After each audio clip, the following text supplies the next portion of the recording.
Gentlemen, you all have followed my instructions and have not discussed the case among yourselves, correct? All right. You may call your next witness. Stake off James Paul Rowlett.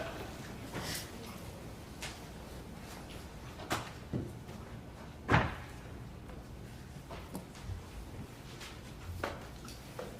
your right hand. Do you solemnly swear or affirm the testimony you're about to give involved in this case is the truth, the whole truth, and nothing but the truth, so help you God? I do.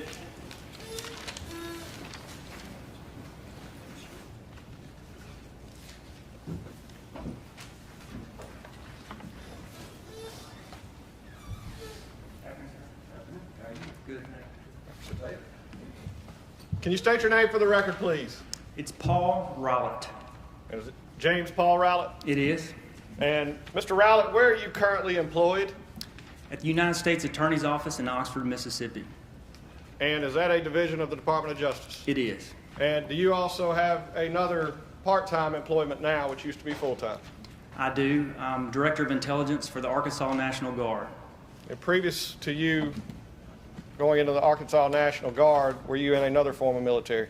I was in the active duty Air Force as an intelligence officer. And your roles at the Department of Defense as Director of Intelligence for the Arkansas National Guard and an intelligence specialist with the United States Attorney's Office, are those very similar fields? They are. They both fall under the field of intelligence analysis. And for the benefit of this court and also for the benefit of this jury, can you please explain to them what an intelligence analyst is? Yes. The basic definition of intelligence analysis is taking large amounts of complex data and turning it into something that's meaningful. The best analogy I can give for that is solving puzzles. I think we've all solved puzzles before. And what happens in my work often, it's like someone brings me 50 1,000-piece puzzles. They throw them in the middle of the floor, they mix up the pieces. Unfortunately, a lot of pieces to those big 1,000-piece puzzles are missing. So maybe there's 45,000 pieces of puzzle laying in the floor. I've been asked to put back together one of those puzzles. And I've also been given the challenge of I don't have the picture that's on the front of the box. And so my job as an analyst is to begin to form that picture for the agents and the investigators that I work with. And you've actually described to me what is commonly referred to in your field as the intelligence cycle that I believe breaks down the different roles of individuals. Can you explain the intelligence cycle for us? It does. Pretty much everybody that works in intelligence is aware of what the intelligence cycle is. It's a 5-step process. The first step is just direction. In this particular case, I was given the direction to go to the Panola County Sheriff's Office and help a task force solve the murder of Jessica Chambers. The next step in the process is collection, and that's the collection of data. Now I have to talk about my two jobs separately. On the military side, often I am involved in the collection of data, the initial collection of data that we analyze. At Department of Justice, that is not my role. That is the role of the people that I serve on the task force with. So that's the role of the agents like Scott Meadows with the ATF, individuals with the Panola County Sheriff's Office, NBI, all the other agencies, as well as the prosecutors that I work with. They serve as collectors in some sense in the fact that they send out subpoenas and search warrants. So I'm just a consumer of that collected data. And I tell you that for this reason. You saw me yesterday sit in on a lot of those interviews with Quentin Tellis. That is not my primary role. The collector in that interview was Agent Tim Douglas. That's why he generates a report from that. He asked me to sit in on that so that I can help him with the technical data. The same way phone records are involved.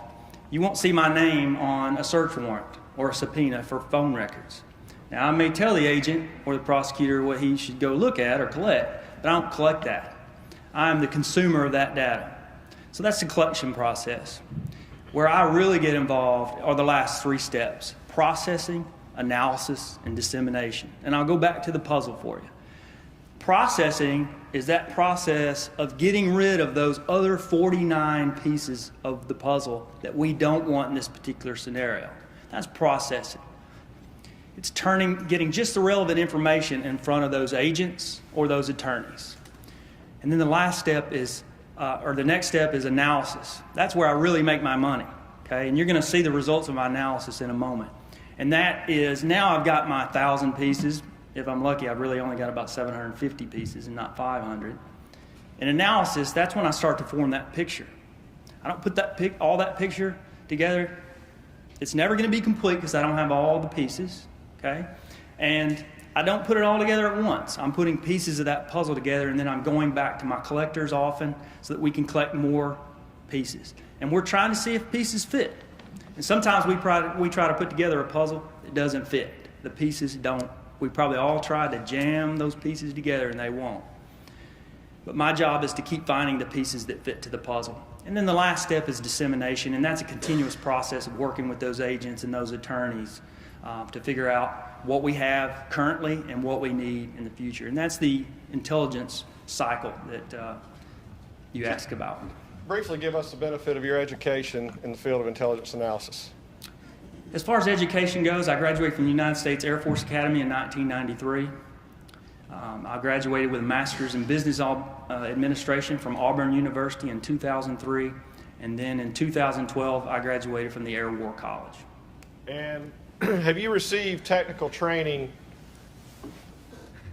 for your roles as an intelligence analyst on both the military side and Department of Justice side? I have. In the military, one of the lengthiest technical trainings we have is the intelligence training. Next to pilot training in the Air Force, it's one of the longest technical training. I was there for 10 months, almost 10 months, just for basic technical training in intelligence analysis and intelligence study. I like to refer to it as the fundamentals of intelligence. And so that was a 10-month course. Since then, I have attended some longer courses. I've attended a targeting analysis course on the Air Force side. I also attended the FBI's Intelligence Research Specialist course, which was a 7-week course at Quantico, Virginia. Pretty much every year since 1993 when I began my work, I've attended 1 to 3 weeks of training, and usually the purpose of that training is top off the skills that we have or to introduce us to new technologies, because the technology in our field is constantly changing from year to year.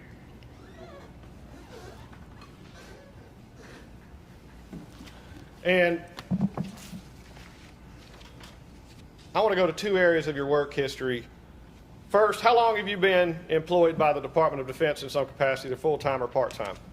I've been employed full-time, I've been employed by the Department of Defense for 24 years, since I graduated from the Air Force Academy in 1993. Now, part of that time I was on the active duty Air Force. After the wars in Iraq and Afghanistan, I transitioned to a essential part-time job in the National Guard, and so I've been in the National Guard continuously since that time. And have you been sent on numerous deployments as an intelligence analyst with the Department of Defense? I have. That happens frequently. Just to give a couple of the recent deployments, I deployed to Saudi Arabia last year for 6 months, and that was an interesting deployment because my job there was to put young Saudi officers through that same initial technical training that I did when I became a young officer. And then, as a matter of fact, I was deployed last month. Right before the hurricane came through the Virgin Islands. This is what happens when you join the military. They sent me down before the hurricane hit. So I was there when the hurricane hit, and my role there was to coordinate incident awareness and assessment, which is basically just doing an overhead damage assessment of the islands, of the Virgin Islands, just to help planners plan on the recovery there. And with your role in the Department of Justice, I believe that role is going to be similarly suited to what you did in the case of the death of Jessica Chambers. Is that correct? It is. Tell us what I do in that is, again, I get involved in cases that involve complex data. If a bank robber robs a bank and he's identified going out the bank and he gets in a car and his plates run and he gets arrested going down Highway 55, I don't get involved in those type of cases. Unfortunately, I only get involved in the hard cases where there's a lot of data, a lot of agencies involved because they all collect different data, and the data gets vast the more agencies you add on. So those are the kind of cases that I get involved in to do the intelligence analysis. Again, mainly that processing, analysis, and dissemination that's involved in a large case. And there's already been quite a bit of testimony regarding the amount of information that came in the murder of Jessica Chambers. Yes, it grew large early. It certainly grew larger and larger as the case went on. Now, you have technical experience certainly as an intelligence analyst. And did you provide an intelligence analysis in the case with Jessica Chambers and Quentin Tellis? Yes, I did. And was that analysis based on sufficient facts and data? It absolutely was. And was the methods you used in your analysis, were they generally accepted by the peers in your field? They were. Your Honor, at this time I would offer James Paul Rowlett as an expert in the field of intelligence analysis. All right. Defense care to qualify or voir dire the officer on his expertise? No, sir, Your Honor. You stipulate he's an expert in the field of intelligence analysis? Yes, sir, Your Honor. All right, Mr. Rowlett will be admitted then as an expert in the field of intelligence analysis. Mr. Rowlett, moving into the murder of Jessica Chambers, when were you first contacted regarding this case? I was contacted about midweek after the murder occurred. I believe it was Wednesday, which I believe would have been December the 10th. I had worked with a couple members who were already on the task force. Agent Tim Douglas with NBI. We had just finished an extremely large federal case when this case began. Also, Clint Robertson was actually a Panola County Sheriff Deputy who was assigned to U.S. Marshals as a task force officer, and Clint knew me as well. And they saw by Wednesday how much data was starting to pour in this case, the complexity of the case, and they asked if I would get involved. And so I did midweek, but I believe it was Wednesday of that week. And they've already heard about what's been referred to as a war room, the conference room at the Sheriff's Department where this investigation was unfolding. Is that correct? That's correct. And tell us what your role was in the front part of this investigation. I worked in the war room. So basically, most people worked in the war room, but there were constantly investigators and agents going out, doing interviews. We'd bring some people in. Sometimes they would go out. But the war room was that central place that everybody came back to. And so it was critical that I work there and do my work there so that I could constantly be assessed of the information that was coming in from various sources, whether it be phone records coming in or agents coming in with interviews. And they would brief me, either give me a copy of their report, or they would brief everyone in the room, or they would brief me individually. And so it was a critical place to work. And approximately how long did you stay in that room working? I think we were there 2 or 3 months constantly at that place. Now, as things slowed down a little bit, we actually kind of went back to our own offices and began to just meet regularly for those types of meetings instead of working out of the war room. And were there other analysts there helping you process and ultimately providing you with all this data? There were. Really, there's one other analyst. The FBI had a very good analyst named Bart Todd that was there and helped initially in the investigation.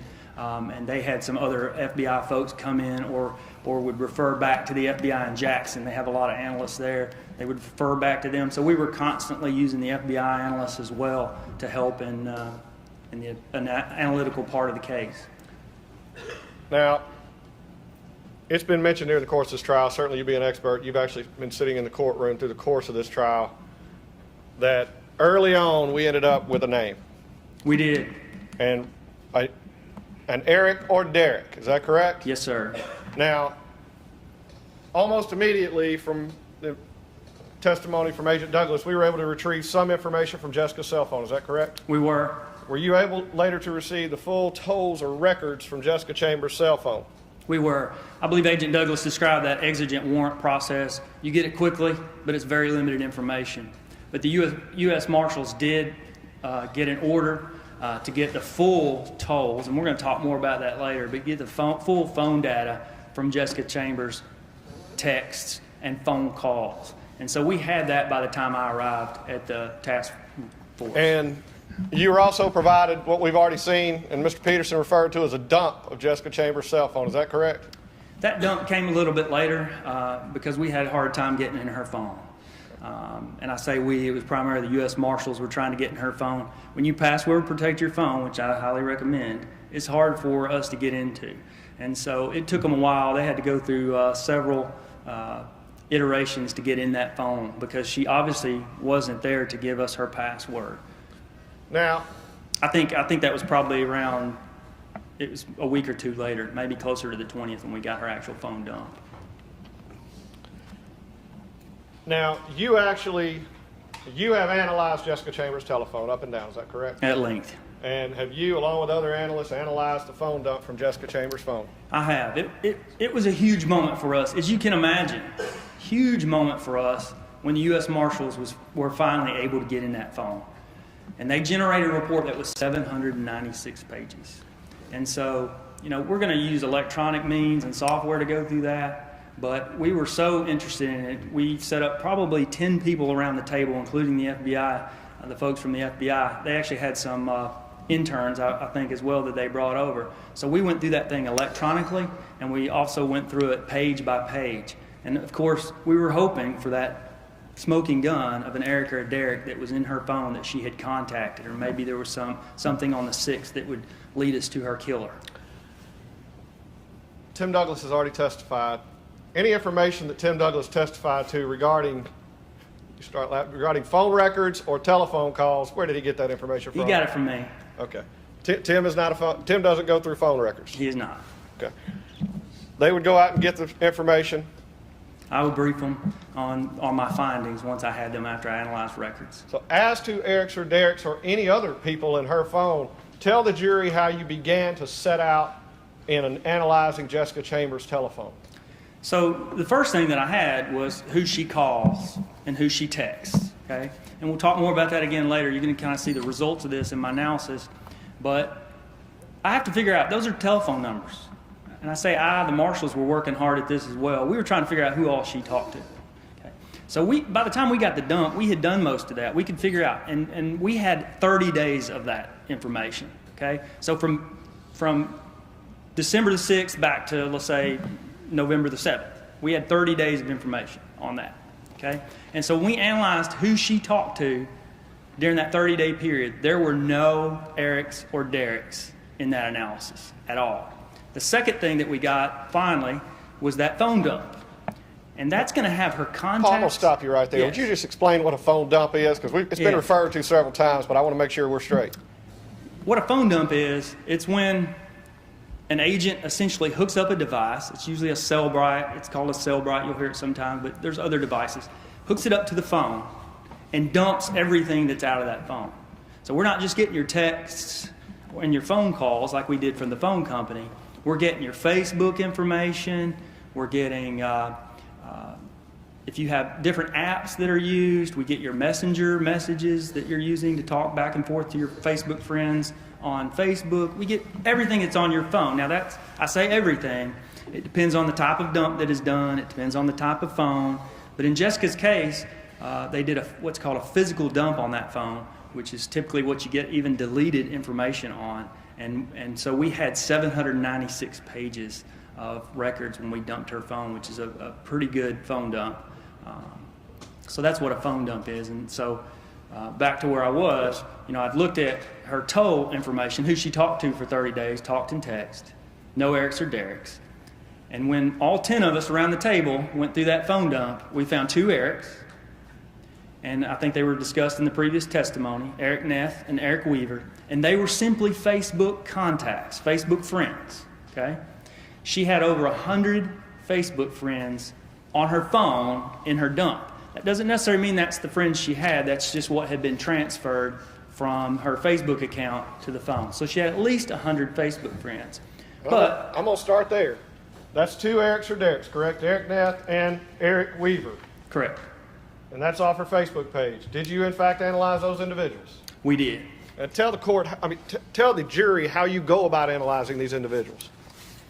What we do, I say we because at the time the FBI analysts were there, we're going to look at those individuals' social media accounts. For instance, if somebody's at a ball game taking pictures at the Ole Miss game at 3 o'clock today and you see a picture of Vandy and Ole Miss on the field, you can pretty much, where they were at 3 o'clock today. They're at the Ole Miss Vandy game. So we look at social media accounts. If we need to dive deeper into an individual because there's some concern, really, one thing that's going to lead you to that is some interviews. We may interview people. Did she know this individual? We may call her parents and say, did she know this person? We may interview her friends and say, did she know this person? And so if we get a lead from that, then we take that next step and we go to get that person's phone records. And I can tell you in the case of Eric Neff, we did get his phone records and we analyzed those. We did not in the case of Eric Weaver. And again, that's most likely because we had ruled him out for one of those other purposes. And when you retrieved the phone records of Eric Neff, were you ultimately able to rule him in or out as a suspect in Jessica Chambers' We ruled murder? him out at that time. Now,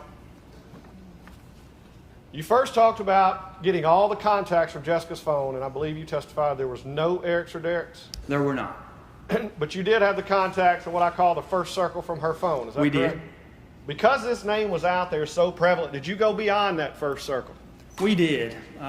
We'll use Keisha Meyer as an example, okay? So we quickly figured out in her immediate circle, 1 degree away of separation, she had no Erics or Derricks. And that's through phone, but that's also through interviews that we did. Nobody indicated that she had a close relationship to an Eric or Derrick at that current time. So what I did is I wanted to take it out another layer.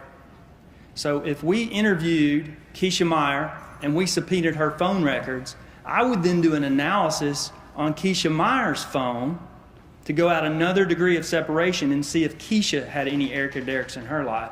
And so that's how we ended up with a few more Erics and Derricks. And when we did, we would go back to those individuals to see if there was any reason that they may be related to Jessica directly. And did you analyze every one of those Eric and Derricks? I did. And were you able to include or exclude any of those individuals? We excluded every one of those individuals. And that was through the process that you've already referred to? It was interviews, phone records, phone tolls. And the other thing that I haven't mentioned is most of the people, when you've heard today all the people that we've interviewed, I think every single person, I don't think anyone ever denied us dumping their phone. So for instance, when Keisha Meyer came in, we said, can we dump your phone? She would sign a consent form and she would dump her phone. So not only are we getting the subpoenaed records, we could then go through Keisha's phone that she allowed us to dump and see what she had in there during that time frame. So you can quickly see why we ended up with vast amounts of information. Everybody that came in there for an interview that had their phone, we dumped. I can't tell you how many phones we dumped. And when they talk about we have phone records or numbers in the thousands, is that where that comes from? That's where those numbers come from. We had over 20,000 phone numbers in the database by the time this was over. And did you analyze every one of those phone numbers to see how they were tied to Jessica Chambers? I did. I have very sophisticated software. It's very expensive. As far as I know, there's maybe 1 or 2 other people in the entire Northern District of Mississippi that has this software. It's about $7,000 a year just for the license, and the training takes years to get trained on it. But it essentially allowed me, as every phone dump, every phone subpoena, everything that we got goes into that software so that I can constantly pull Jessica out of that software and see what the connections are. So if I pulled Jessica, her phone number out of that software, I could see that Keisha and all the others were connected. I could then pull the next layer out of that software and look at who those second-degree connections were. And were you able to establish early on that Quentin Tellis was one of the last known contacts with Jessica? We were, and one thing that I wanted to clear up that I heard earlier was the fact that Quentin Tellis wasn't interviewed till Wednesday. That was his first interview.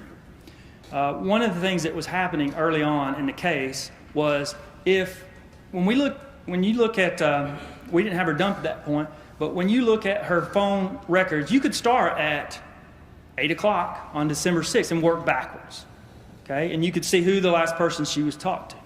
Now, the marshals didn't know who those people were. It's a phone number on the records. It's not a person or a name. It's a phone number. So here's what the marshals were doing. They were calling people. They would call those numbers and say, hey, can you come in and talk to us? And so that may be why Keisha, that's definitely why someone like Keisha was interviewed before someone like Quentin. And so even though Quentin Tellis was interviewed later, that's why. I can't tell you for sure, but most likely he didn't answer his phone when he was called. Now, just because it's been brought up, there are 2 specific Eric or Derricks I want to ask you about. One of them was referred to as Eric Taylor. His name is actually Derek Taylor, is that correct? Yes, it's actually Derek Taylor.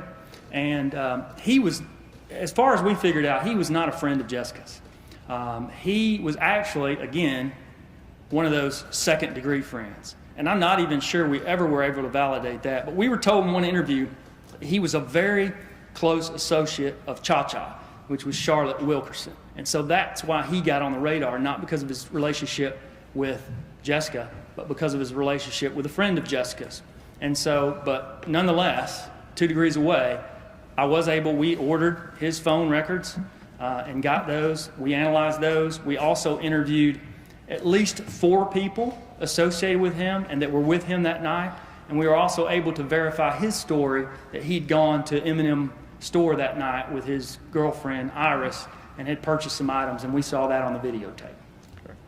And you say we saw that on the videotape. Who was the one who was scouring the M&M surveillance footage for hours? Primarily me, because it was in my office and because I'm the analyst, so I have to go through, but I had a lot of help from Agent Meadows and Agent Douglas on going through that videotape, especially second looks at things I thought I was seeing.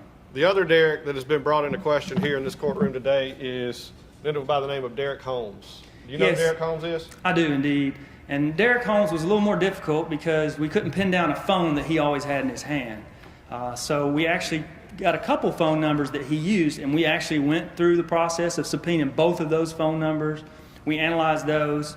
But there were a lot of other things that came in play. We asked people about Derek Holmes. Obviously, I looked in her dump. He was not in there. He had a Facebook account that we analyzed. She had a Facebook account that we analyzed. They were not Facebook friends. There had been no Facebook messaging between them when we finally got the dump. He also lived, if I remember correctly, he lived out by the sandbox that we've heard so much about, which was on the other side of 55 and had no transportation. Ultimately, through your process, were you able to eliminate Derek Holmes as a suspect in this case? We were, and I believe they, out of my field, but I believe they tested his DNA as well. As an intelligence analyst, you're trying to include a suspect that killed Jessica Chambers, correct? We are. During that process, what do you end up doing a lot more of than that? We exclude a lot of people, and it's just as critical for me as an analyst to exclude people as it is to include. And I use the exact same skill sets to include people to exclude people as I do to include them. It's like that puzzle we talked about. I'm trying to fit pieces together in each of those puzzles that come into that task force, and if they're not fitting, and there's a lot of pieces not going together, then we exclude that individual and move on to the next puzzle, if you will. Now, Agent Douglas has already testified here today, and we talked about the large amounts of data through when all of these people were involved. At some point during this investigation, I believe he referred to it as the glamour wore off. Is that correct? The glamour wore off, yes. And what did he mean by that? We went from a very large room to 3 people plus a couple attorneys. And during this process, from December until around mid-October of 2015, December 2014, mid-October 15, what were you doing this entire time? Working on the Jessica Chambers case. As Tim testified, of course, we have other roles. We had some murders, I think, in there in the middle of that. We had some other cases. I work a lot of international drug trafficking cases, which are very complex cases. And so I was assisting in some of those other cases. But there's no doubt that the primary duties of myself, Scott Meadows, and Tim Douglas were the Jessica Chambers case. And you guys stayed in constant communication, is that correct? We did. Now, in September of 2015 into October of 2015, I'm going to call it the investigative team, did that team have to sit down and have a meeting? We did. We'd run out of leads. And well, there's nothing else to add to that. Have you exhausted every potential lead that you had in the murder of Jessica Chambers? We had. And we At were that completely point. out at that point. And, we'd run down the last lead that we had at that point. And that is based on the data that you had viewed so far. That's correct. Now, in October of 2015, what did you decide to do as your role? Well, we had a meeting in my office, and we just discussed the fact that we've got to go back to the very beginning. We had more data, perhaps, had come in that 10-month period that we could look at, which would be nice. Also, just take a fresh look. Let's go back to our knowns and see what our unknowns are and see if we can fill in the gaps. Let's find those pieces of the puzzle that are missing. I want to ask you about the word you mentioned, known. Just for this jury's sake, you and I are going to go through that a lot. Knowns are things that we know. Would that be accurate? It is. It's facts in the case that can't be refuted. And they can come in many forms, by video surveillance, by statements, by Quentin Tellis' statements, or by phone data. That's correct. And there might be some others. Now, when you started back from the beginning of Jessica Chambers' day, and your role in this, you're trying to set out a timeline. I am. What are the knowns you have on her timeline? We knew what her day had been for sure up to about 5:30. We had her on camera at M&M. I mean, you know, you can't get much better evidence than having someone on camera coming in there. We knew she was healthy at that point, or appeared to be healthy on the camera. We knew she was alive. We still knew she was still using her phone. We also knew through the phone data that shortly after 5:30 she went to Batesville. We'll talk more about that in a moment, but it was irrefutable that she had gone to Batesville shortly after the 5:30 trip to the store. So at 6 o'clock she was in the Batesville area. So we knew that. We knew that around 6:30 she crosses back into Cortland. And again, we knew that through the phone data. We knew through the phone data that her phone shifts to the scene of the murder at almost exactly 7:30 p.m. Okay, so we knew a lot about her day up till 5:30. We knew a little bit between 5:30 and 6:30. We knew where she was at 7:30, but we had a huge gap between 6:30 and 7:30 p.m. that night that needed to be filled in. So that's where we started. And once you started, you said you started from the beginning, so the individuals that were contacted from the beginning. Yes. And was one of those Quentin Tellis? It was. And during the time you analyzed Quentin Tellis previously, you had his tolls and his phone records. We did. Now, is there another form that's a little tougher to get with the phone data that you normally attempt to retrieve? Yes, there is. Just so you know the process of getting your phone records, if we ever want to get your phone records, but certainly applied in this case, is that we can send a subpoena, which is fairly easy to get, and get your tolls, who you're calling, who you're texting for the last 30 days. However, to infringe upon your privacy and get your location data, we actually need an order, and that's a search warrant. And a judge is going to have to sign that search warrant, and we're going to have to prove to the judge that there's a reason that we need that. And so that had happened in the case of Quentin Tellis, but there's a couple problems. As you can imagine, it takes longer to write that search warrant, to find the judge, to get it signed. Also, the phone companies, it's a lot easier for them to pull your phone tolls, which is essentially the same thing you would get in your records if you asked the company for your records. It takes longer for the phone companies to get it back. So that data typically comes later than those tolls, which we get sooner. Before October of 2015, had you ever analyzed the location data from Quentin Tellis' phone? I had not. They came in later than the date that we started with earlier, but earlier than October 2015. And as you started over and you got to his name in your analysis, did you have something extra to look at? I had an extra set of records that I did not have early on in the investigation. And did that information lead you to a late night phone call that's already been discussed by Agent Tim Douglas? It did indeed. And did that information lead you to take a much closer look at Quentin Tellis? It did. And when you provide an analysis, of course, when you conduct your analysis, you have your tools and your programs that you use. Yes, sir. Are they tools and programs that I would understand? They're not. What I see typically on my software is not something I would want to show you. It's confusing. I have people walk into my office all the time. They see my software up and they ask, what's the spider web? So typically I take the analysis that I do, whether it's a spreadsheet, whether it's phone toll analysis, whether it's video, and I embed that typically in some sort of Word product, either Word, Excel, but one of my favorite is PowerPoint, because I can put the spreadsheets themselves, the videos, into a PowerPoint presentation, and that's often the tool that I use to disseminate my product to the agents, to the prosecutors, or ultimately to a jury. And did you conduct an analysis, a timeline analysis, I'm going to call it, for the days leading up and the day of December 6, 2014 on Jessica Chambers and Quentin Tellis? I did. There's a lot of different analysis that we complete, but one of the most helpful, especially in a situation like this, is what we call in intelligence a timeline analysis, a complete analysis of all the information we have using a timeline to follow the events during that period. And did you produce a PowerPoint report or an expert report of your findings on your timeline analysis of Jessica Chambers and Quentin Tellis? Yes, sir. And was that provided to our office prior to prosecution and also to defense? It was. And you've also discussed it with both parties? I have. Is the information contained in this analysis based on sufficient facts and data? Yes, sir. And the information contained in this, did you use, the methods you used in obtaining this analysis based on reliable principles and also used by peers in your field? It was.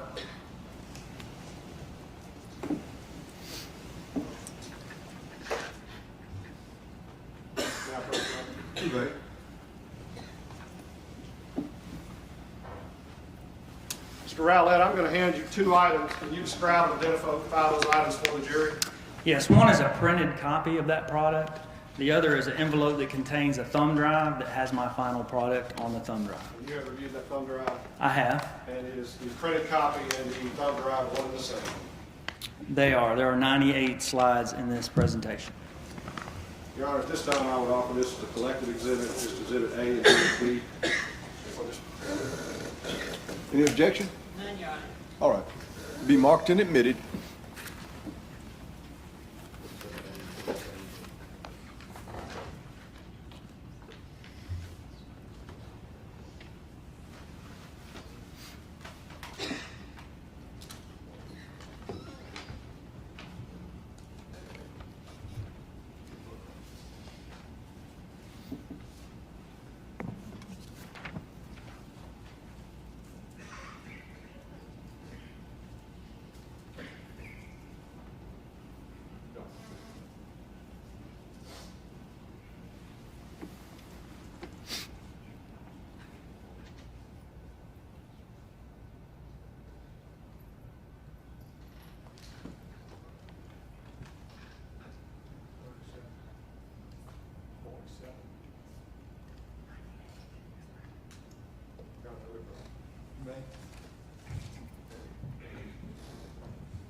Your Honor, I provided a hard copy of this PowerPoint for the jury's viewing later. However, I would ask at this time if I'd be able to play the PowerPoint on the computer and have Mr. Rowlett step down. All right, sir. That'll be fine. Thank you.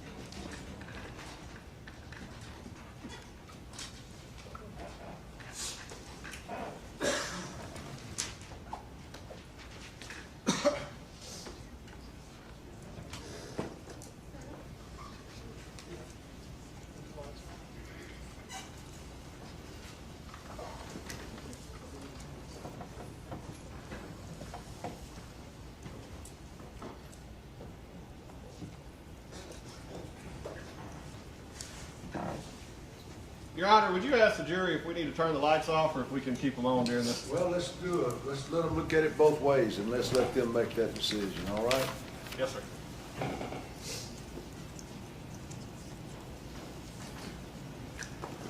There's going to be some darker slides also. Lights on? Lights on, she said. Jimmy, turn them on. And if we get to a point where you can't see a slide, if you could raise your hand, maybe we can get the lights off for that slide.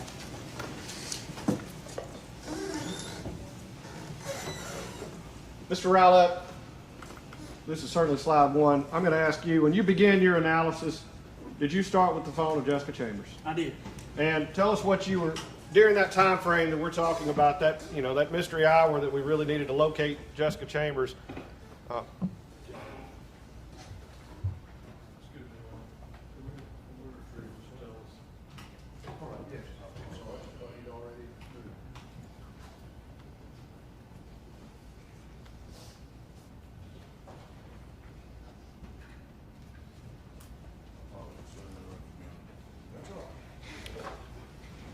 Mr. Rowlett, as we begin, what did you find on Jessica's phone?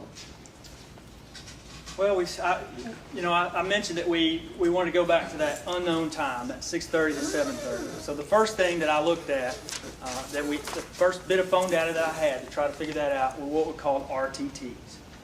Now, I'm going to apologize at the beginning. I'm a walker. I shouldn't get in your way, but if I get in your way, please motion the judge so that I can move. I'll try to stay out of the way.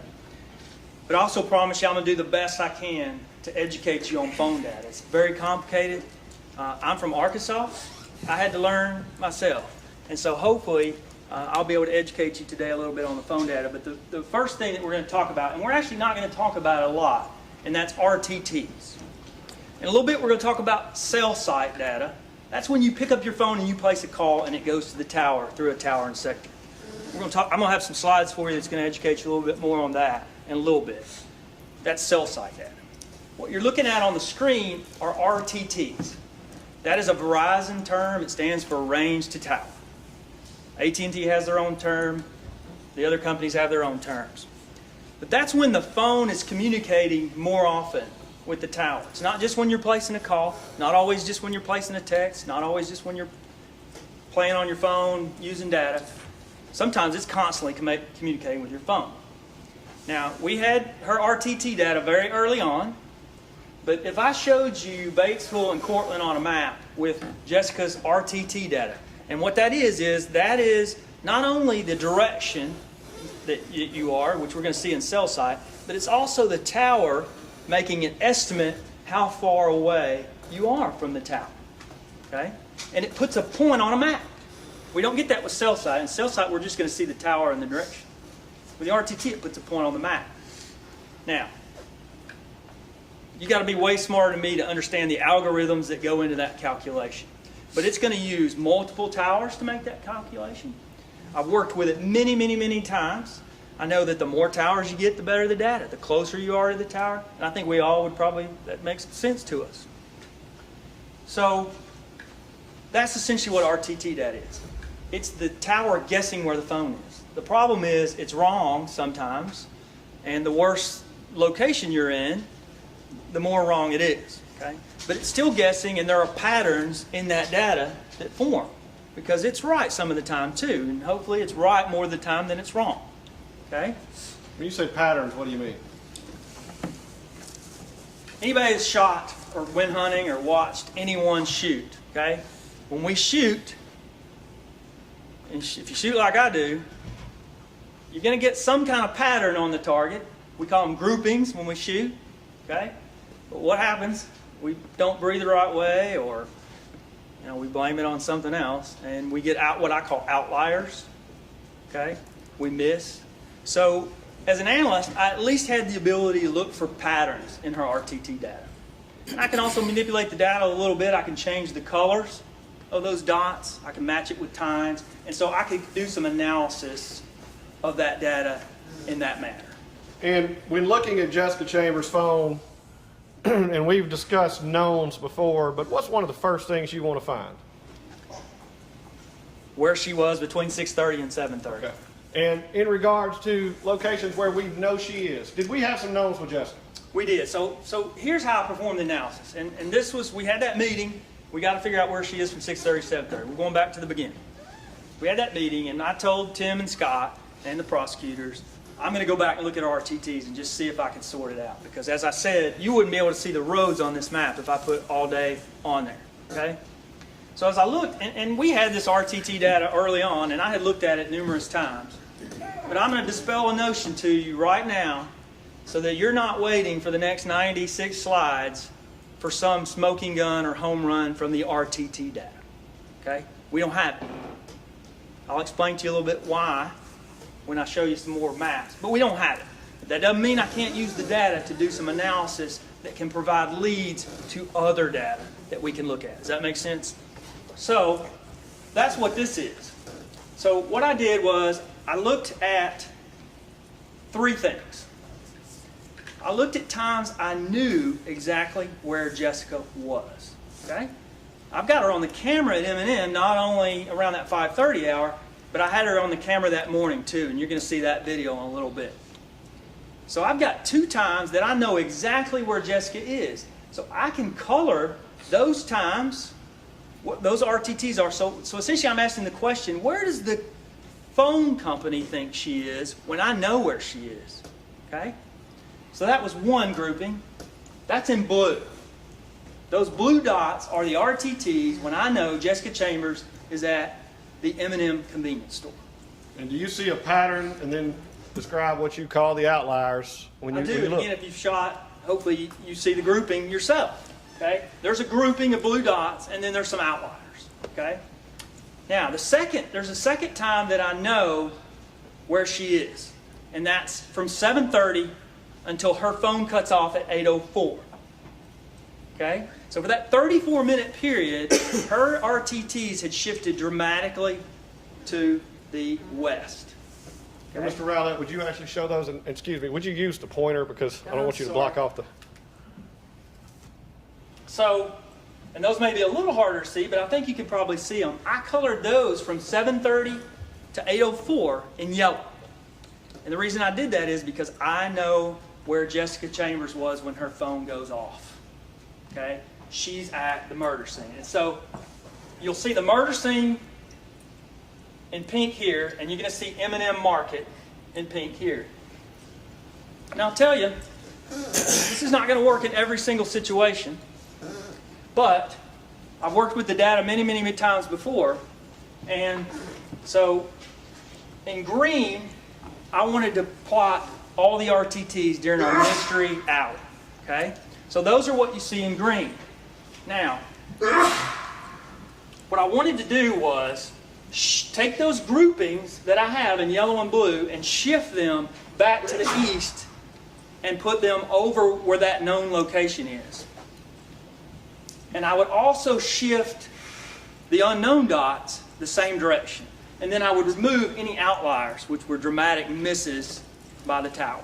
Okay? And when you say shift, you're talking about moving them to the exact area where we know she is based on the video. That's correct. And from the map that you see, they were off about a half a mile to the east. Okay? The guess was off. The estimation by the tower was off. Now, as I said, this is not going to work in every situation because topography varies. There's large buildings in an area. If there were large buildings in the center of Cortland, that might affect this analysis. But here's what I know about Cortland. Not much of a topography, a change in topography, let's say that. Pretty flat. That's my Arkansas coming out of me, I'm sorry. My topography change was not dramatic. You went to Cortland, I don't think anybody saw any skyscrapers in Cortland. The weather affects the RTTs. The weather's going to be about the same between these 2 points. So I felt confident that if I shifted these RTTs, which is what you're going to see in the next slide, and remove the outliers, it would give me a starting point for my analysis. And so as I shift them, you see the results of that shift and removing those outliers. And certainly the yellow dots on the shift, what does it put her right on top of? Puts her over the scene where she was murdered. Now the blue dots where we know she's at the store, are they right on top of the store? They are. And the green dots, that's an area from around the store about Main Street, is that correct? That's correct. And because I had a larger grouping over the murder scene, I set it directly over the murder scene. I didn't have as large of a grouping M&M, and so that's why you may be looking at this saying, hey, the blue dots aren't right over M&M, but you'll see that they're pretty close. Okay? And so that's why that shift occurred. And then the green dots, I just naturally shifted the exact same distance as I did the blue and the yellow. And the green dots are for that hour that we are... The green dots that you see on the map now are that mystery missing hour. What do we know about that area? And I'm from around M&M's store to down south of it. How many locations have become significant so far during the course of the interviews?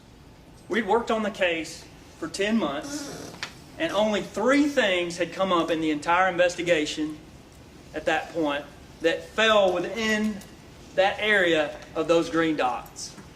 Those 3 things were the M&M convenience store that's to the top. I guess I need to use my pointer. The M&M convenience store to the top that you see, and I think you've been there. The home of Quint Tellis, which is this trailer in the back, and the area where he indicated that they had sex to the south of the trailer.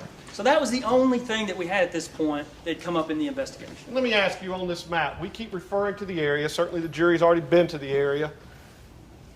During the course of the interviews with Quentin Tellis, you were showing him your computer. And nobody could tell what you were showing him outside of what you were saying. Did you show him a map of this area? I did. Did you ask him to point out for you where he had sex with Jessica? I did. And can you point out for the jury where that location is? And he pointed out that area south of the home, the grassy area that you saw on your field trip. And is that the area that the jury went to on the field trip? It is. Now, you said we have 3 things here. Yes. 2 of them directly linked to who? 2 of them are directly linked to Quentin Tellis, the other is the store. And if she were at the store, what do we have? We have the M&M surveillance video from 6:30 to 7:30. And trust me, we had scoured it for hours and hours, and Jessica Chambers nor her car shows up on any of that video. So therefore, did we go back to Quentin Tellis? We did. You know, that's the first step that I wanted to take, to look at Quentin Tellis and see what data I had on him that I could now use. And I know we're describing the data we're using, and we're going to have a couple of more types of data, but are you using all of this to produce a timeline of their day? I am. And ultimately, you're going to have a timeline of their day. I am. We're going to start early that morning and work our way forward. Now, moving on to Quentin Tellis. Tell them what you know about Quentin Tellis at this point. So here's what we knew as we sat there in October of 2015.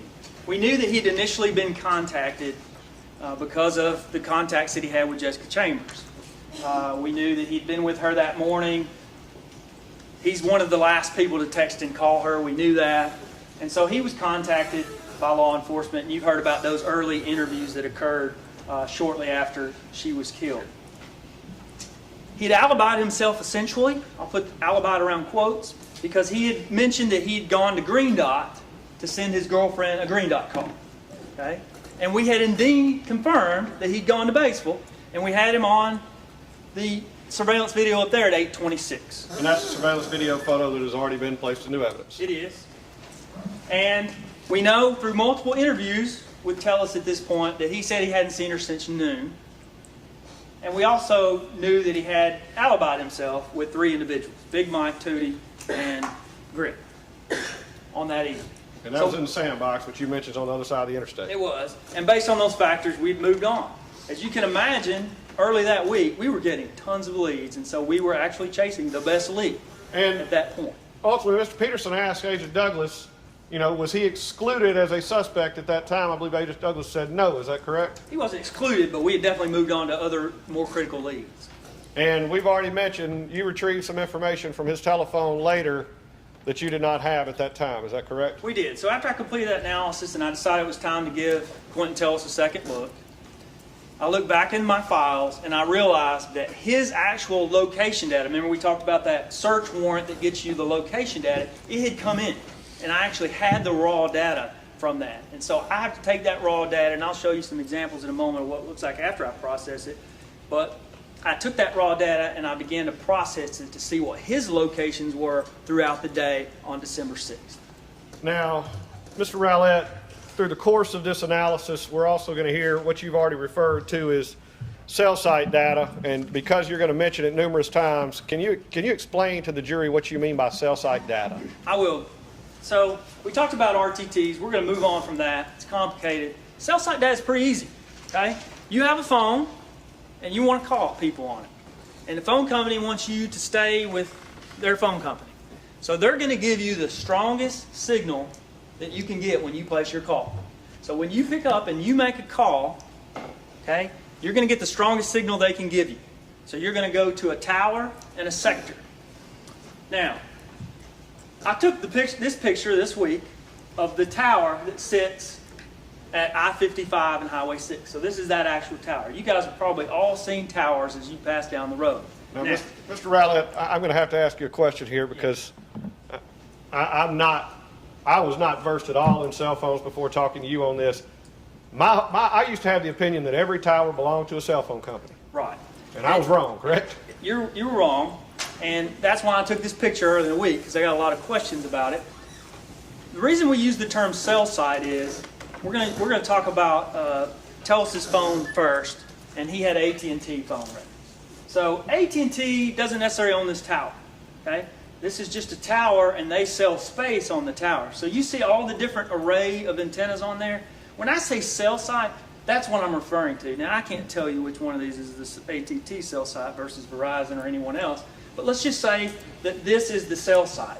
You see those array of antennas? You're seeing 2 arrays of antennas. Those are 2 of those 120-degree sectors that we see on the cell site. That's 2 of these sectors. You just can't see the one on the back pointing the other way. So when I say cell site, that's what I'm talking about. When I talk about sectors, I'm talking about these individual sectors. The phone companies are going to point those in a direction that they think the most people are going to be in usually, and you see that these particular sectors are primarily covering I-55 because they have a lot of people probably traveling up I-55 and down I-55. Now, one thing I want to describe first for sure so that you understand. I use a database that the phone companies pour their data into to plot these. I'm not making this map myself. Now, I will add things like a red box around Cortland, and I'll point those out to you when I add something. But this is directly from the database that the phone companies pour their data into. This sector that you're seeing is not the only area covered by that cell site in that sector. This is the area of most power, typically 50% or above. And the best way I can describe that is, if you're up in this area, or you're in these areas between the sectors, you're still getting coverage. You're getting low power coverage. That's the can you hear me now areas, okay? That's the areas where you see your 4 bars of service go down to 2 bars of service. And you may even drop a call if you get too far out and have to place that call again. So when we talk about someone placing a call up here, they did place a call in that area. It's just outside that area of high power. Just for the purposes, and we'll get to it in more depth in a little bit, but the red box around Cortland, if this is the sectors belonging to a phone and they made a phone call in that red box, what sector would they, even though they're not inside the cone, would they hit inside one of those Correct. sectors? They would go through the sector and tower, and I'm going to interchange. You're going to hear me sometimes say tower, and you're going to hear me sometimes say cell site. I mean the same thing. It's that cell site sitting on the tower.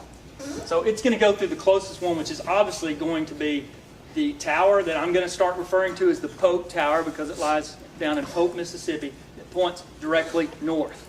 And so this is sector 1, and as we go clockwise around, the next sector will be 2, and then the last sector clockwise will be 3. So this is sector 1, 2, and 3 on the AT&T cell site on the Pope Tower.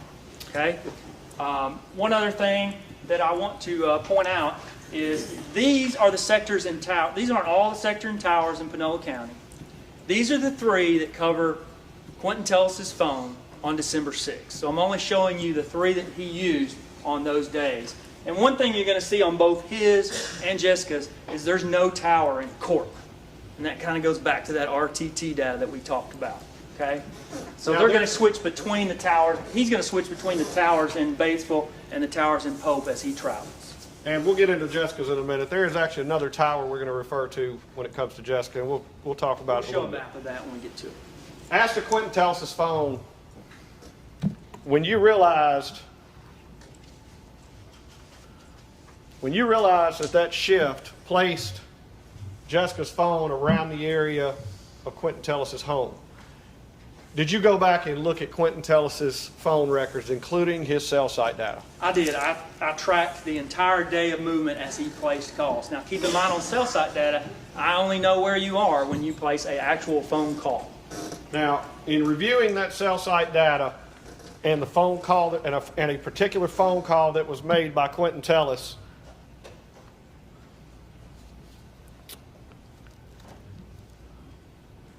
we'll back up. You were aware at the time of the interviews that Quentin Tellis had given investigators on December the 10th and December the 18th, directly just in the aftermath of Jessica Chambers' murder. I was. And going back and reviewing the cell site data on Quentin Tellis' phone on December 6, 2014, was something not right. That's when I had the aha moment.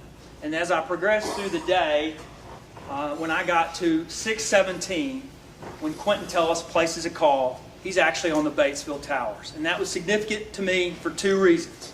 One, I had thoroughly reviewed those 4 initial interviews that had been done almost within a week, within 10 days of the murder.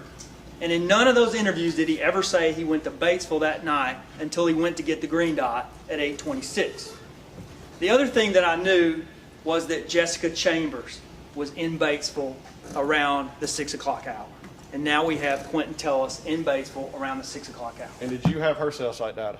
We had her cell site. And they placed them in the same area? It does, and we're going to walk through that as we go through the chronology. Ultimately, we'll find out what that area is.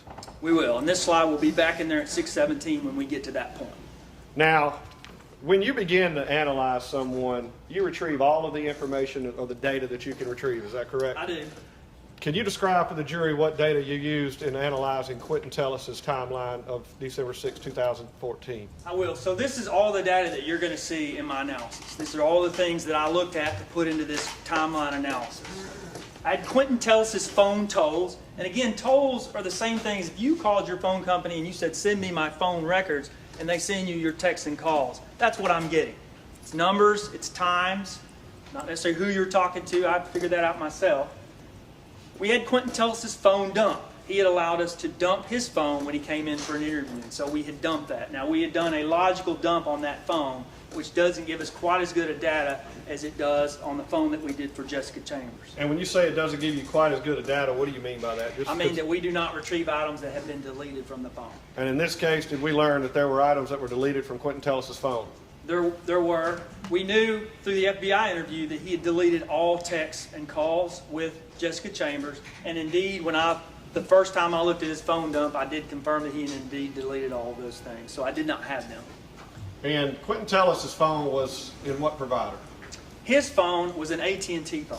So you were not able to, were you able to retrieve text messages from Quentin Tellis's phone? We were not. You cannot get that from AT&T. And so on Quentin Tellis's phone, the text messages we're going to show between he and Jessica, he had deleted them and therefore you couldn't get them from That's the dump. correct. So we had no indications of what him and Jessica were saying to each other via text because of his phone dump. We didn't have it. Off of his phone? Off of his phone. All right. What else do you have on his phone? Thirdly, we had the location data. I just talked about his cell site data, so we had that, and that came in, like I said, a little bit later date, but I had it in October 2015. The other thing is that we had Jessica's phone tolls, who she's calling and texting. Now, we had something unique with Jessica. She has a Verizon phone, and with Verizon, we were able to actually get the content of her text messages.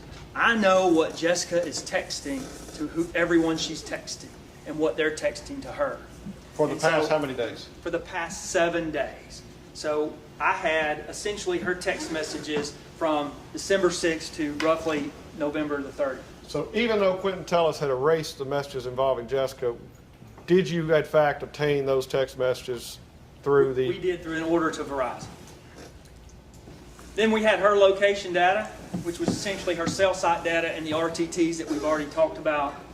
We had the prior Quentin Tellis interviews. Agent Douglas had interviewed him a couple times, one with Agent Thompson, and then the FBI had interviewed him. So I had been able to talk to all those individuals and also had copies of their reports. 2 previous interviews, correct? 2 previous interviews. We had witness interviews. That was everyone else that we had talked to. We had evidence from the scene, a lot of what you've seen, and even more I had. They gave me all of the evidence that they had taken from the scene.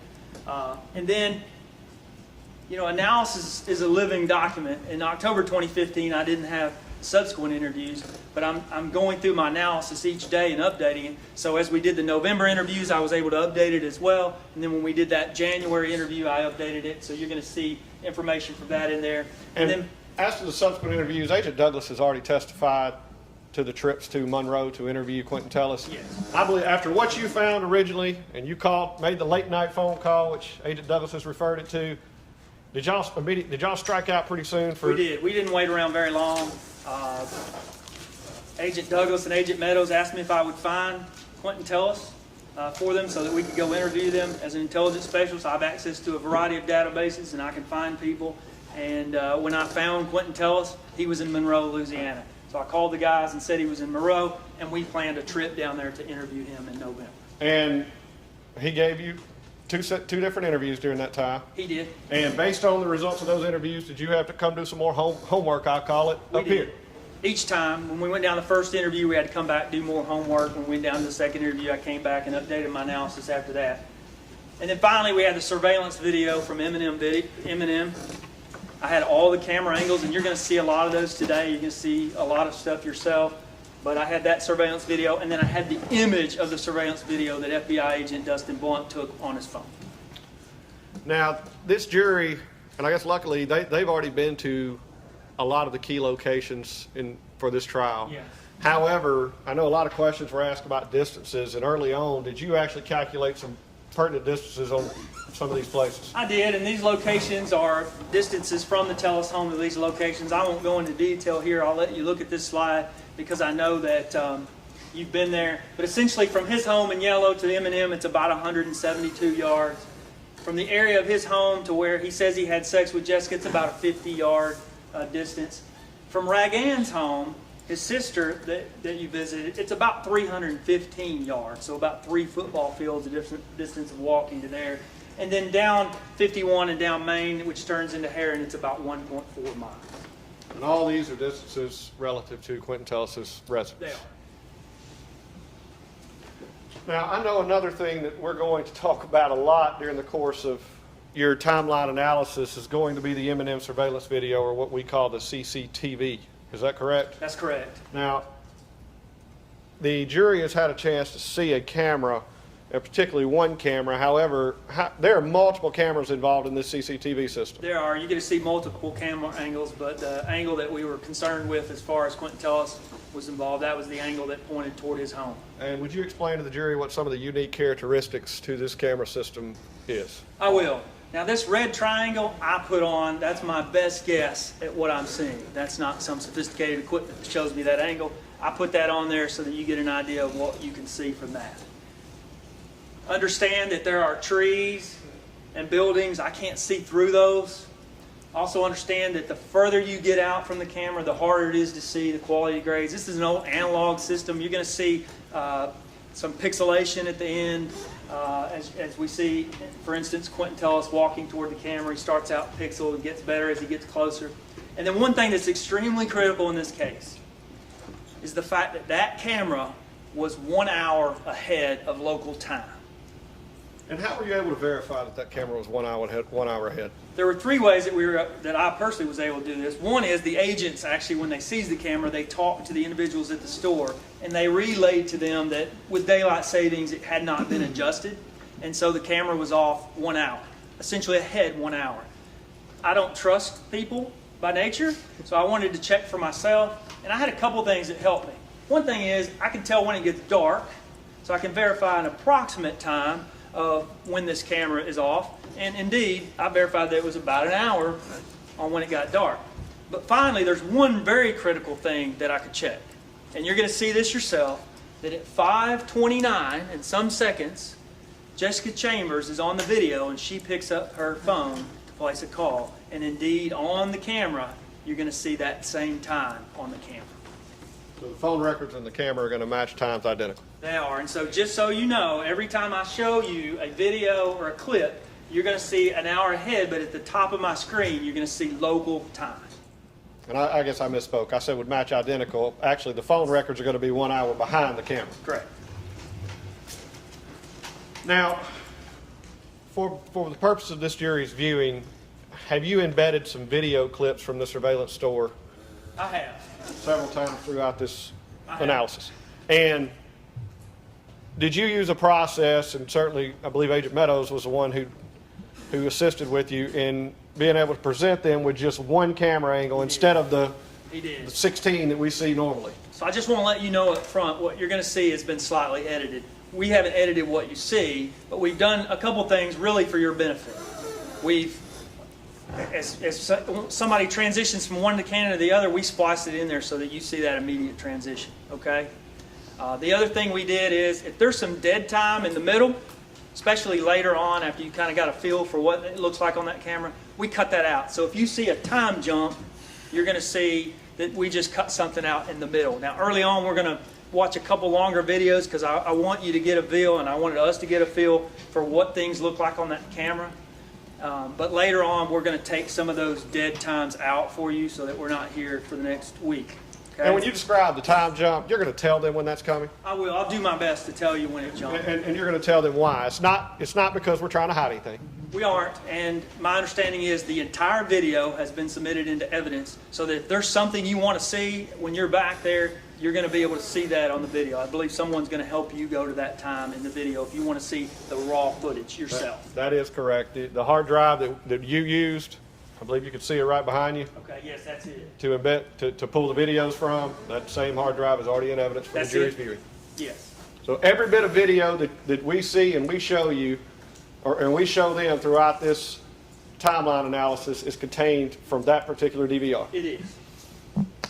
Now, in regards to Quentin Tellis and Jessica Chambers, in doing a timeline analysis, were you able to understand that they had only known each other a short amount of time? We had, through interviews and through looking at the phone records, they'd only known each other for 2 to 3 weeks. So it just makes sense to start right there. So that's where I start my time, 2 to 3 weeks prior. We know through his own statements that they had met a couple weeks prior. He stated that usually when they did meet, they rode around and they smoked marijuana. He gave us the claim about the sex just south of the home. Your Honor, may we approach? You may.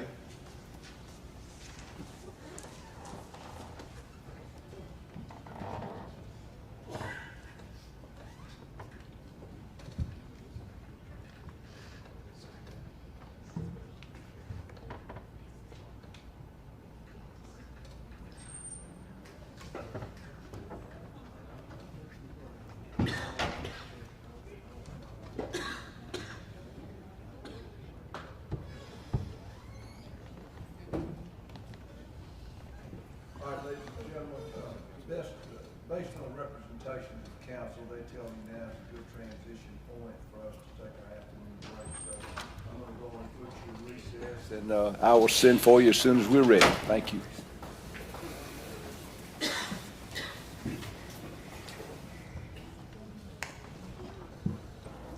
All right, have you all followed my instructions? Yes, sir. All right.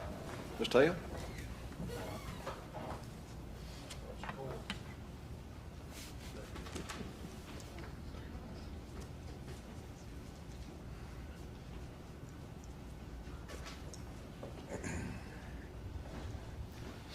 Paul, you mentioned this slide, this intelligence analysis or timeline analysis has 98 slides. I know we're only on number 10, but a lot of those slides you had to explain for the jury so they know what they're looking at, correct? That's correct. And it'll move as we get into the timeline. It's going to. Now, you mentioned right before we took a break that Jessica had met Quentin, or Quentin had met Jessica approximately a few weeks before. Tell us where you started your particular timeline analysis. Again, I started a couple weeks prior because that's when we know through his statements that they met, and that's when the phone data indicates that they met. And again, he said that in his statements that they had met, that they had been together 3 or 4 times, usually to ride around and smoke marijuana. We talked about, you've heard much about the area where they had sex. He mentioned that. One thing that he mentioned was a trip to the hospital, and I was actually able to confirm that when I saw Jessica's text messages when she went to the hospital, and that would have been on December the 2nd when she went to the hospital and he accompanied her there. And then in early interviews, he also mentioned that the only 2 times he'd ever been to what he called town or Batesville were the time that he went to the hospital, which we know was on the 2nd, and the time he went to the liquor store, which we don't know what the date of that was. Did he ever mention in any of the early interviews going to Taco Bell with Jessica? He did not. Now, in the days leading up to December 6, 2014, did Quentin Tellis and Jessica have some communication? They did. They had some text message conversations that we were able to see because we got the text message data on Jessica's phone. And for the 3 days leading up to December 6, 2014 and December 6, 2014, did you see any patterns in the text from Quentin Tellis to Jessica? I did. They started, in the 4 days preceding the 6th, we started seeing a pattern of communication. Now, before let's do a little more laying the foundation of education on what you're going to see. This is a spreadsheet that I created based on the content that we got back from Verizon. We got a bunch of text data that was very messy, but embedded in it somewhere were dates, numbers, and the content of the message. I've added these columns with the names so that you can see that's tied to each person's phone number. This is just something I do for my own analysis. When I'm looking at someone's records, I color them in blue. So when you see blue, you know we're looking at Jessica's phone records. If Quentin Tellis' name is blue, you're going to know that we're looking at Quentin Tellis' phone records. And so the date is typically first, and then who's talking, and then if there's text message content, you'll see it at the end. And this text message content was pulled from those original records from the Verizon SMS content. And these boxes that are more user-friendly for everybody to see, was the information taken in those boxes or contained in those boxes taken from the 4 discs that are already introduced into evidence for the raw records of both phones? They were. Okay. The original raw records are there. So the jury already has the records of this content. That's correct. I've simply processed them and analyzed them, and you see the results of that. And is that what an analyst does? It is. All right, now will you tell us about their conversation on Wednesday, December 3rd, 2014? Yeah, so there's a few things that we're going to see here. I'm going to apologize up front to you. I'm going to read to you the pertinent information, and there's some things that I normally wouldn't say to ladies and gentlemen, but I'm going to have to read those for you. The other thing I want to tell you is I'm not going to read everything to you if it's not pertinent, but I'm going to give you a moment so if you want to read some of the context of the conversation. But there's several things in this first interchange that we see. First, we know that during this interchange that Quentin Tellis is at home. She says, "You're at home, LOL." The other thing that we see is this is the first of those 4 times that we see the pattern that develops where he's asking Jessica for sex. He says, "I'm horny." We're also going to see in the same pattern that she's going to deny him. She does it in a very friendly way, but you're going to see she denies him every time. She says, "Oh Lord," and he says, "Can I have some?" He says, "Can you come lay with me?" Or he says, "Come lay with me," not "can you," but "come lay with me." She says, "You're at home, LOL." The other thing that we see from this text message conversation is that she says, "Your sister and your mom are there. They would freak out if I came over, or if they seen me," is what she says. And I'm going to do some paraphrasing, but you'll always see this is the original text that you see on the screen. And then again, she puts him off. She says she's tired, good night. Now let me ask you, the fact that his mother and sister would freak out if they saw Jessica there, is that actually going to come into play later in your timeline analysis? It is going to come into play as we see the videos of when Jessica pulls into the yard and when she doesn't. And we also know that in including the Tellis home, there was another area where the two of them actually hung out at that was out of the view of the Tellis home. That's correct.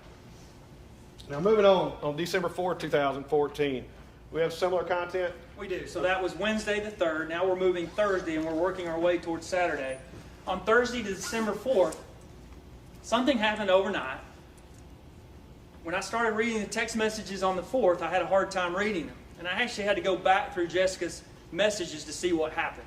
And she did something that we've all done so many times. She broke her screen on her phone. So every message you see from now on is going to be somewhat garbled. And I myself had to constantly pull out my own cell phone because we all know what happens when we try to type that number on that keyboard that we want to place. Often one of the numbers, either to the left or the right or under, is what gets typed. So that was the problem that she's having. You're going to see the original message, and again, I'm going to try to decipher it for you. But again, on this particular occasion, he again says, "I'm horny," and she replies, "Oh Lord." Now, on December 5th, we actually have a conversation, and I know there's been testimony regarding a contact between Jessica and Quentin, and I believe Quentin Tellis, in his statements, he refers to a time where he actually walked across the street and gave her money to eat. Is that correct? He did. And during those interviews, he claimed that was on December 6, 2014. He did. Now, on Friday, December 5th, 2014, was there a text exchange between Quentin Tellis and Jessica Chambers shortly after noon? There is, and that text message conversation led me to the M&M video, and what you're about to see is what was described as her asking for money and him taking the money to her. But again, there's a reference to sex in the middle of this. She asked that if she could have some money to eat, and his reply is, "Can I eat you?" She puts him off, and they go to how much money she needs, and she says just like 6. As we progress to almost 1 p.m., we see where she says, I'm getting ready to leave, I'm fixing to leave, and he says, waiting on you. So he says he's waiting on her to come bring the money. And were you actually able to pull the video surveillance from M&M's store? I was. And so now you're going to see live video. As I said to you earlier, and I'm going to point out to get you started, this is Quentin Tellis walking across the street. He actually talks about people hanging out in his driveway during this time. Is that correct? He does, and we see some cars in the driveway. Now, unfortunately, Jessica is parked off screen during this interchange, but we're going to jump ahead 2 minutes. He hasn't walked back yet. You're going to see him walk back, but this is Jessica Chambers' car approaching the gas pumps. He is now giving her the money, and you're going to see Jessica get out. You're going to see a male walk up and start talking to her. And then I'll point out to you, we're not going to play her entire time at the gas station, but I'll point out to you in a moment that Quentin Tellis, you'll see in that area where he took her the money, he's going to walk back to the area of his driveway and in, toward the house, or where all the individuals are outside.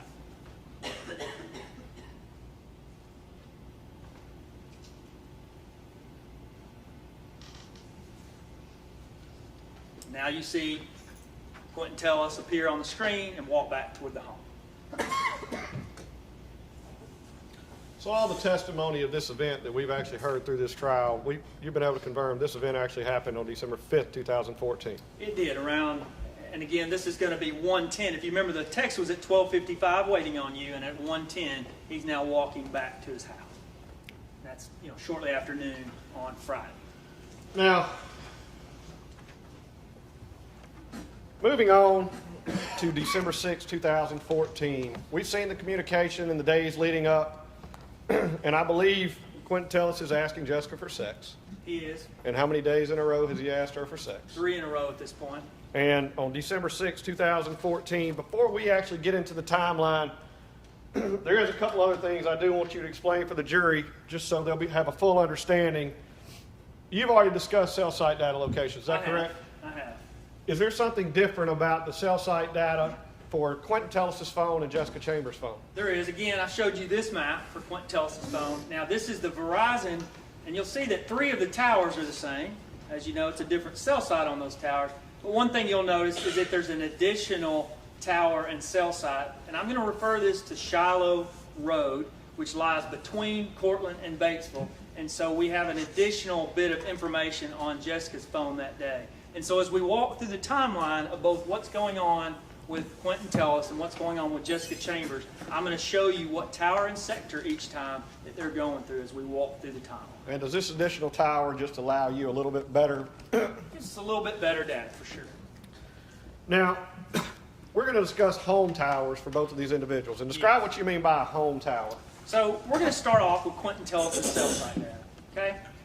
From 12:32 a.m., so that's just after midnight, until 10:04 a.m., every call, remember, cell site only picks up calls, every call that he makes during that 10-hour period, okay, goes through the Polk Tower, pointing north toward his home and the store.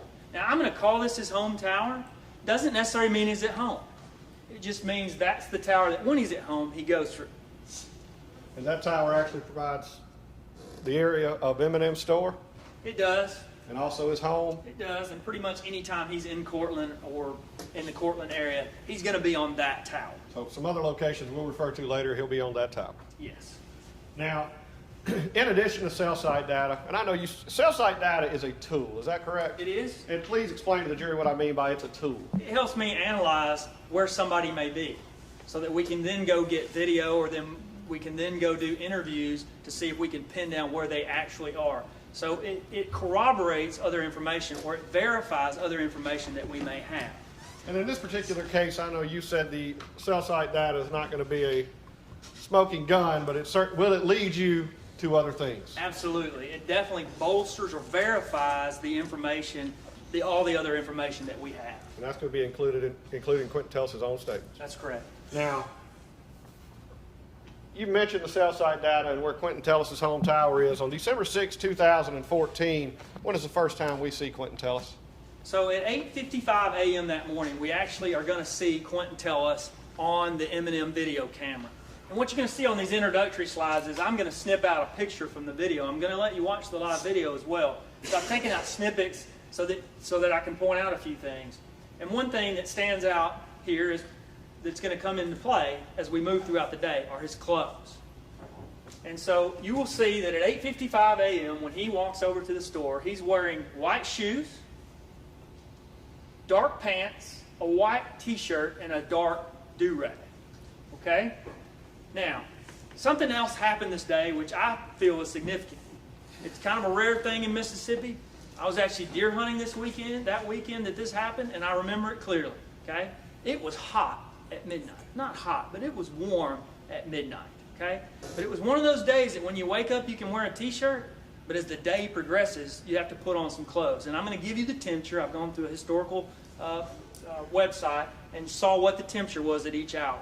Okay? And at this particular time it's over 50 degrees, it's almost 52 degrees, and it has already fallen about 10 degrees since midnight. Do you actually have the video? I do. And is this the first video we're going to see? Well, actually, first, can you point out Quentin Tellis So and you Jerry where he see starts? Quentin Tellis walking, and this is going to be a little longer. Like I said, we're going to short the later videos, but I just want you to get a feel for where his driveway is. He walked out of the driveway, he's walking across, and for some of the other camera angles in the M&M store. So when he comes up, you're going to see him switch as he goes in the store. He's going to walk around the store, he's going to purchase some food, and then he's going to walk back to his house. And just so there is no skip in this particular video. No skip in this video because, as I said, we want him to get a feel for the area that the cameras cover. But is this going to be the first video where we see the splice that you referred to, and they'll see what you're talking about? It is. As he walks to that right side of the video, you're going to see, and goes in the door, you're going to see it switch to the camera that covers the door.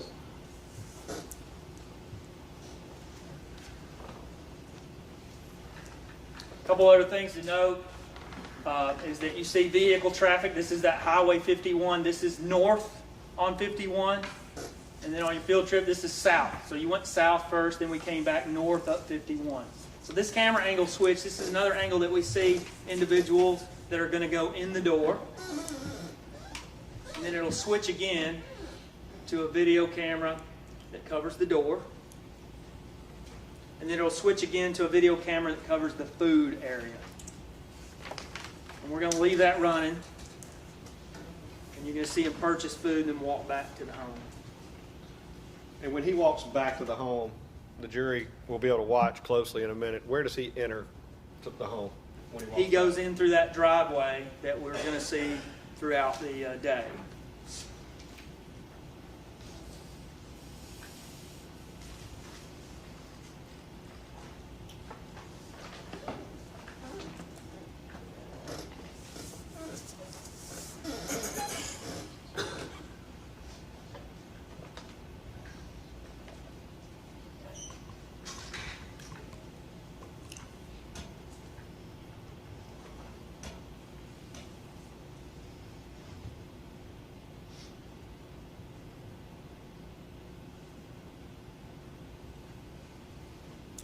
I believe you were able to go, I think you were all able to walk through the store. This area here is the cashier counter. You can actually see the cashier behind that counter moving around. This is the area where people typically order food, and that's what he's doing. He's going to order food, then he's going to walk over to the cashier counter and check out, and then walk out the side door.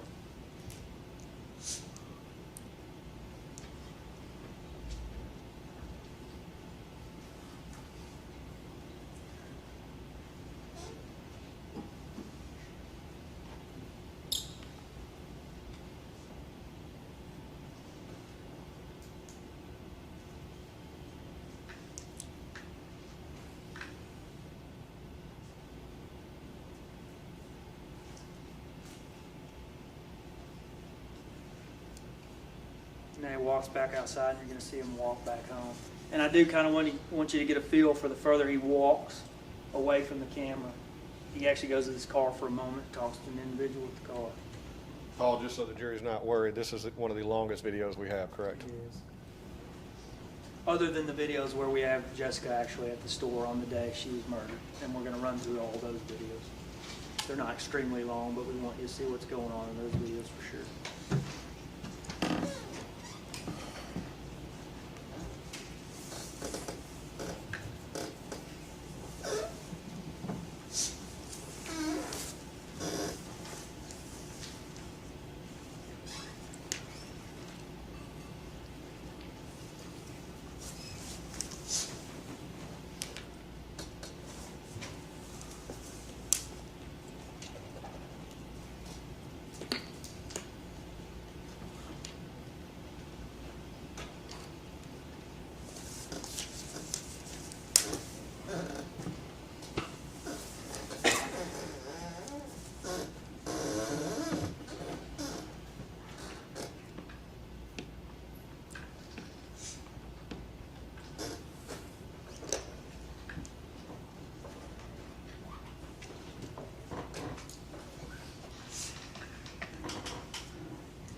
And Paul, just looking at these videos, all these videos, as you said, they're analog. They're a little grainy. Is that correct?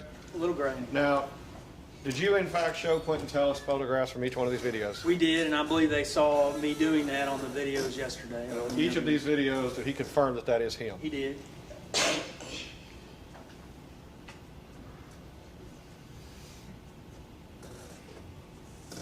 And again, you see the trees that are directly in front of the home and the drive just past those trees. That UPS truck's actually going to move for us in a minute. You're going to see Tellis walk into the driveway.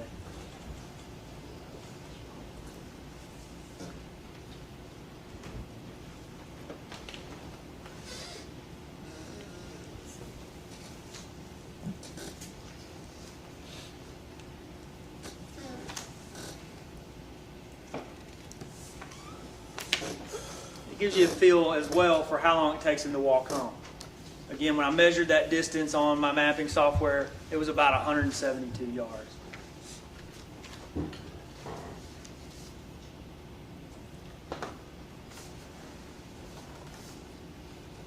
So he has to cross Highway 51.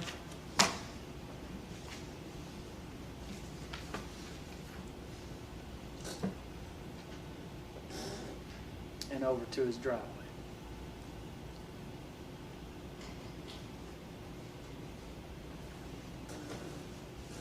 I'm going to show you some very good images later to show it, but I just want to point out to you, this is the driveway that leads, that driveway that you walk down, that gravel drive that leads to the other residence behind his house. The gravel drive that goes by the area where they had sex.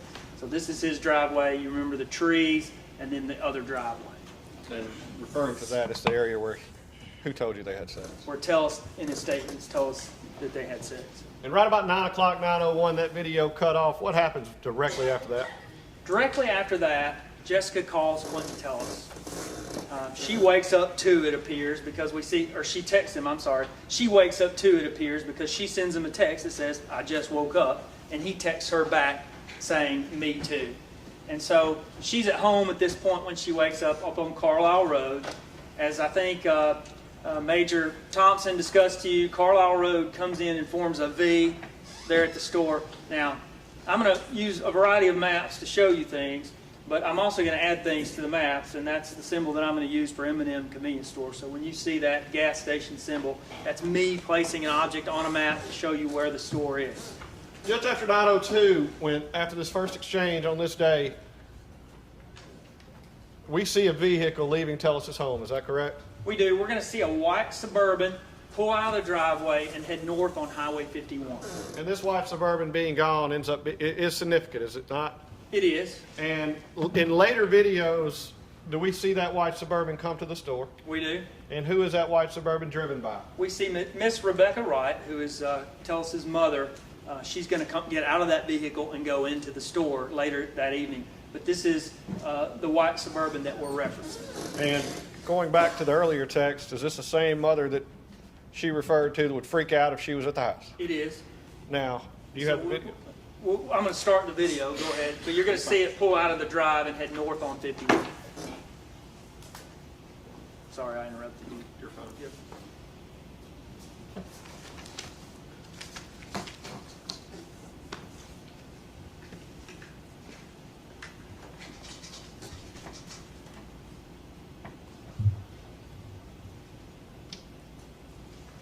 One thing to note when this white vehicle leaves, did you review the video surveillance for the entire day at M&M store? did. And for the rest of that morning, do you see the white Suburban return? It does not.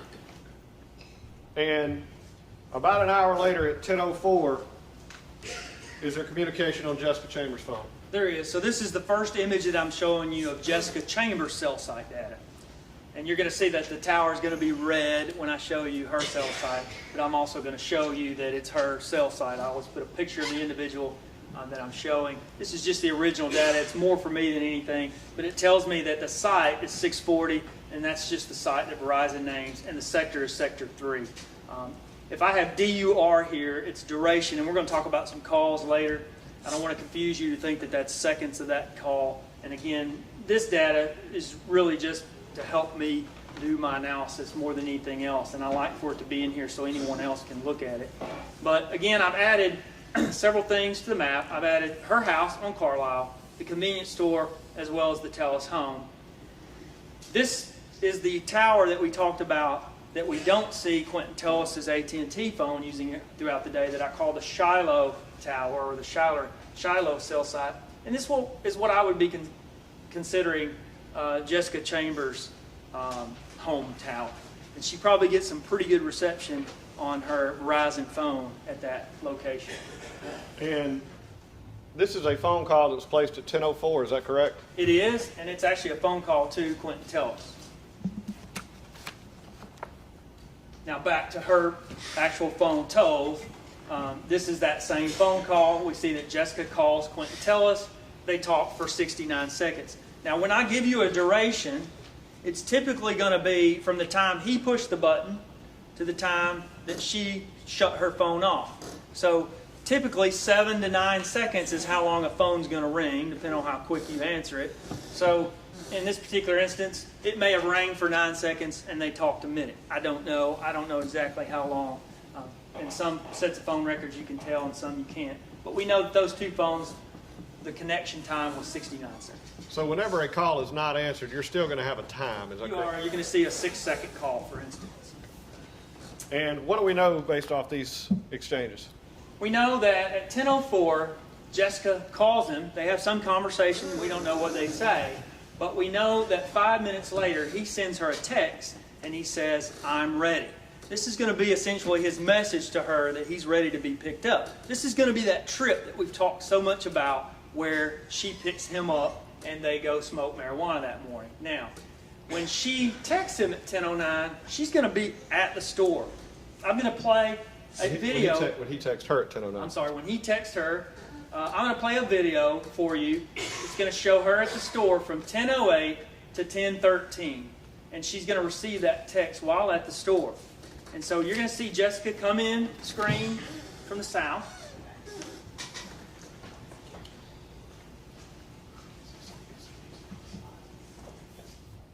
She's going to park. She's going to go in the store, and you're going to see that.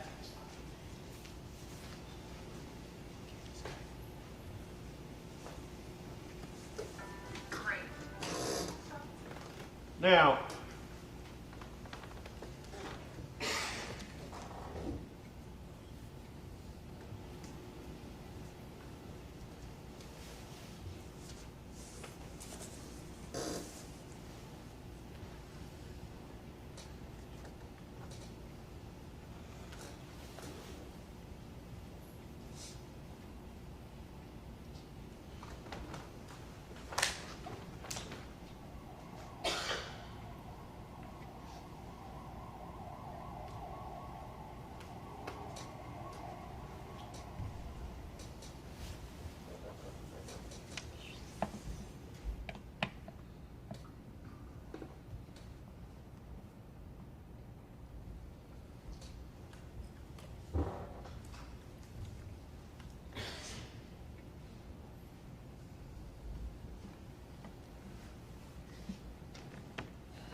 Goes back outside.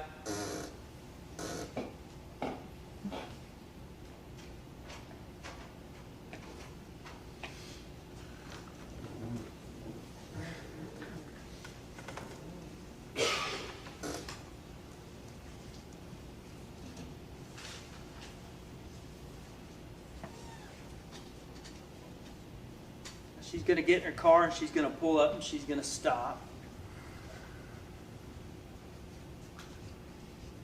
And remember, this is all just prior to her picking Quentin Tellis up. That text was at 10:09, so she's already gotten that text from him saying, "I'm ready."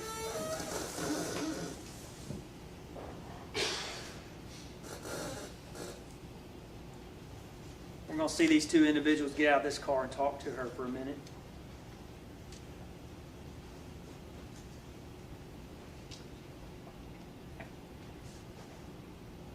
And were you actually able to identify these individuals? We were in this particular case. We were interested because it seemed to be a long conversation at the store. And I believe we identified those two as Brandon Oliver, I believe, and Scooter Henry.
And I'll go ahead and tell you at this point too. We know at this point that Keisha Meyer, is not with Jessica, and we know it for two reasons. One, we don't see any indication of it on the video, but we also know in a slide that's coming up very shortly that she's going to call Keisha shortly after her and Quint pull out.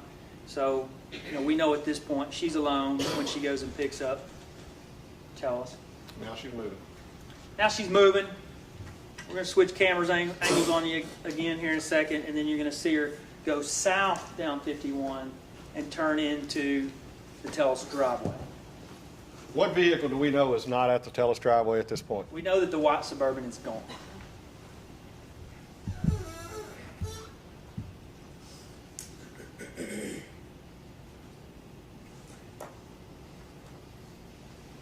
And when the white Suburban is gone right now, where does Jessica actually pull in to pick him up? Again, you're going to see that first drive, which goes into the Tellis, or toward the Tellis home. That's where she turns in and pulls it.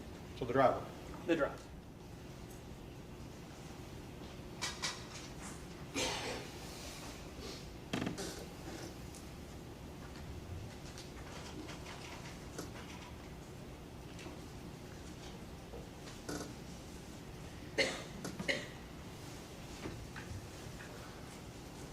And she picks him up, and we're going to see them pull out of the driveway, and they're actually going to head south on Highway 51.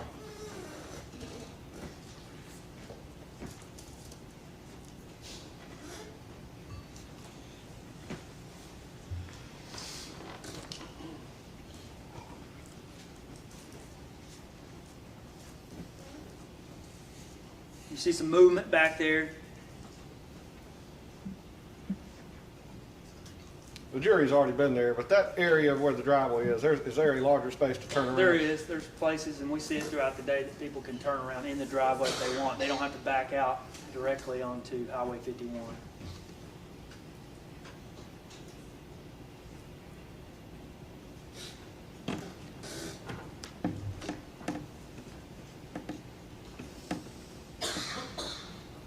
and I'll show you a map in just a moment, but Keisha Meyer is at her boyfriend's, which is actually to the north. But what we're going to see is when Jessica pulls out, her and Tellus head to the south on Highway 51. Now, Paul, back up a bit, slide. Yes. Back up one more. Now, were you able to ascertain the type of vehicle that Jessica drove? I was. That's a 2004 Kia Rio. And did you look up the approximate value of a 2004 Kia Rio? I did. According to Kelley Blue Book, that is valued at $2,057 as an average value. And I asked that, it might seem silly, but for the purpose of the elements of third-degree arson, that is well in excess of $25. Okay? It is. Skip. So, during that time frame, from 10:15 to 10:47, we know that they're cutting blocks, driving around, you know. And so the area that you didn't go is, and again, the stores here, they head south down 51. You went down Main Street toward Heron, and the area where she's murdered is down this way. Now, there's an area, and in some of the interviews you heard him talk about the back way. That's actually a street called Wells Street that goes up to Shiloh. Now, I can't tell you exactly how they go that day. I can just tell you from what I see in the towers, it matches what Keisha said. It matches what Tellus said. They're driving around in circles on the back roads that whole time that they're together because they're going to shift back and forth on towers. So they're going to ultimately head north up into this area to pick up Keisha Meyer. We know they smoke marijuana. Both of them interviewed. We also know through that interview or the statement that Tellus gave, that at one point, and the phone data supports it, they went down past the scene of the murder and went back, turned around, went back. I can't tell you if that was the point that Keisha was with them or not, or if it was at that point of time that we just saw them leave together. I can't tell you from the phone data. Now, Mr. Rowlett, when you say they were turning around in circles based on the towers, did you actually provide an illustration for the jury of those towers? I did. And so... And I'm going to remind the jury, when do you see these cell site tower when you locations? make a phone call, an actual phone call. So if you're riding around with no phone calls, do you have any cell site data? You do not, and I don't know where you are.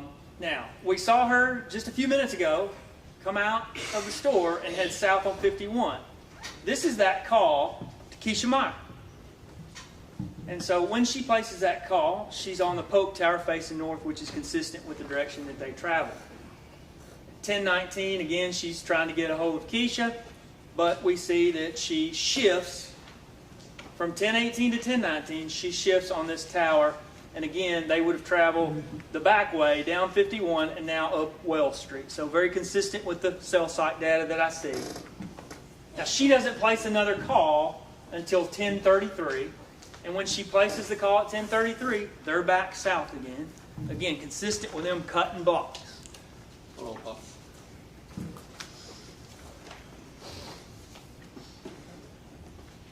Once she picks Quentin Tellus up and they go pick Keisha up, do you have any location data or cell site tower on Quentin Tellus throughout this entire ride? I don't until 10:47, and that's because he's not placing calls. He doesn't place a call until about 2 minutes before he gets dropped off, and at 10:47 he places a call, and at that point he is hitting on the Batesville Tower that points toward the southwest, which is consistent with them cutting blocks. As he said, they're going to be coming across the Shiloh area to hit 51. And just 1 minute later, he's going to hit back on his home tower, extremely consistent with him being right there where he said he was. And then we're going to see her drop him off back at the house. And during the course of this hour where they were cutting blocks, how many phone calls did Quentin Tellus make? This is the only call he makes. And it's as he's headed back home. It's as he's headed back home. And who was that call to, and how long did it last? That number belongs to one of his sisters, LaQuinta Poo Tellus. It's the one we'll refer to as Poo-Poo, right? It is. And so at 10:48, which is 1 minute later, he switches back to the home tower. And I put this time frame up there just to show you for the next 3 hours or so, he's going to be back on his home tower. All of his calls he's going to make are going to be here. And then 1 minute later, you're going to actually see her drop him back off at the store. And when you say see her, based on? the M&M surveillance video. So she's going to travel, this is her car, she's going to travel from the north, drop him off. Now this is that point in those multiple interviews where he says this is the last time. Now he said before noon, but it's actually going to be at 10:49 a.m. when she drops him off, and we know that from the cameras. We also know through multiple interviews at this point that her and Keisha are going to talk about going out for Keisha's birthday. Keisha's birthday is on the 7th. They're going to go out on Saturday nights to support her birthday. And did Quentin tell you that they were planning something? He did, and so did Keisha. What Keisha Meyer found out after the fact, but she does tell us that they were supposed to go out that night for her birthday. And through her records, is it going to become very obvious that she's trying to reach Keisha throughout this afternoon? It is. She's going to basically blow what I call, or what I tell my kid, she's going to blow up Keisha's phone, especially after she wakes up from her nap. She's going to blow up Keisha's phone. But there's one problem. Keisha runs out of minutes on her phone, and we're going to see that that's true. I actually even called the phone company to confirm that Keisha ran out of minutes that day. We're going to see every time she sends Keisha a text, it's unanswered, and every time she places a call, it's going to be one of those short duration calls. And I'm going to show you that video now. You're going to see her coming from the north, pulling in the driveway, and dropping Tellus off.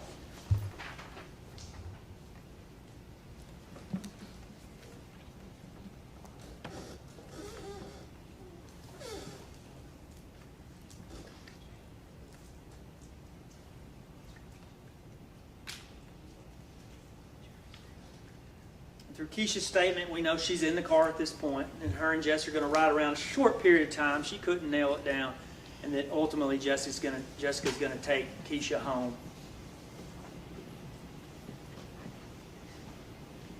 We saw them pull out of the driveway at, I believe, 10:14. It's now 10:49.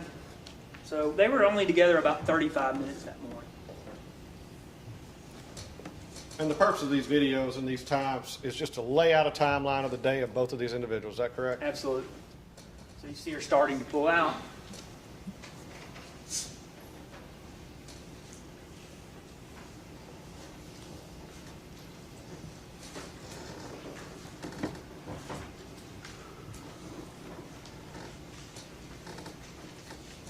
turning around, looks like.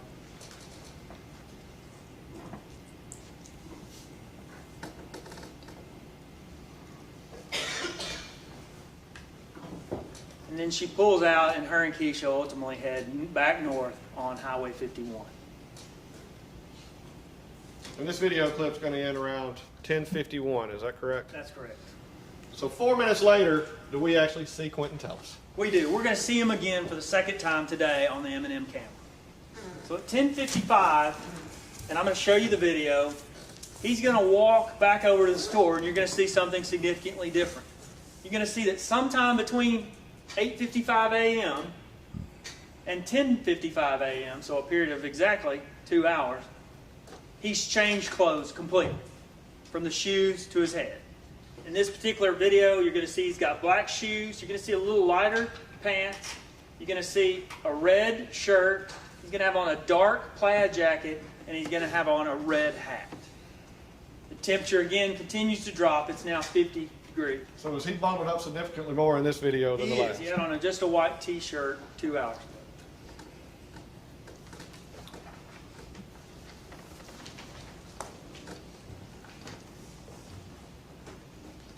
And you're going to see him again walk out of the driveway and go into the store.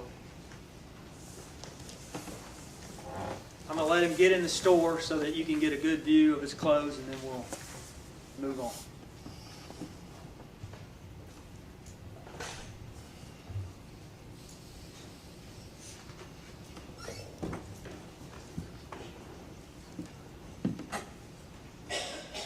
So you'll start to kind of see him appear there on the screen. Again, it's kind of pixelated.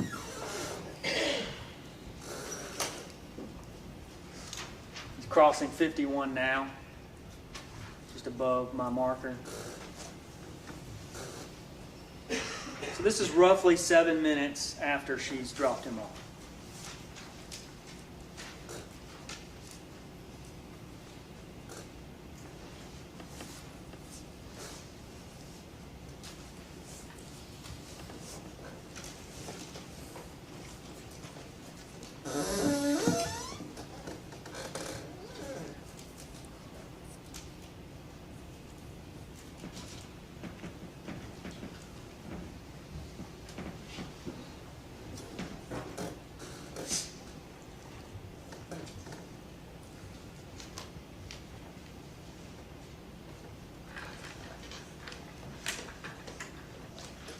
I think it was mentioned yesterday, you'll see through the videos, this store was a happening place in Cortland, correct? It was an extremely happy place, especially during the evening.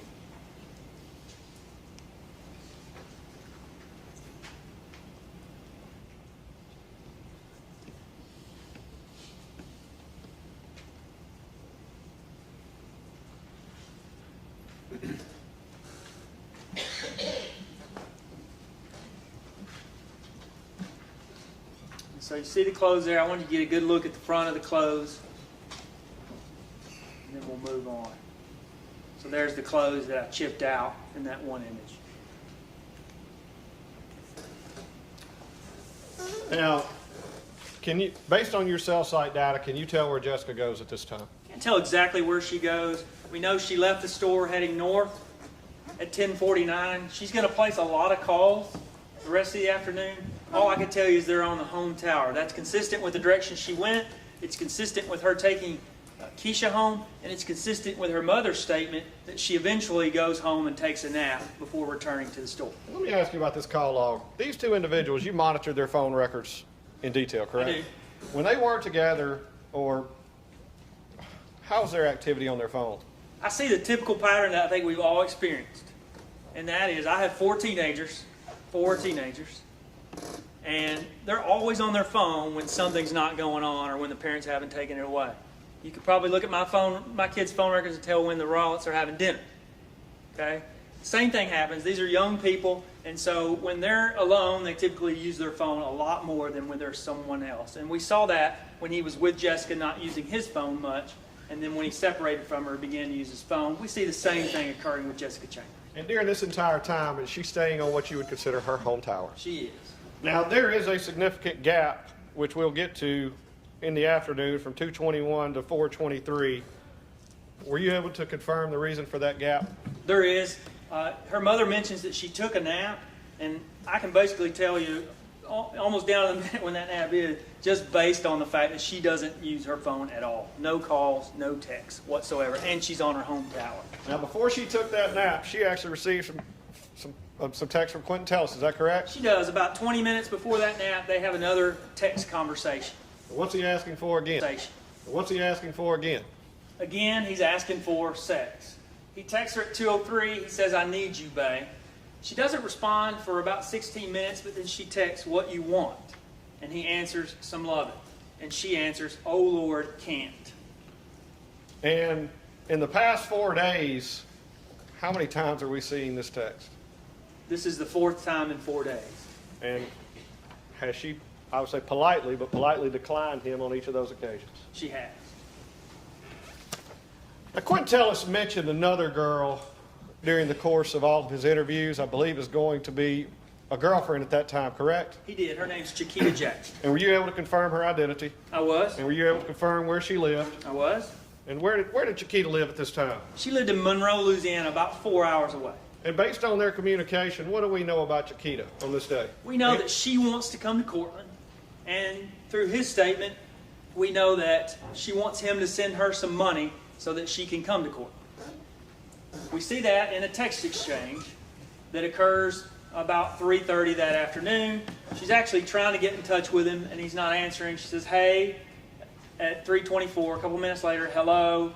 And about 40 minutes later, "Call me ASAP." And then at 4:09, she says, "I'm trying to come up there." And 6 minutes later, she texts him, "Call me." And he indeed, this is his phone records, at almost the same time or directly after she texts him, he does turn around and call, and they have a 1:48-second conversation. And that 16:15 is going to be 4:15. Now, during this time, where is Quentin Tellis? We know that from 4:21 to 5:34, he's back on his home tower. And these are the calls that he places during that time frame. And there's a call at 4:25 that is going to be a number for Chiquita. Is that correct? It is. That 318 is a Louisiana area code, and I know that that number belongs to Chiquita Jackson. And is that going to be the last call to Chiquita for a while? It is for a while. It sure is. And is Chiquita trying to reach him during that time? She is. She's going to try to reach him a lot because she's trying to get that money to come up to Cortland. Now, moving on to Jessica's phone, and Jessica, you already mentioned the nap and the gap from 2:21 to 4:23. Correct. At 4:23, does her phone go active? It does. She receives a call, and we know through her mother's testimony that she actually does receive a call that basically wakes her up and gets her moving. And that is the first call that we see, and it's from Quentin Tellis, and they have a 38-second conversation. After that call, who is Jessica trying to reach? This is the first call that we're going to see to Keisha Meyer. And throughout this short period in the afternoon, we're going to actually see her reach out to Keisha by calls and texts 13 times. And this is the first of those 13 calls or texts. And that's what you refer to about her blowing up Blowing up Keisha, Keisha because they got big plans that night. based on several statements. Several statements. Just after this first conversation, do we have an exchange between Jessica and Quentin? Yes, so about 10 minutes later at 4:32 p.m., we see the beginning of a text conversation. I'll let you read it. It's somewhat garbled. Translating it for you, she's essentially saying, I'll go get something to eat if you'll pay for it. And just after this and during this time, Jessica is still trying to call who? I know we just mentioned. Still trying to call Keisha. Can you move to the next slide? And so you'll see from 4:40 to 5:14 a series of texts and calls to Keisha and Quentin Tellis. At 4:40, she texts Keisha, where are you at? Again, they have plans that evening. It's getting later in the afternoon. She tries to call Keisha, no answer. She texts her again, says, call me. And then she texts Quentin Tellis, where you at? And I'm going to go back one slide, and I apologize for moving on. Jessica did, when she talked to Quentin, Quentin actually asked her to call her, and they actually spoke. He did, and I saw this throughout several text conversations. You know, her screen was hard to read, so she got a lot of people that would text her and say, call me.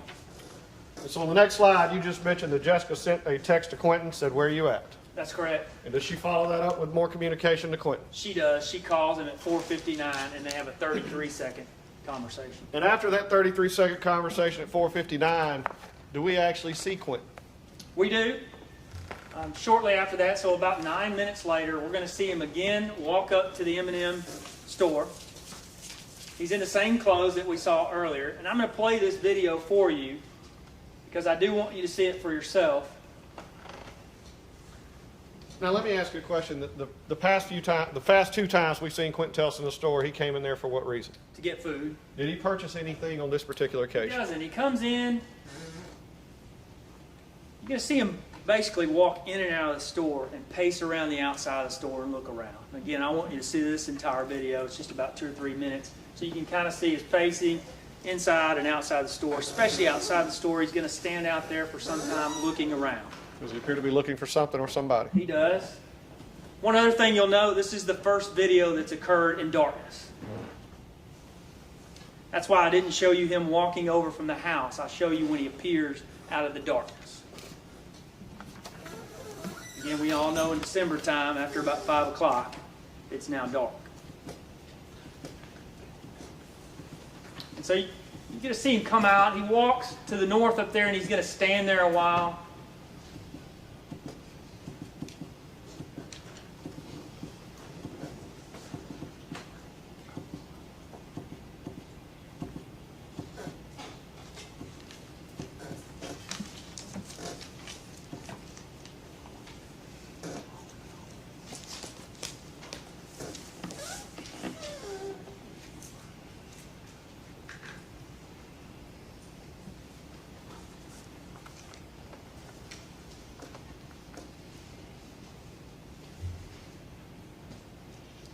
That's actually him that walked up to the north there. You're going to see him come back in a minute, and you're going to be able to tell it's Quentin Tellis.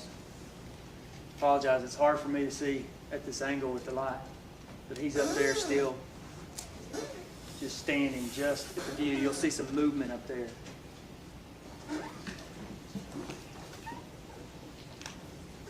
You won't notice until he comes back into view that that's him.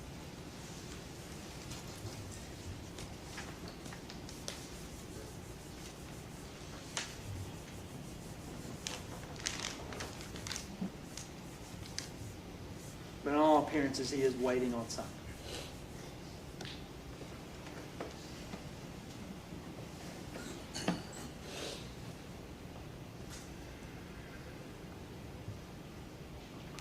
some point soon, we're going to see Mr. Tellis actually come back to the south, and He's going to walk off the screen.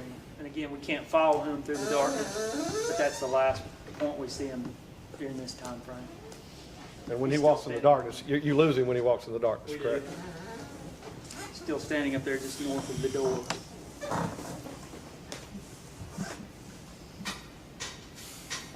And again, we wanted to play this whole video just to give you a feel for how long he's at the store waiting for something.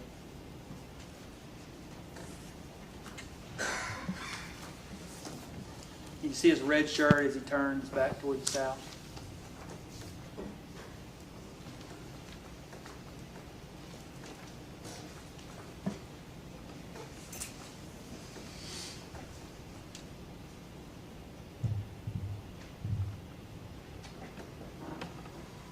There you see the red shirt and the red hat.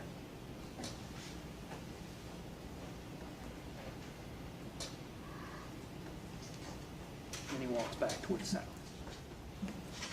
And that's at 6 or 5:12. Then he walks off the screen into the darkness. And approximately 5:20, do we see some more activity between these two? We do. So about 8 minutes later, he places a call to Jessica. It's a very short duration call. It's one of those that she appeared not to answer, but she saw, because just seconds later, she calls him back. And they actually have a 49-second conversation at 5:20. Now, this is going to be that critical time in the evening that we're going to see Jessica at the store. And we definitely are going to play you that entire video when Jessica's at the store. So she's going to be at the store for 5 minutes, roughly, 5 to 6 minutes, from 5:24 to 5:30. I want to point this out beforehand. This is a picture that I take at 5:29:38. And I don't know if you can see it real well, but this is Jessica standing here. That you can see the lightness of her head. That light spot underneath her head is her cell phone. And you're going to see that yourself as she pulls up and places a 5:29 call. And that's going to be this call where she calls Quentin Tellis. Now, one thing very important is she gets his voicemail during this phone call. I can't tell you if she leaves a voicemail. I can't tell you what the voicemail is, but I can tell by looking at his original records from AT&T that that particular call went to voicemail. It registered as voicemail on his records. And you saw that on the actual records. I did. So I'm going to play that video. As I said, it's about a 5-minute video, and this is going to be the video of Jessica at the store in the evening. It's going to be the last time we see her, and we're going to do the thing that we've been doing where we switch the camera angles as she moves around the camera.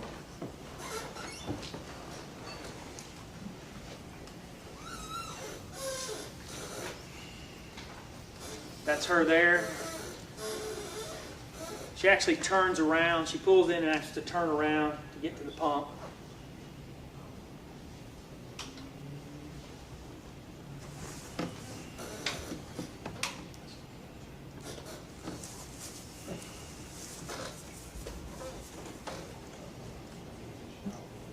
That's her car. You see the headlights.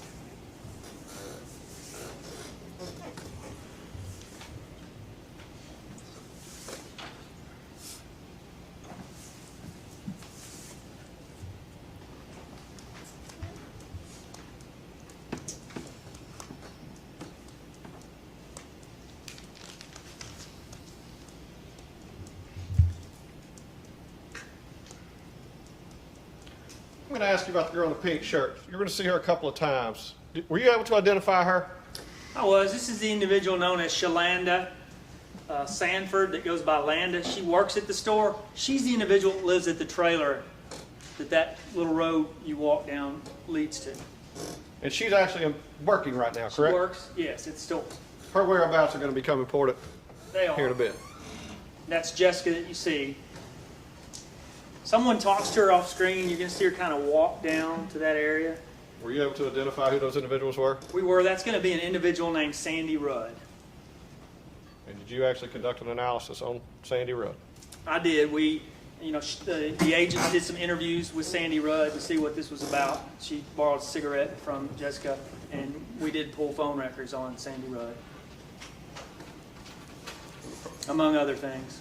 So you were detailed enough to even find the person she lent a cigarette to? Exactly.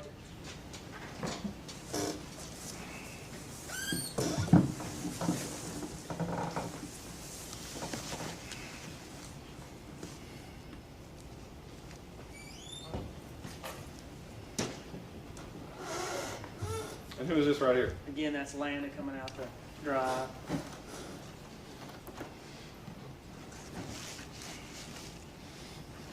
We talked about that activity at the store. You're going to see it really picking up at this hour. A lot of cars coming and going.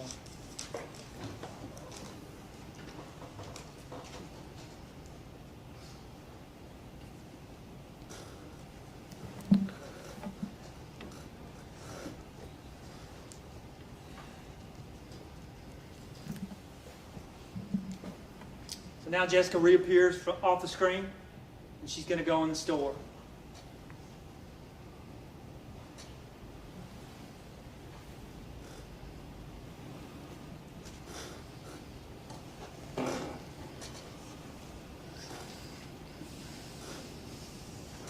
You'll notice that Jessica has on a little more clothing than she had on earlier too. Got on some type of jacket, a bigger shirt.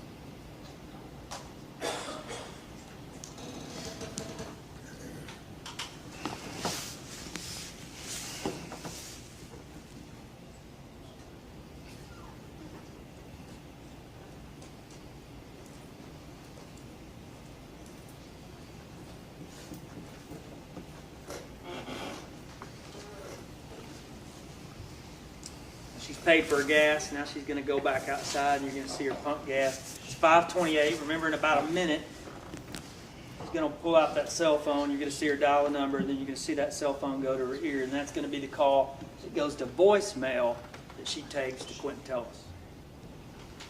or makes to Quentin Tellis. She's opening her gas can, putting in the nozzle.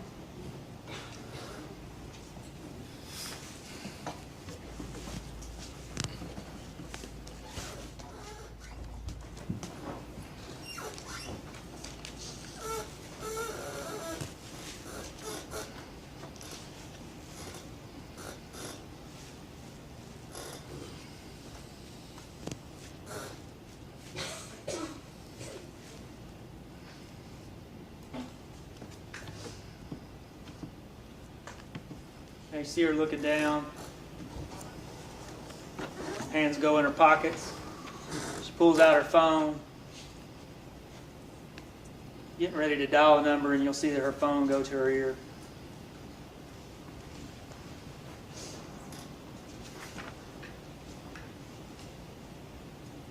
And there's that call. And that call goes to voicemail. It does.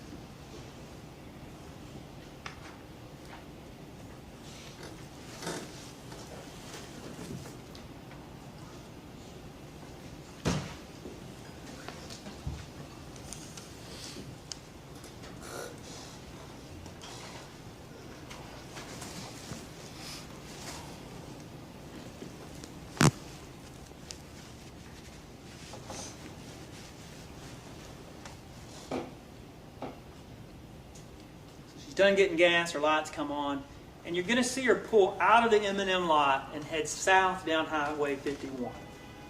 Now,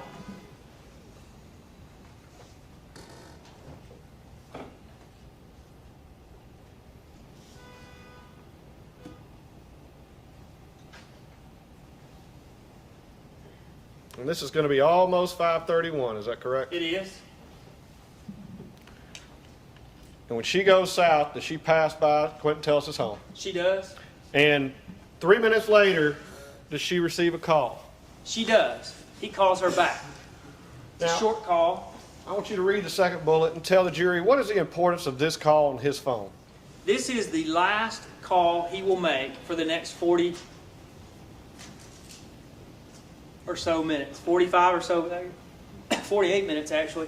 This is the last call he'll make for the next 48 minutes from his phone. And that's the calls to Jessica at 5:34.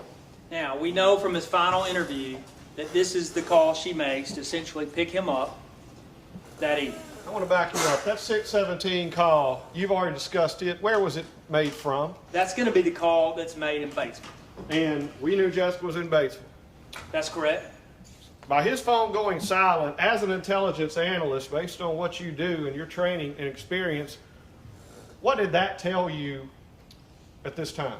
Before he admitted that that was him, my analysis and what I told the agents is, you know, I believe that she had picked him up, that this was the call to tell her where to pick him up, and that she had indeed picked him up. And again, through that final interview, we were able to confirm that analysis. So you had this information when you made the decision to go to Monroe in November? It is one of those items, that's correct. And not the November, but finally the January interview, did it validate or back up your analysis at this point? It did. The other thing that we know at this particular time, we saw Jessica pass the house and go down Highway 51. We do not see her go to the Tellis home during that time frame to pick him up. We can't tell you where she picked him up. But what we do know is during that time frame, the white Suburban is at home. And we know that because we're going to see on the video in just a little bit, it's going to leave the home and come over to the store. And that white Suburban is driven by who? We see it later driven by his mother, Miss Rebecca Wright. And even based on what Jessica has already said, when that white Suburban was at that residence, did we see Jessica pull in the driveway? She would not go there because they would freak out. I believe we did see her go pull in the driveway on 2 separate occasions, correct? That's correct, when we know the Suburban was gone. At this point, based on both of their statements, are Jessica and Quentin Tellis, no, excuse me, not both, but based on his statement and the phone records, are Jessica and Quentin Tellis together? They are, and this is the cell site data on that phone call. Your Honor, can we approach? You may.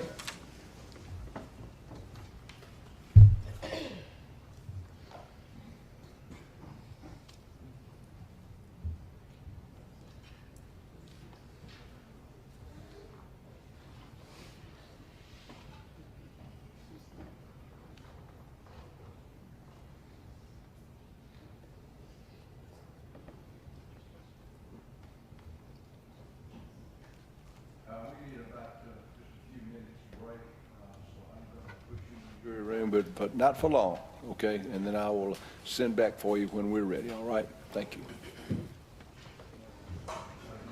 Sir.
All right.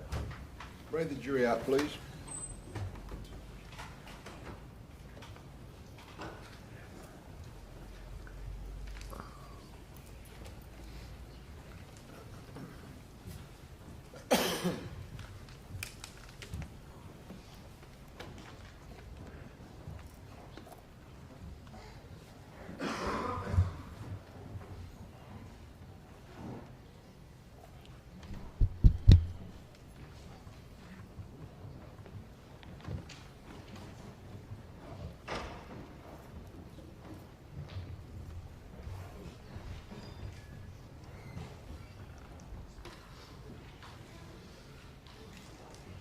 You all follow my instructions? All right. Mr. Hale? Thank you, Your Honor.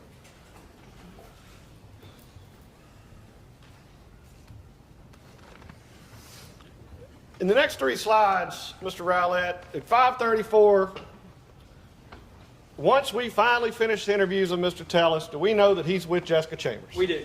And they move in which direction? We do. This is that 5:34 call where they head off the Pope Tower pointing north. And then we see that Jessica makes a call around the 6 o'clock hour. And on that tower, she's going to be on the Shiloh Road tower pointing toward the southeast. This is that area. Remember, the murder occurred down this way. This actually goes under 55, and this is another back way to go to town. But that area we talk about, the sandbox, it's here. And a lot of times they'll take the back road up Eureka into Woodland Road, and you're going to see that the Taco Bell's up here. And that's consistent with the cell site data. And as she continues to be on her phone, do you see her make her way into Batesville? We do. About the time that it would take to drive up there, from 6:04 to 6:11, we see her shift on the 2 towers that would cover Taco Bell, especially given the route she took up Eureka, up Woodland Road. Woodland Road actually comes out right here, and Taco Bell is across the street. And it's very near that tower, and she actually bounces between the 2 sectors of that tower, between 6:04 and 6:11. And at 6:10, again, we've talked about who is she trying to reach still. This is one of those 13 calls and texts to Keisha Meyer. While she's with Quentin Tellis. That's correct. Now, we talked about this phone call several times. In the next slide, you've shown this image previously. We have. This is that one call that we have that Quentin Tellis makes at 6:17 to his sister Poo Poo, and it is consistent with them actually leaving the Taco Bell area and heading south. Now, I want to point out something I haven't pointed out before. This is the same call.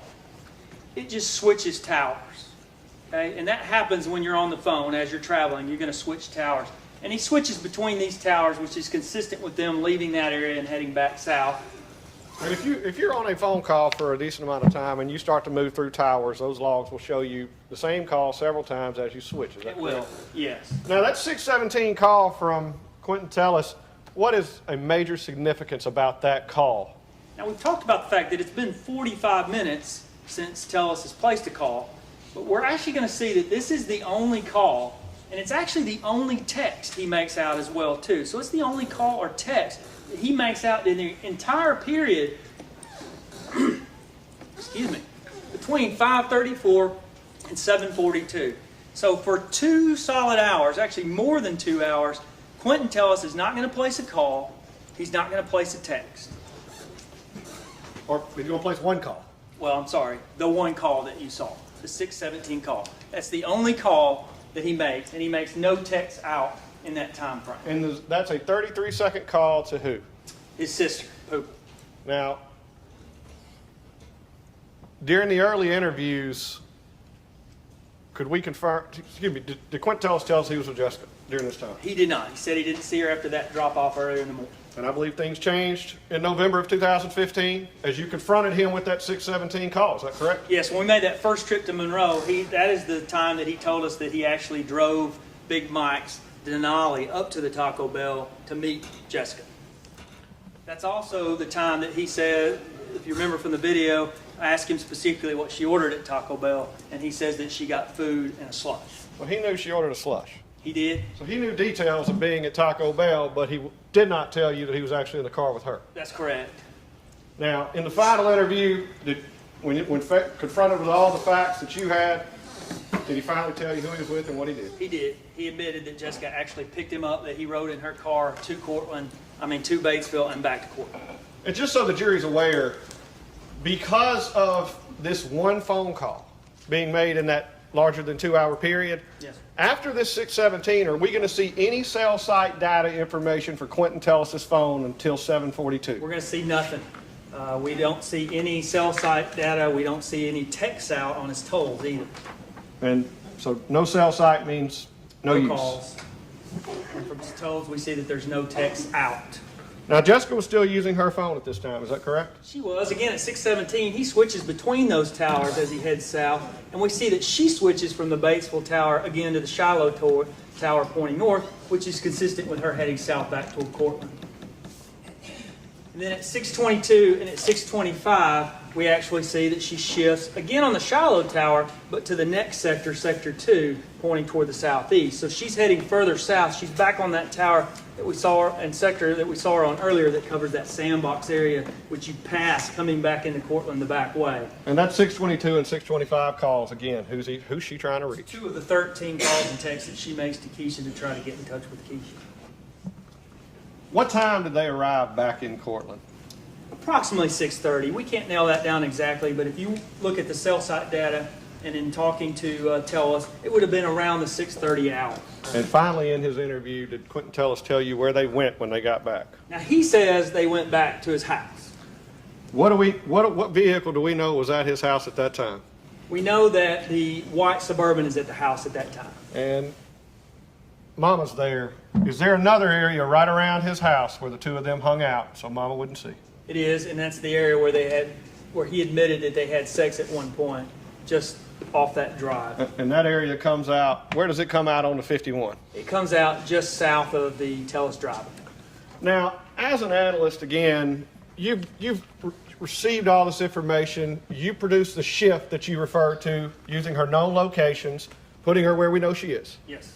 And at this point, you said you believed her to be around the Tellus home or around M&M's. Somewhere south of M&M for sure. After Quentin Tellus's final statement, did that corroborate all the information that you had? It did, and that's a moment analysts love when we make an assumption or we make an estimate and we can go gather a bunch of data that validates our finding. And it indeed validated that original finding back to the slide that I showed you earlier. And I want to go to what you told the jury earlier. This is used as a tool. It is just a tool. And was this informational tool what you started with? It is. And then after watching video surveillance and talking to Quentin Tellus himself, did this tool validate or corroborate exactly what you thought? It did. Now, what did Quentin Tellus tell you that they did when they got back to the house? Now, he says they went back to the house, and he says they smoked marijuana for approximately 30 minutes while sitting in Jessica's car. And where did he tell you that that car was located? Now, we asked him multiple times, and he says, we're at the house. Did you ever see a car pull in the residence? I do not see a car pull in that residence anywhere near that time. And certainly, Jessica, we've already mentioned several times, there was a reason Jessica didn't go there at this time. That's correct. Through those prior texts, she said she wouldn't go there if the mother was there because the mother would freak out. And finally, you can mention the other area. It is. That area just south of the home is where they'd previously had sex. Let me ask you, that grassy area south of the home, is it located within the M&M camera view? It is not. Now The entrance and exit to that driveway is, but the area itself is not. And what part of M&M's camera is that entrance and exit located on? On the far right side of that camera, and we're going to see a What little I'd call video. right on the tip, right? Right on the tip of that camera. It's very difficult to see, and the jury will see that in just a moment. Now, we know at this time, based on Quentin Tellus's statements and the phone data, that they are at the area around Quentin Tellus's home. Somewhere around the home, yes. Who's Jessica still trying to reach? She's still trying to reach Keisha. And what you're seeing here is going to be the last 2 calls that Jessica ever makes. At 6:41, she's going to place a call to try to get Keisha. This is my cell site data. You're more interested in my now analytical product at the bottom, essentially where you see Jessica calling Keisha Meyer at 6:41. And again, it's one of those very short duration calls because Keisha's out a minute. And when you say your cell site data, the cell site you're getting is the exact cell site that would be over Quentin Tellus's home. It is. It's that Pope Tower pointing north. And then finally, what you're going to see at 6:48 is this is the very last call that Jessica will make. This is that call to her mother that she makes at 6:48, and it lasts 76 seconds. And Lisa Chambers has already described that phone call.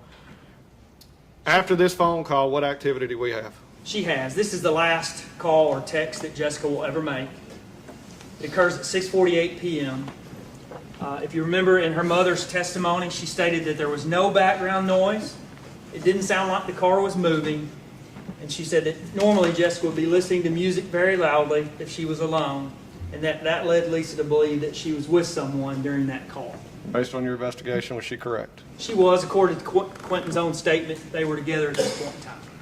Now, I want to ask you about the area south of the home a little more specifically. He had discussed this area in detail with investigators. Is that correct? He had.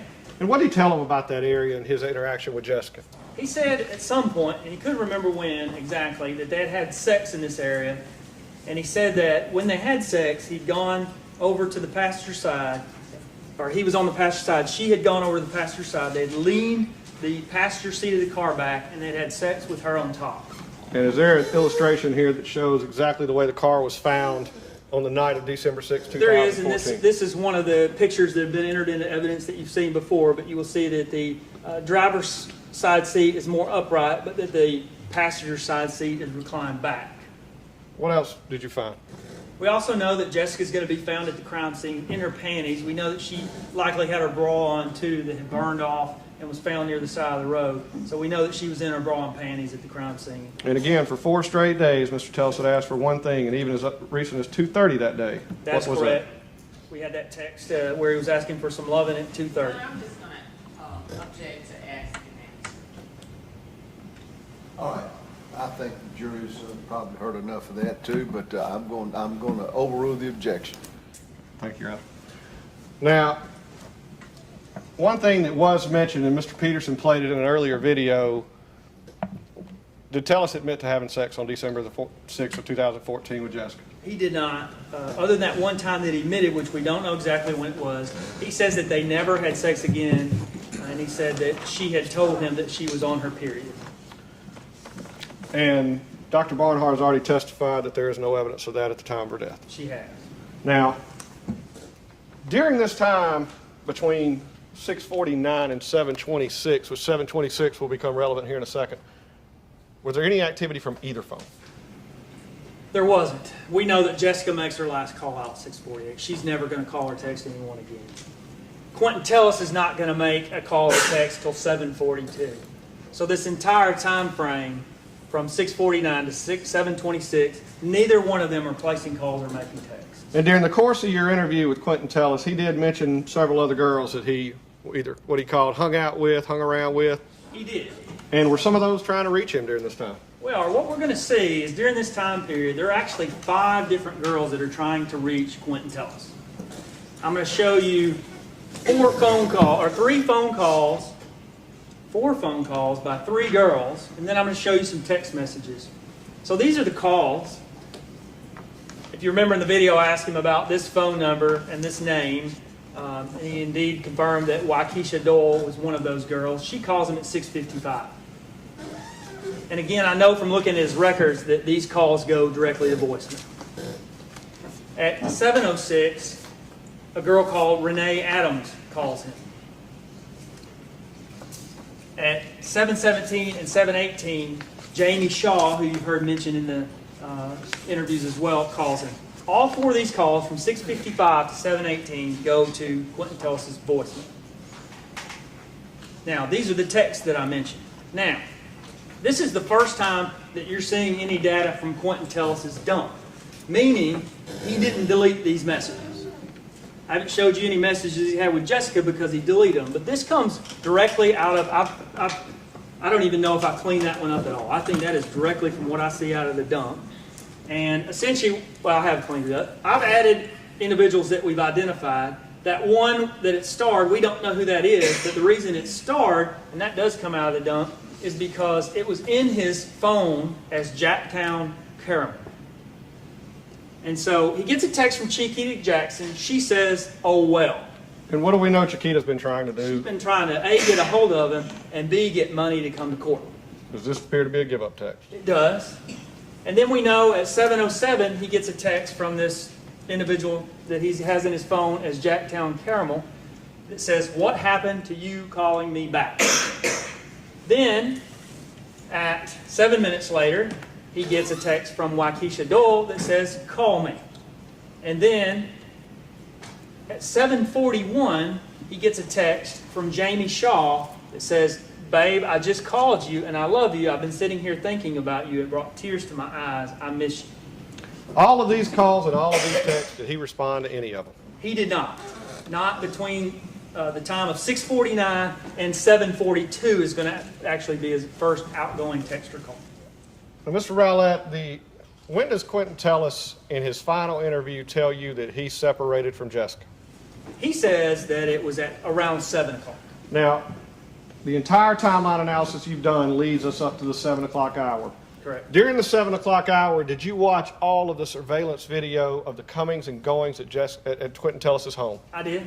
And around 7 o'clock, do you see anybody coming or going? I did not. From either the main driveway or the south driveway? Not around 7, not until 7:09. And at 7:09, you actually see someone come out, is that correct? I do. You're going to see a blue truck pull out of the driveway.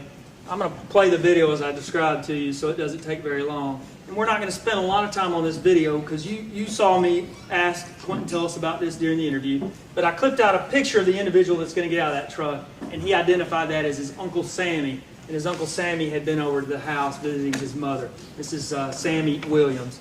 So I'll show the video. You're going to see Uncle Sammy pull out of the driveway. Now this is at night, so it's dark. All we can see at this point are headlights. And Uncle Sammy's actually going to pull across the end, and another car is going to pull in front of it. And then you're going to see him pull up. And he's going to sit there. We can keep an eye on those headlights for about 2 minutes, but we're going to shift forward so that you can see that blue truck pull up. And so there he is pulling out of the Tellis driveway, across the lot. So if you remember from that lot, you enter that lot, and he's going to ease through that lot. You're going to see his lights reappear. And then he's going to sit here. You're going to see a time jump in just a moment because I don't want to make you sit there and watch headlights sit in the parking lot for 2 minutes. And then at the end of that, you're going to see that truck pull forward. And again, we identified that individual that got out of the truck as Uncle Sammy. And Quentin Tellis also identified the truck He did. and the person that got out. Yes. And admitted that Uncle Sammy was over at the house that night.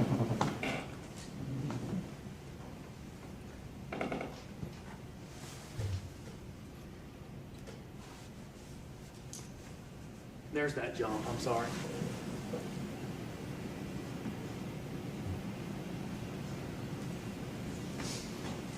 And then here's the blue truck, which belongs to Sammy Williams.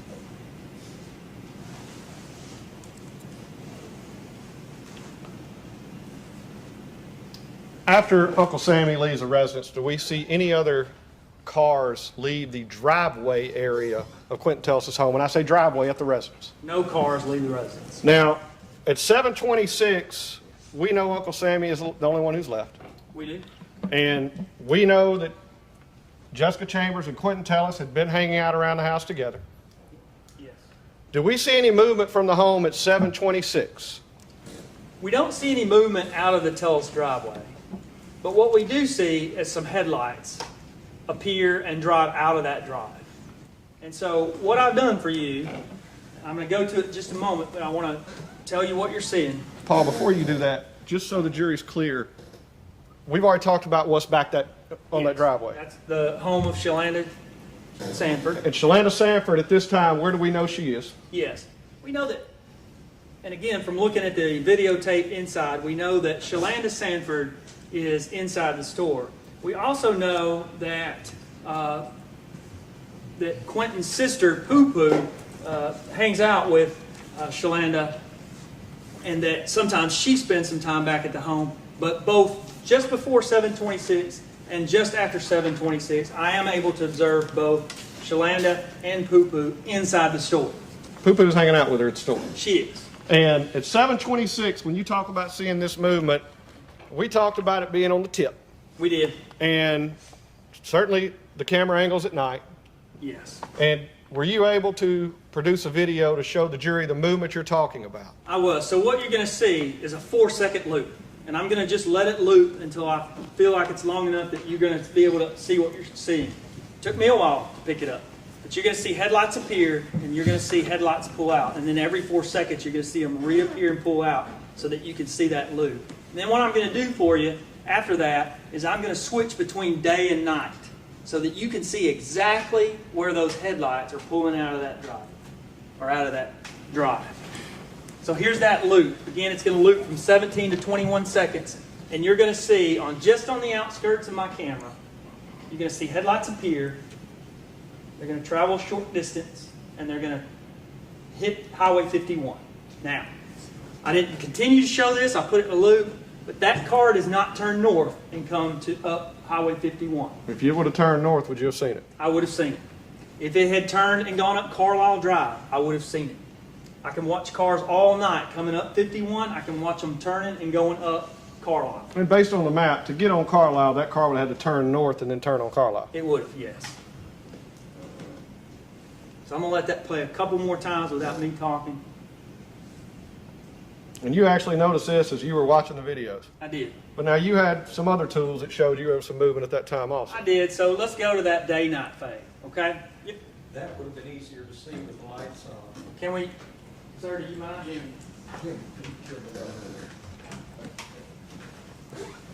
Better, sir? If we didn't have the sunlight, it would have been. I'm going to play it again, though. Get it going. Okay. Should play it.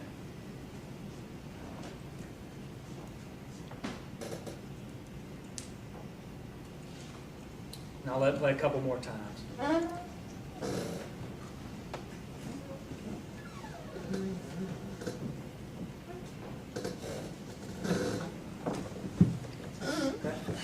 Now, what I've done for you is put this on a day-night fade.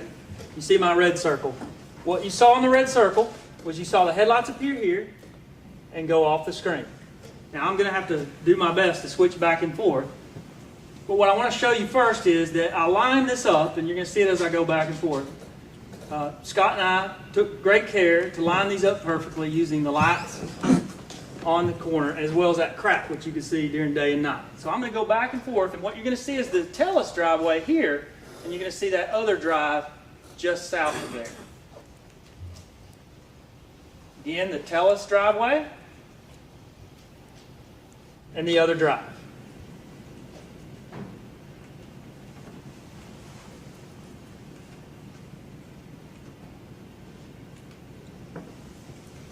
And as you're flipping back and forth, I also want them to point out the crack in the lights you were talking about.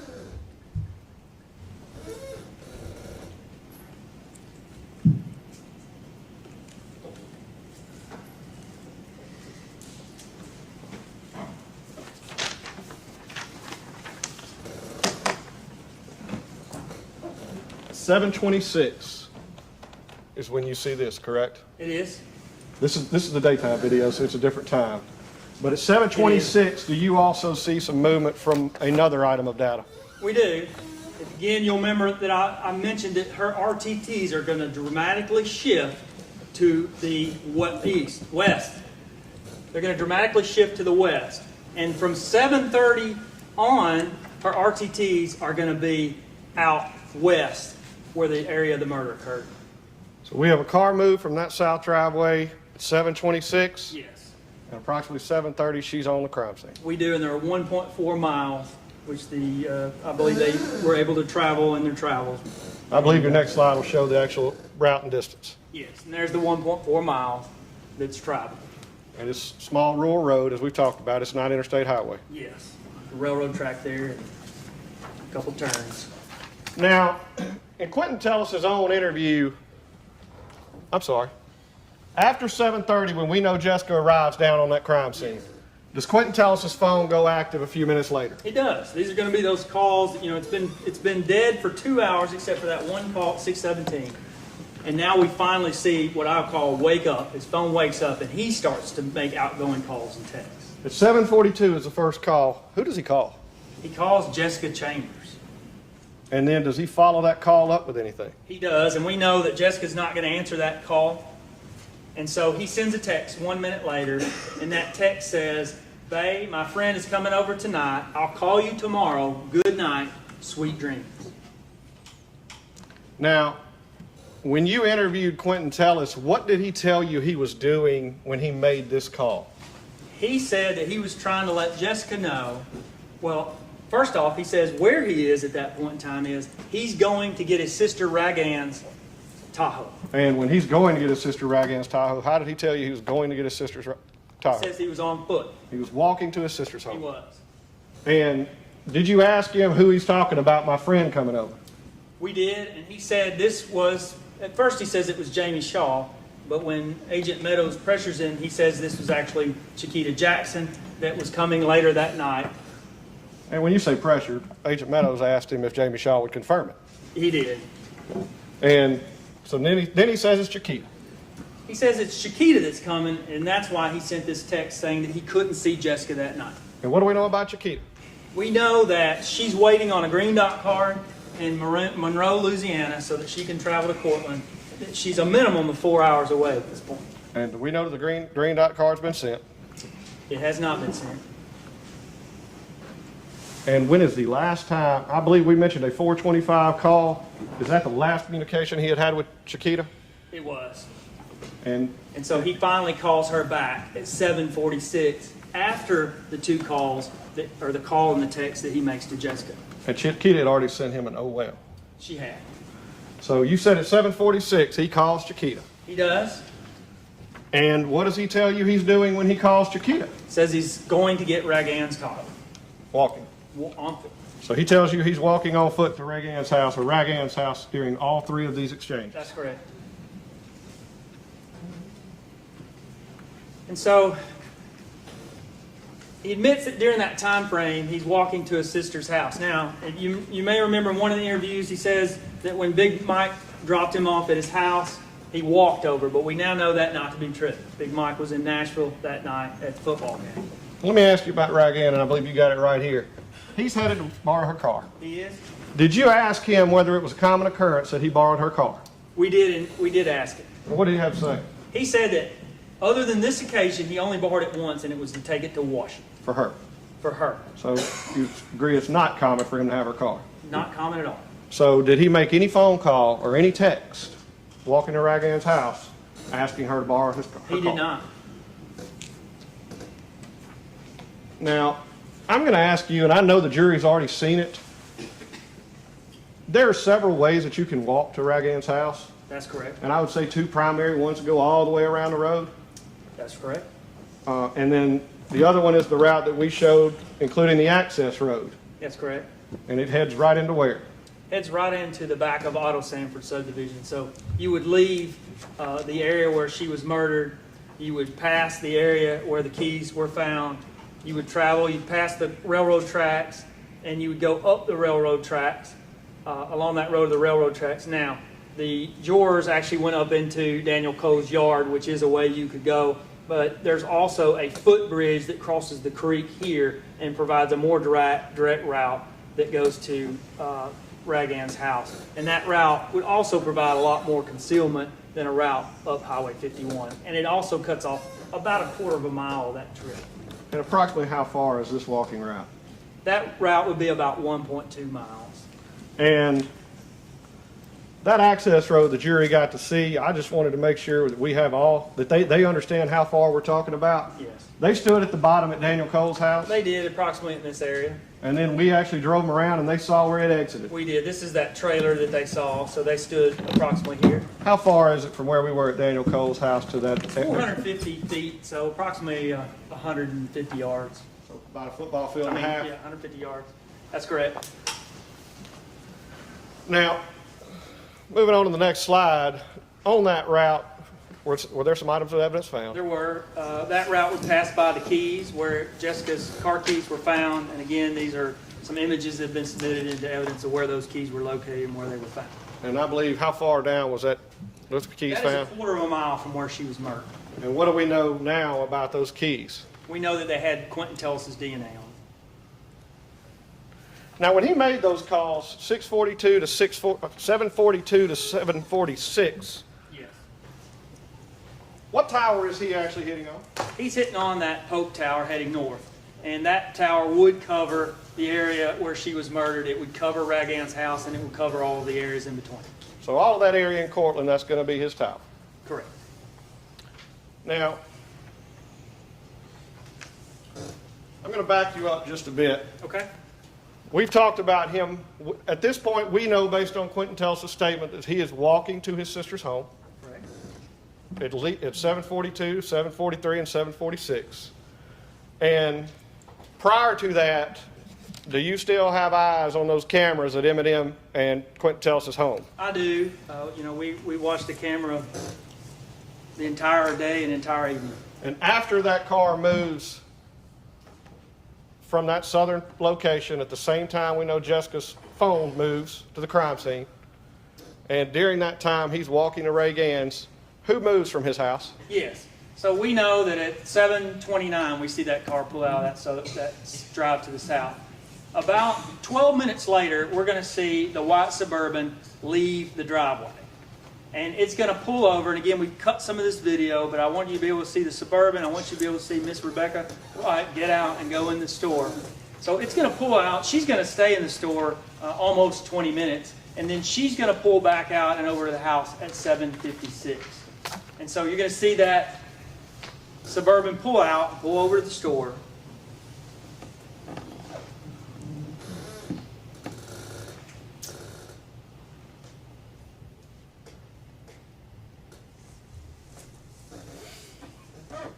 Going to head north on 51, then pull into the parking lot of the store.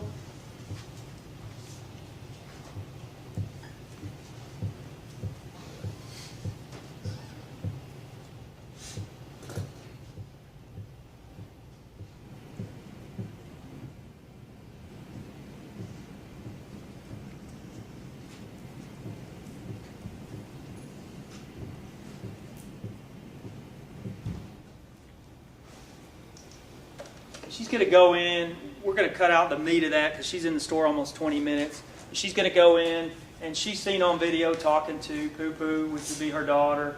She talks to Landa, who's in the store.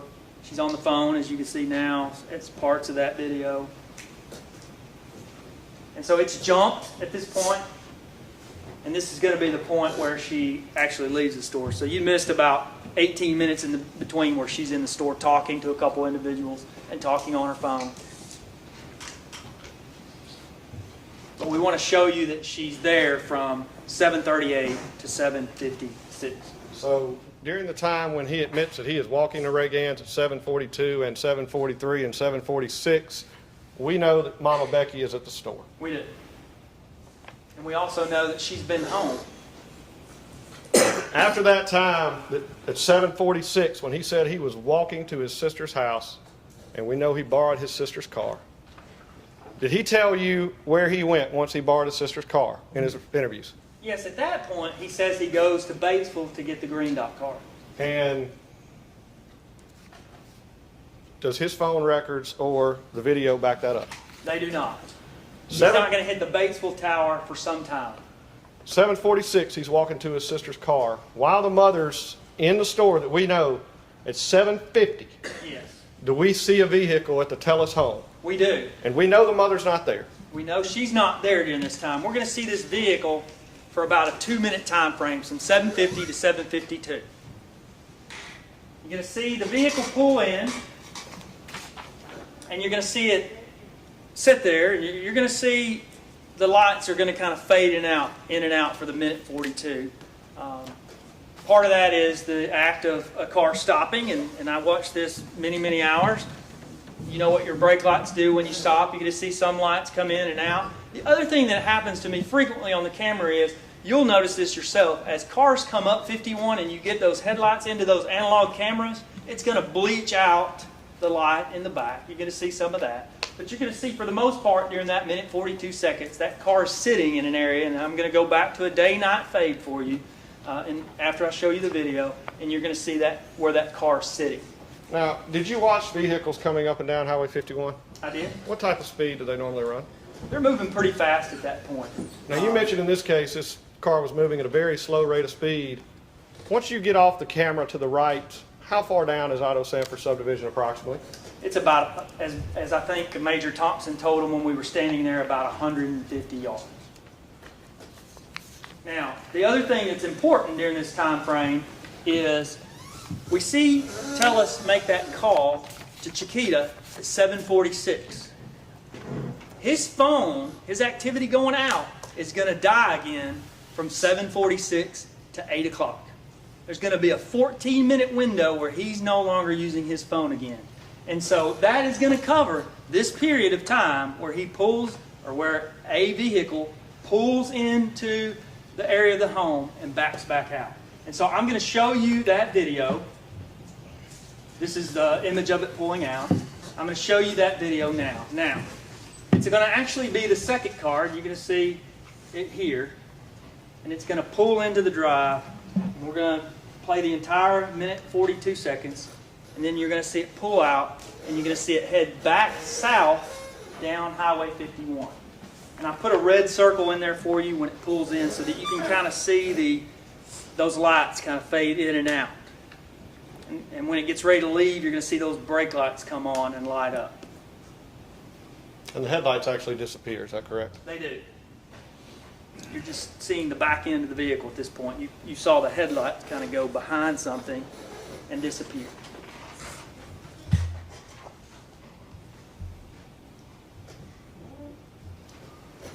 And again, you see those lights kind of coming and going. They disappeared for a moment when that car even went south down 51.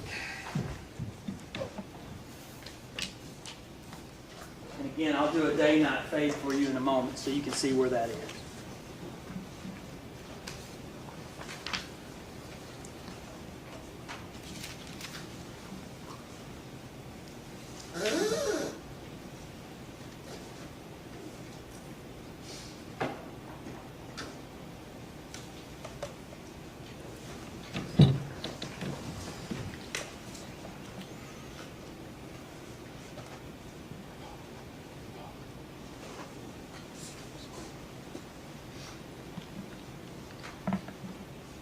All right, Paul, you're seeing the taillights fire up? You do? You're going to see it pull out of the driveway, and it's going to head back south down Highway 51, the direction you would travel if you were going back to the Mercy. You see it turn south. We did. Now,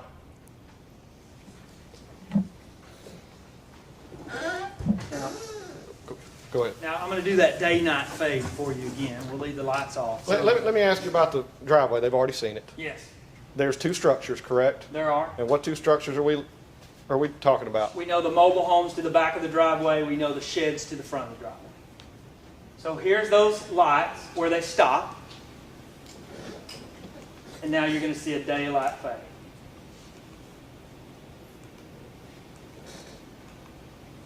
And that vehicle's parked at the front of the driveway. And I want you to notice there's a tree here and there's some trees back here.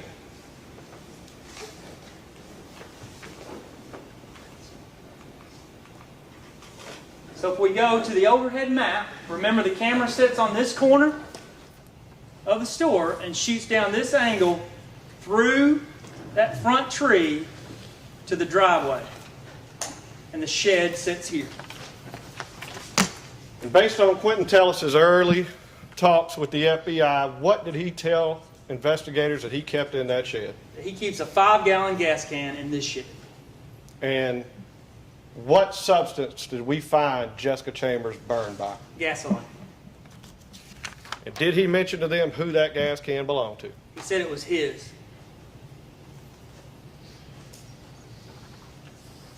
We see that car head back south on Highway 51 We do? at 7. 7:52. And you've already stated the previous movement down is 4 minutes, 4 minutes? Yes. Excuse me. From 7:46 to 8 o'clock, what happens with his phone? Silent. No outgoing activity. But we see that at 8 o'clock, we're going to see the first call back out on his phone. That's going to be a call that he makes to Chiquita Jackson down in Monroe. And it's going to be on the tower, again, that covers the Cortland area. The Pope Tower facing north. And at this point, do you begin to track Quentin Tellis' cell phone? I can't. And also, do we see, based on his own statement, Quentin Tellis drive by the store 4 minutes later at 8:04? We do. What we see is at 8 o'clock he places that first call. That's his first activity back. At 8:08 he's going to switch from the Pope Tower to the Batesville Tower, and I'll show you that in just a moment. But in between that time, we're going to see a vehicle. I watched the video at length. The only vehicle that I could see matching the description of the Tahoe is this vehicle, and that's the one we showed him in the interviews, and I'm going to show you that video. And we know that he, at this time, is traveling to Batesville to buy a green dot for Chiquita. And you're going to notice that this vehicle is traveling at a pretty high rate of speed. And did you show him this video and the final image of the white vehicle passing? I did. And what did he tell you about that vehicle compared to his phone records? He said that was probably. Now, as I stated, at the same time that he's passing M&M's store headed to Batesville, what happens? At that same time, at 8:04, we received the last RTT. That's the last communication between Jessica's phone and any cell phone tower ever. And when your phone goes completely silent to that nature ever, the phone died. It does. It's dead. It's not communicating with the tower. And tell the jury how a phone can die. There's several ways. You can turn your phone off. That'll kill it. Not going to communicate with the tower at that point. You can let your battery go dead. That's going to kill it. But there's a third way, and we probably all experienced this at some point. Heat. When your phone heats up, it shuts down. You leave it in your car, you leave it in the sun, it's going to shut down. And what do we know that this phone, how far do we know this phone was sitting outside the vehicle? We know through Lieutenant Dixon's testimony that this picture was taken and that the phone was approximately 2 to 2.5 feet from the car. We also know that the back is off the phone, which would expose the phone to additional heat on the back of the phone. When you say 2 to 3 feet outside the car, what do we know that the phone was exposed to at that car? An extreme amount of heat. Now, 3 minutes after he passes by M&M's and her phone goes dead, does a call come in about the fire? It does. That's when the call is made to the Panola County Sheriff's Office by LaTroy Rudd to report the fire. And LaTroy Rudd and Glenn Williams' name came out in Agent Douglas's testimony. It did. And just because they were around or involved in this case by calling it in, did you analyze them? We did. We pulled their phone records as well. Did they have anything whatsoever to do with the death of Jessica Chambers? They did not, but I can see from LaTroy Rudd's phone that he places the call at 8:07 to report the fire. Now, I already mentioned you tracking Quentin Tellis north. In the next few slides, tell the jury how you're able to track him north, because at this point, is he back on his phone? He is back on his phone. He replaces that 8 o'clock call, and I showed you that he's on that Pope Tower pointing north. So as he goes up 51, we know at 8:04 he passes by the store. About 4 minutes later, he finally transitions to that Batesville Tower pointing south down 51. And again, that's another call to Chiquita. At 8:11, he's still calling Chiquita. This is one of those where he switches towers. And again, that's consistent with him heading up 51, heading toward Piggly Wiggly and Fred's. And then finally, between 8:15 and 8:23, he hits on the towers that would be consistent with actually being at either of those locations. So from 4:25 until 7:46, during the time he was with Jessica, did he talk to Chiquita at all? He did. Never call. She was trying to get in touch with him, but he never tried to get back in touch with her. And starting at 8 o'clock, when he starts moving toward Batesville from Cortland, he makes 5 phone calls to Chiquita That's correct. until 8:23. We do, and we know that we're going to see that at 8:26, he's going to be at Fred's, and that's consistent with the phone data that we see here. And just backing up, 8:15, 8:23, he did go one place before he went to Fred's, is that correct? He did. He went to, through his own statement, he went to Piggly Wiggly. And Piggly Wiggly and Fred's are right here in town, They're very close. close to each other. Yes. So at 8:26, we get him on video. We do. And this is that picture that's been entered into evidence of him in the store at Fred's. Now, is this the first look we get of his clothing since he was bundled up with the jacket and the same clothes? Yes, it's the exact same clothes. We see the dark shoes, the pants, the red shirt, and the red hat. But what we don't see is the jacket that he had on in the earlier video that we saw at 5:08. And I believe you asked him about the jacket because you mentioned it being freezing cold. I did. And he had just walked to Ragans. It's down to 42 degrees at this point. And what did he say about the jacket? He says he must have left it in the car. Now, I'm going to ask you about this because certainly at 8:26, he sends a green dot. He purchased the green dot. Excuse me. Let's move on to green dot. I do want to tell this jury what green dot is. They've heard a lot about it. Now, explain Green Dot to the jury. And some of you may have purchased Green Dot. A lot of people haven't. But here's how Green Dot works. You can go to a place like Fred's with cash. So if you have $40, and that's how much Quentin spent on a Green Dot, if you have $40, you can go to the Fred's counter and you can tell Fred's, I want to purchase a $40 Green Dot. So you pay Fred's $44, whatever their service fee is. That's how Fred's makes their money, and they load $40 on that card for you. So you now have a Green Dot card with $40 on it. Now, it's got a number on the back of it that you can scratch off. Cards work differently, but essentially numbers associated with that purchase. You can then call someone and give them the number, or you can text it to them. You can take a picture of that card and you can text it to them. And then they can load it on another device, and you now transferred your $40 cash out of your pocket to another individual's card somewhere else. So that's what a Green Dot essentially is, and what these top money devices and how they work. And shortly after I sent you the Green Dot information, I asked you about a time that concerned me. It is. The one thing that we did was we subpoenaed Green Dot, because we wanted to know who got that Green Dot. Was it really Chiquita? And what'd she do with it? And indeed, we got records back from Green Dot that shows that she did indeed load that same Green Dot number that Quentin purchased, and she loads it at 9:53. Now on the records, they do say 7:53 p.m. Now Green Dot Corporation is located in Pasadena, California. So I did place a call to Green Dot Corporation to ensure that that was indeed Pacific time, which is 2 hours, that's California time, 2 hours behind Central time, which would have been 9:53 p.m. So he would have purchased the Green Dot at 8:26 when we have him in the store. That's correct. We know he purchased it then. We know that he sent it to her, and we don't know exactly when, sometime between 8:26 and 9:53. And then she loads it onto what's called a rush card visa at 9:53. So she now has that money at 9:53. So he has been constantly in communication and hanging out with Jessica Chambers throughout these days. Correct. And even that day. True. And a mere 16 minutes after he separates from Jessica Chambers, per his own statement, he sends her a text blowing her off for the night because his friend's coming. Is that right? Correct. And what friend is that? That's going to be Chiquita Jackson. And so we know that Chiquita Jackson didn't get the Green Dot money to drive 4 hours up north until what time? That's correct. She didn't get it till 9:53, so she wouldn't have been able to get to Cortland till 2 a.m. And if you'll remember through the interview, he said that she decided not to come. And I guess, well, I'm not going to speculate why she didn't come. But it would have been 2 in the morning before she got to Cortland. And that's why he blew Jessica off. That's why he told her that he couldn't have sex, or he could not see her that night. So Now, when is the next time that we actually see Quentin tell us after he purchases that Green Dot? So at 8:57, we've seen him on the camera at 8:26, and so 31 minutes later, at 8:57, we see him appear. He's going to walk up, and I'm going to show you this video. He's going to walk up from the south, and he's going to appear on camera. And these are snippets from the video that you're about to see.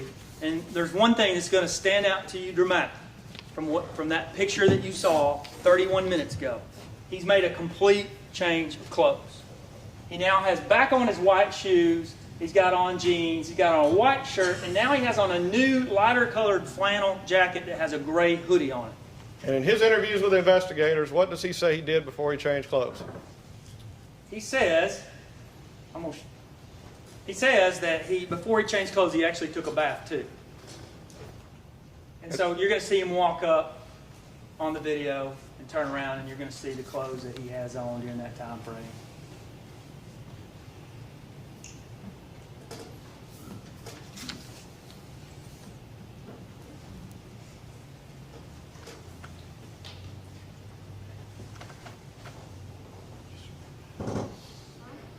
You see it transition to the other camera, and you see him come in the store, what he's wearing.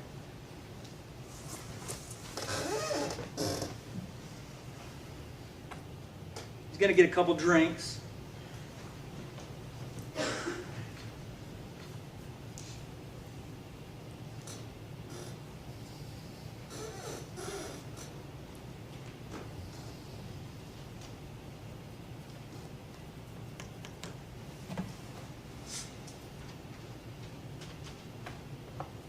You're going to see him go check out.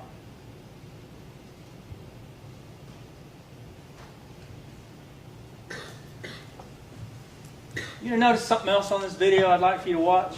Watch this individual on the screen. He's telling some dramatic story to whoever's behind the counter. And I'll let you assess for yourself what he's talking about. In which direction does he appear to be pointing as he's telling the story? Toward the south. And this is at 8:59, approximately an hour after the incident with Jessica.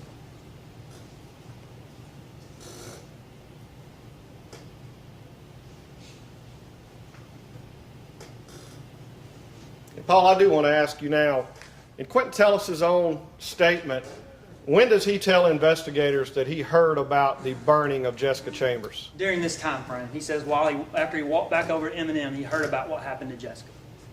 And do you see him talk to anybody? I don't.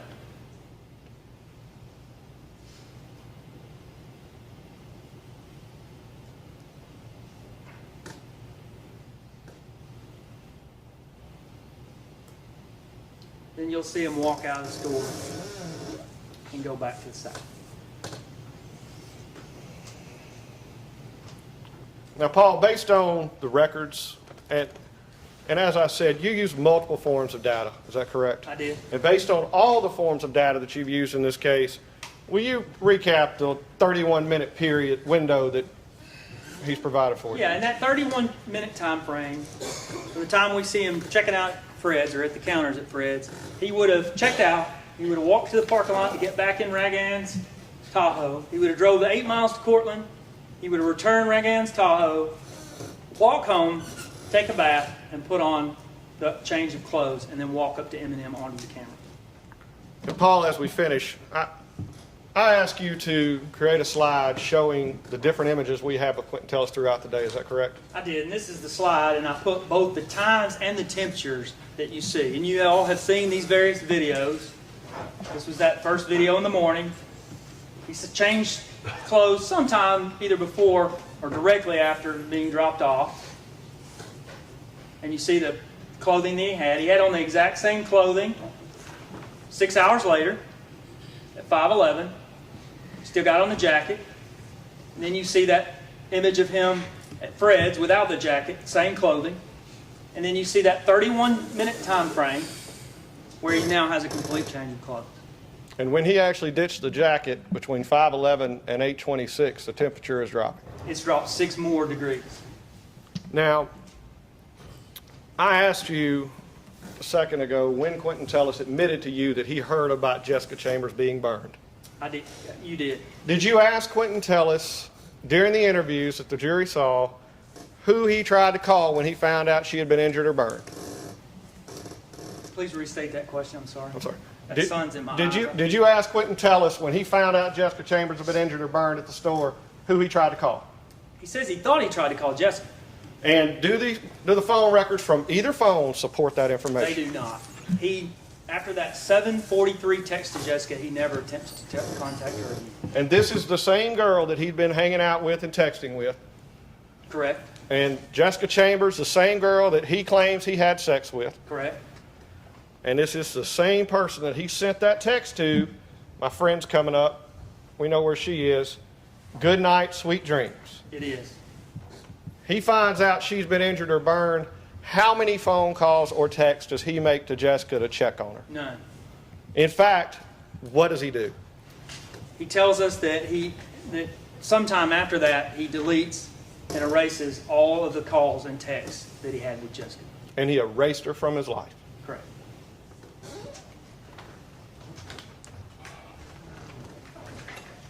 Mr. Rowlett, would you take the witness stand, please? Yeah.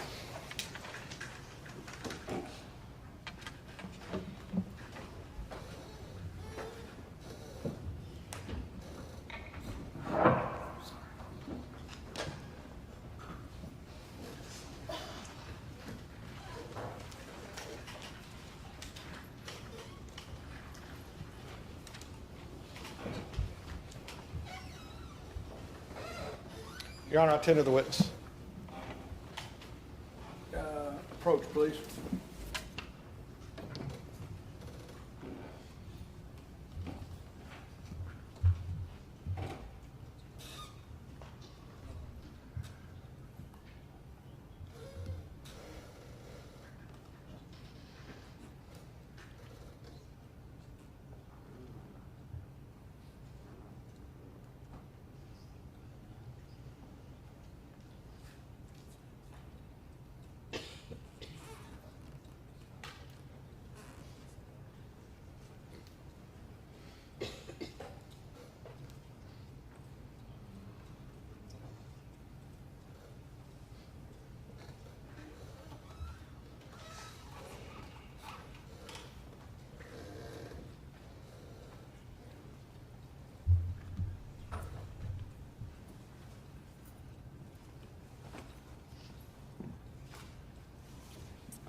We can finish this case tomorrow, I've been told. And the cross-examination is going to take another couple hours. Then redirect examination again on top of that. That's going to put us probably 8 o'clock finishing tonight. We can start this early in the morning if you want and go from there, and I still think we'll finish in a day. Now, my next question to you is, do you want to work on Sunday? I don't want to violate anyone's religious beliefs or practices. I told you all Monday that we would, if we came to that I would let you make the decision on that if you wanted to work on Sunday. If y'all had an opportunity to discuss that among yourselves. All right, and how do you feel about that? Majority wants to work tomorrow afternoon, maybe at 1. All right. And have tomorrow morning for. Now, that being said, I can make arrangements. We've already made contact. We can make arrangements for you all to have a devotional service in the morning. Would you like that? All right. Very well. All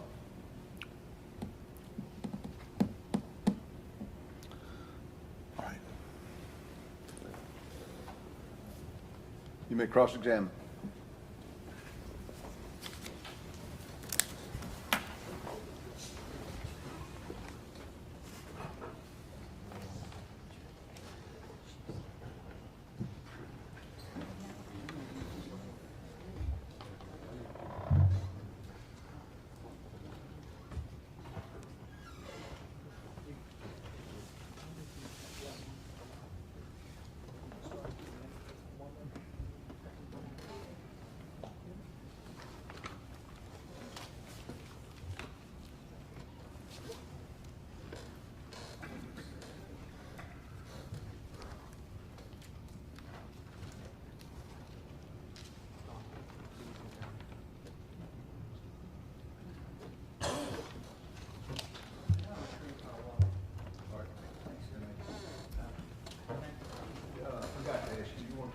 Break right now.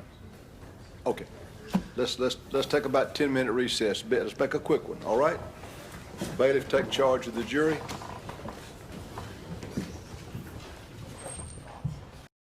All right, Ms. Dahl, you may cross-examine. Thank you, Your Honor. Good evening, Paul. Ma'am, We have talked frequently, haven't we? we have. Yes. First of all, what I'd like to do is just to make sure I understand everything and get sort of an elementary education about cell phone data Yes, ma'am. and the differences in maybe phones and stuff like that. Yes, ma'am. First of all, Miss Jessica had Verizon. She did. She had Verizon. Yes. And then Quentin's phone was a AT&T, or his service was with AT&T. It was. Okay. And so the basically the data or the phone calls that we are talking about would be considered the RTTs for Jessica, correct? The phone data. Yes. Yes, ma'am. Would be the RTTs for Jessica. Yes. Yes. And then the corresponding language for that for AT&T would be NILOS. That's correct. AT&T calls that precision location data NILOS. Yes. And basically that would be, RTTs are going to be, I think you said, range to tower. Yes, ma'am. Okay. And pretty much the same thing for NILOS for AT&T, range to tower, but it's just called something else. That's correct. We don't know what the NILOS stands for. I do not know what NILOS stands for. Okay. So in your efforts to try and determine location of both cell phones, where they were, that kind of thing, one thing was first to look at the RTTs and then NILOS. I wouldn't say first, but yes, to look at both One sets of of the, data. yes. Yes. Okay. And so what, in looking at range to tower, that's just showing what exactly? That's the tower making an estimate of where that phone is. So it's not only giving you a direction, it's giving you an estimated distance as well. Okay. And when you say estimated, that's going to mean that it's not precise. It's not going to say Darla is, I don't even know how far this is, to 5 feet 10 from Paul. It's just estimated. Correct, and based on the location of the towers, it can be quite precise, but not exact. And then when you get out to, beyond a good range of towers, then it gets worse. Gets worse, okay. And it's affected even if, let's say, there's an absence of a tower in Cortland. Correct. Correct. So if the data for the most part for either one of the phones or the service, Verizon or AT&T, might not be as precise for distance from the tower because there's a tower not there. That's correct. Okay. I hope that made sense. It would have been a lot better if we had a lot of towers in the Cortland area, if Yes, that's what but- you're getting to. But basically, we know that just the data is just not as good for a cell phone location in Cortland. As it is in Batesville, that's for sure. Correct. Okay. Phew. Now, we're Okay. talking about that NELOS and RTT data, Yes. not the cell site. Not the cell sites. Okay. Now let's talk about that. Now the cell site itself is going to deal with the phone calls that are made. Correct. Correct. Okay. And you also had that particular data to look at as well. I did on both phones. Okay.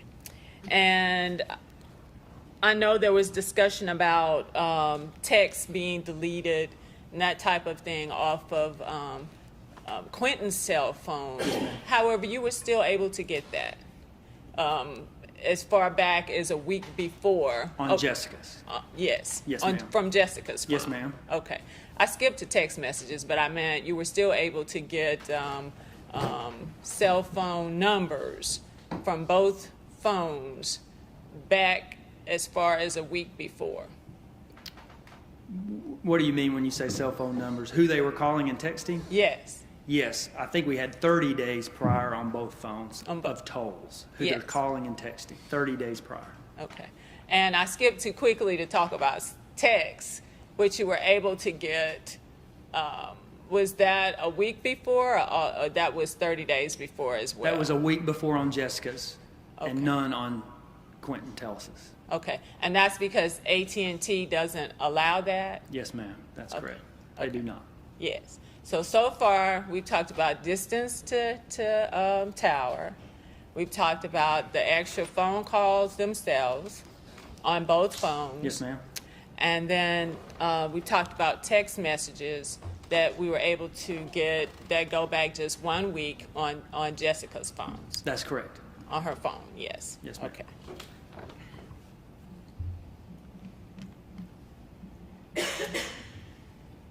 Now, as far as NELOS, which is distance to the tower, we don't have that on Quentin's phone.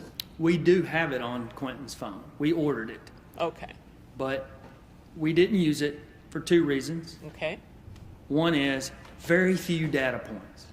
Very few data points. meaning, Meaning where Jessica had many, many, many dots on the map, if you will, Quentin's was just a few data points.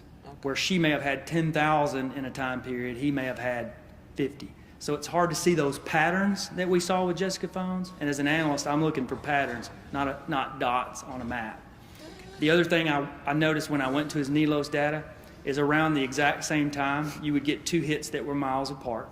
And it's impossible for one person to travel from one spot across a large field 2 miles in a matter of a minute. And so that was consistent with his data, so we did not use it in the analysis. okay. So in trying to determine how far his cell phone was from the tower, because NELOS was unusable in your was opinion? unusable. Okay. You weren't able to look at that so much. We were not. And it was for the same reason you've discussed, because of the lack of towers in that area. Okay. Especially on Quentin's phone, because we didn't have that Shiloh tower to add to the effectiveness of that calculation. Okay, so when you say the Shiloh Tower, tell us the location of those. That's that tower on Shiloh Road, just north of Cortland, that had a cell site for Jessica's phone on Verizon, but for some reason it didn't have a cell site that was utilized on Quentin's AT&T phone. He only used the 2 Batesville towers and the Pope Tower to the south, not the Shiloh Tower in the middle. Okay. Okay.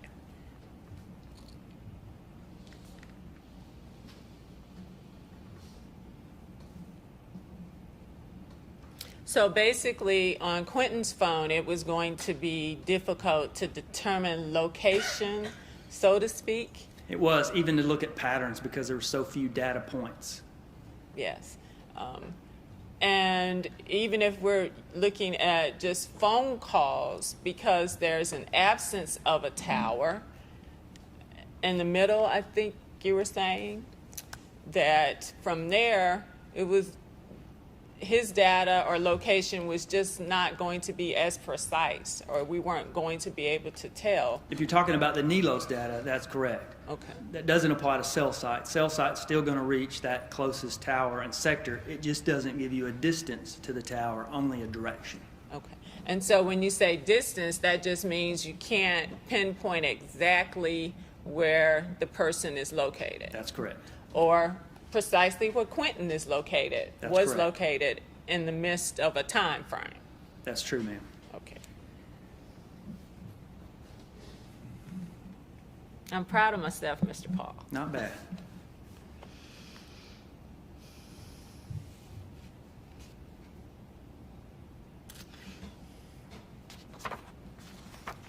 And so as far as in your analysis, when you, to supplement that, that's when you went to the surveillance footage at M&M. Yes, ma'am. To say, okay, we know she was here, 6:30, whichever time it was. Correct. Okay. And then the other way of trying to nail down location was to, seems like there were instances where you thought that vehicles were coming out of a driveway across the street, either the driveway to the home or the driveway right next to that. Yes, ma'am. But in so doing, you were not able to determine a tag of that vehicle going No, in ma'am. and out. You were not able to determine who was actually in the vehicle No, ma'am. at the time. And so it was just kind of a guesstimate or an assumption that it would have been a vehicle that Quentin was in. I would like to use the word analysis, but yes. Okay. What about guesstimate? I can't tell you definitively who's in that vehicle. You're correct. Yes, and that may have happened on several occasions as we went throughout your intelligence packet, work product, I think it's called. There were instances where you looked and said, okay, it had to do with the looping, I believe you said, Yes, to ma'am. try and show that it came out of the same driveway several times. That 726 loop. Yes, ma'am. Yes, and I'm going to do that too, but I just wanted Okay. to make sure that there is a general understanding of, just exactly what your analysis was based on. Yes, ma'am. Okay. Multiple data points, but not exact data that you're saying, such as seeing who's in the vehicle or reading a tag. Right, because you couldn't see it. Couldn't see. Even though the footage may have shown a vehicle going in and out, it just doesn't show you all the way inside the vehicle. It does not. As well as, let's say, believe we're calling it a shed that's in the driveway to his mom's house. The video footage just did not show a person even getting out of the vehicle to go in the shed. It does not. Okay. And it does not show a person getting out of the vehicle, their identity. It does not. Okay. And so there are no additional eyewitnesses, persons who would have been able to say, yes, we saw Quentin get out of the vehicle on those separate occasions. There were not. Okay.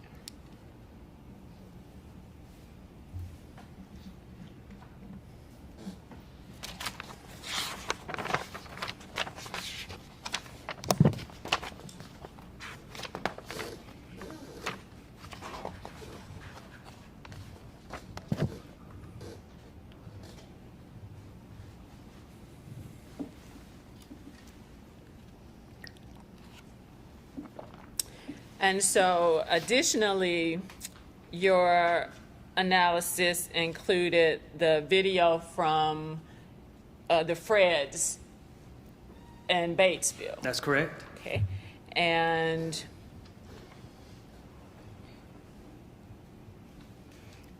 Quentin's interviews to Correct. give you some insight on where he said he was and where he was not. Yes, ma'am. Okay.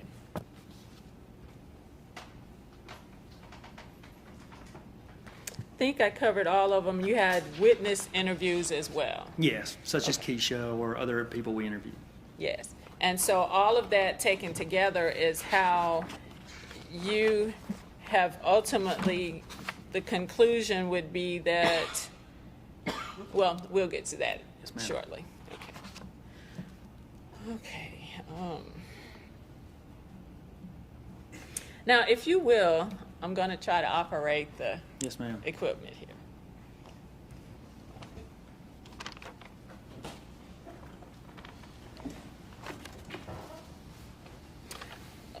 Okay, I think I may have had a few more questions, Okay. but that's fine. We can leave it there.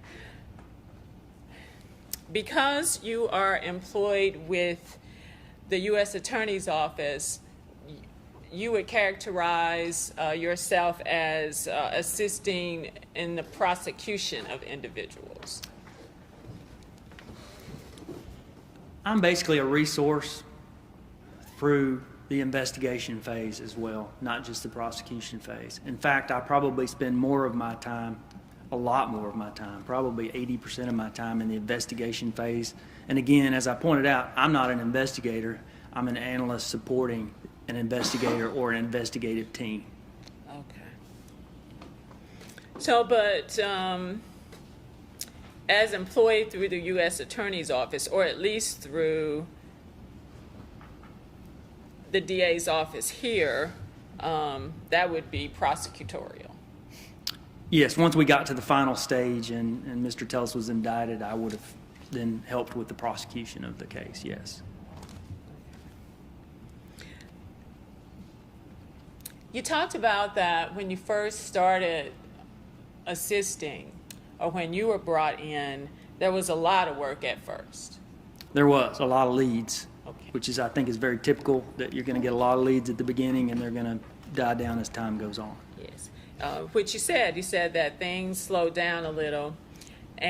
But I wanted to inquire about, there was some talk about this fusion data. There was. Okay. There was never a separate, well, I noticed that you would not have put that in in the work product, just to mention that. Only if it was relevant to the work product.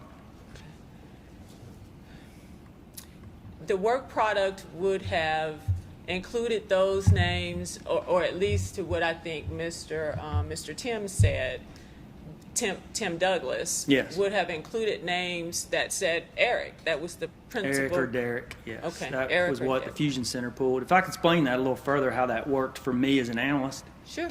When I arrived, the Fusion Center had sent that list. Now, I as an analyst have access to a lot of databases, and I can actually pull those records myself. I can say I want everyone named Johnson in Panola County. And not only do I get your name, but I get a lot of information about you. Prior addresses, prior phone numbers, driver's license information, people who've lived at your addresses. So I actually did pull a broader list than what the Fusion Center sent. I downloaded that to my computer. I indexed it, which means at nighttime my computer looked at every word in that file. And so as the case moved forward, every time a phone number came in or a name or an address, I have software on my computer. For instance, if 422 Smith Street came up in our investigation, I have software that I could pull up, run 422 Smith Street, and if it was any of that list of Eric and Derek's, it would pull that up. So that was a tool that I used in reference to that Eric and Derek list frequently. Okay. And so I know you just said that it wasn't relevant, or it wasn't something that you needed. It was relevant throughout the investigation, but not in our final analysis of what occurred. Okay. And in terms of the relevancy of that, the names were hundreds of names, or I was would it- say hundreds, yes. Okay. Hundreds. Okay. Because I not And- only looked at Panola County, I remember at one point downloading the surrounding counties too. Okay. So there would have been hundreds of Erickson Derricks in those 5 or 6 counties, whatever they were. Okay.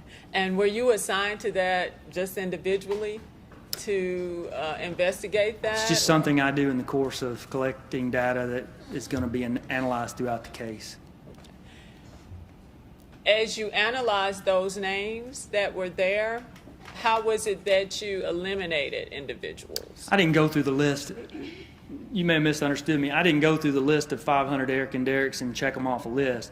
But what I did is every time a lead came in, whether it was a phone number, some new name, even if it was Sherry Johnson, I might run the name Sherry Johnson. And if she came up in those Erickson Derrick lists because she had lived at the same address as an Eric or Derrick, then we might take a deeper dive into that. Again, that was part of that kind of going 2 to 3 degrees away from Jessica to see if we could find one, because we'd eliminated all of them in that first early circle of people having direct contact with Jessica. Okay, I did misunderstand you. So what you're saying is that there was a list, but you didn't go through the list. I did not. Like Okay. check off 300 people, and I did not. Right. Were you aware that Miss Jessica had indicated that the person who had done this to her was named Eric? I was very aware of that. As a matter of fact, I think it was the FBI analyst. I'm almost positive it was Bart Todd at the FBI. Actually did a chart that showed us all of the various statements that she had made according to the first responders, and we actually had that on the wall for a long time. Much of what you heard here differed somewhat from what we heard in testimony. And, there were a lot of statements, as we've heard in the testimony, but there was a lot on that chart that led us to believe there were a lot of inconsistencies as well, too. And I think that's what Agent Douglas was saying, is that that's one of the reasons we didn't just stick to the Eric and Derrick. Was it at the forefront of our mind? Absolutely. But did we stick to it? No. And the reason for that was so many of those inconsistencies that was on that chart on the wall that the FBI had created. Okay. Did you personally have an opportunity to review any of the written statements that those first responders? I did. You did. And again, I did review them, but I relied primarily on the chart that we had on the wall that the FBI created, and they did that based on both the witness statements written and any of the interviews that were done. Because I think some FBI agents were involved in those interviews. If not, they were talking to whoever did those interviews of the first responders. Yes. I guess this is my hesitancy. Let me express to you what I have sort of a problem with. I'm thinking if there is a victim who has said that a person's name, it's a dying declaration, then why would not all of the focus, but a significant amount of the focus be on this list that says Eric, because that's what she said? I would say a lot of focus of this case early on was on the name Eric or Derrick. It was not on this list. If you look at this list, if I go into my database and pull a list of 300 Eric and Derricks, I'm knocking on 300 people's doors. They may not even live there anymore. They may not even live in Mississippi anymore. And you have no idea if they have any involvement in the case. Where we use the list is if there's any connection to those individuals, then we would zero in on any individual that was on that list through a connection of either direct to Jessica, which never occurred, or through someone else we interviewed. So if Keisha's talking about a certain group of people, we might then go back to the list and see if any of those people that she's talking about were either named Eric or Derrick or lived with people. We were looking at people that lived with Eric and Derricks. And when I say looking at, I'm just saying when we interview someone and Keisha or anyone else tells us about an individual, we were constantly comparing it to the list and all of the individuals on that. But we weren't going to go, now again, you're kind of out of my element. I'm not an investigator. Yes, sir. But since you asked, I would say I think it would be crazy for us to go knock on 300 doors and just saying, hey, is your name Eric? Can we talk to you? But I'm not an investigator. I'm an analyst. Remember that talk about being a collector versus a processor and an analyzer? Correct. But that's what I saw happen. To answer your question, that's what I saw happening, and that's what I assisted in, was that constant checking against that list when leads came in or when we interviewed people. And just one final question, because I know you're not the investigator. Yes, ma'am.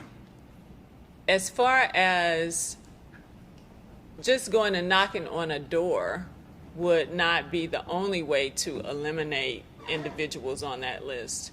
I would imagine more than just a name came in, correct? Some type of phone number or address or other type of identifying information. It would, but I have found that probably 60, 70% of the time that current information is inaccurate. Yes, sir. Okay. It would have been a very difficult task and probably a fruitless task, in my opinion, again, not being in that role. But it's speculative, though. Yes, ma'am.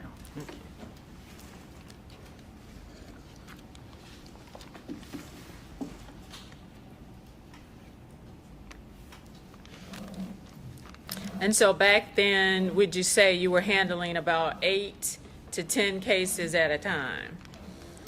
As my Back during role as an that intelligence time. specialist, Well, What do you- back during the time, December 2014, talking about all the cases I worked with at the DOJ, or just basically how many you were handling at once, I suppose. for a long period of time, I was dedicated solely to the Jessica Chambers case.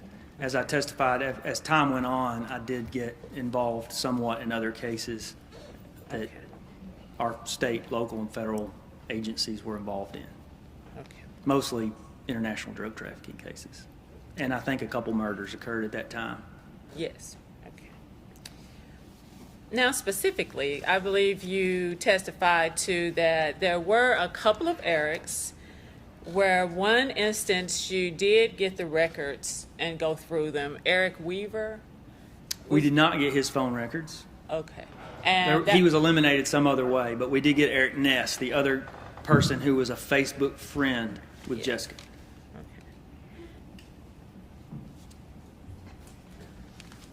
Okay.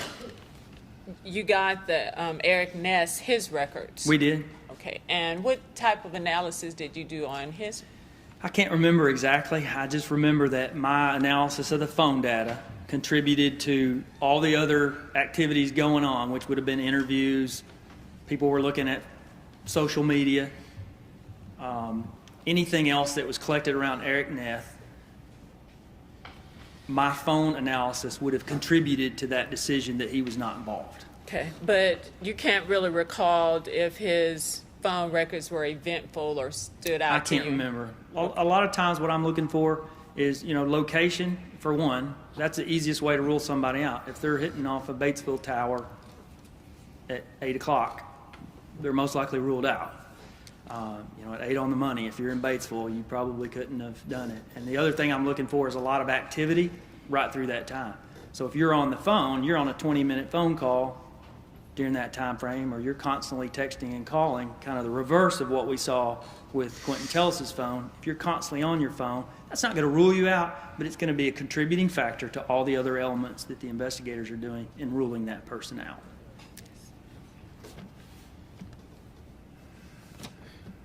And then just to clarify, Eric Weaver, you're not sure of how he was ruled out. For some reason, he was quickly ruled out. We didn't even order phone tolls on him. I believe Mr. Tim may have said that he knew the family personally or something of that nature. I think he said he knew Eric Neff. He said he might know Eric Weaver. Okay. We're not sure about that, though. I don't know. Both were in her phone, though. They were her Facebook friends. So when you say they're in her phone, when we dump her phone, it includes her Facebook friends. Oh, yes. Yes. So they were listed in there as Facebook friends.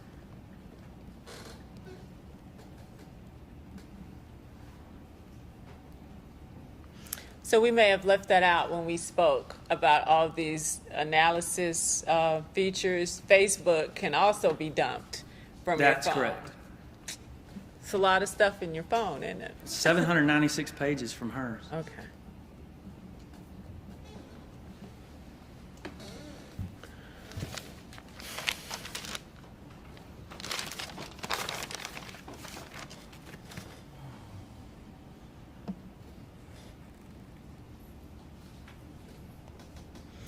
I believe you and I discussed about the fact that cell phone data is not always 100% certain or can give exact location-specific information. Just back to the discussion you and I had at the beginning of this cross, Yes. It just depends on how many towers there are, how close you are to the towers, those sorts of things do factor in. It can be extremely precise. It can. Yes. It can very well be precise, but it can also be imprecise. Yes. And we were dealing with issues such as what we talked about earlier, which would make it somewhat imprecise.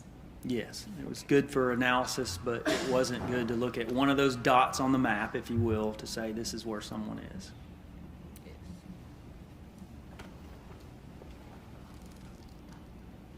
What about when calls drop or you're going from, which happens to me all the time and I don't like it, but when you're going from, let's say maybe Batesville and there's not a tower in the middle, and then you may get to the Pope Tower, that area, there is a chance for dropped calls that won't show up. There are. It doesn't show that it's dropped. What you usually see when you're doing an analysis is someone's talking for 2 minutes, and then they hang up at 7:53, and then at 7:54 you call that person back. You can't say for sure that's what happened, but that's probably what happened. Okay. And there may be some instances where if it's not showing a call at all, I think that, for example, there was a period of time on December 6th where Jessica was asleep, and so it didn't show any calls or anything of that nature. That's correct. From 2:21 to, or don't make me lie without the slide, but from Okay. somewhere around 2:30 to 4:30. Yeah. It was 2:21 to 4:23.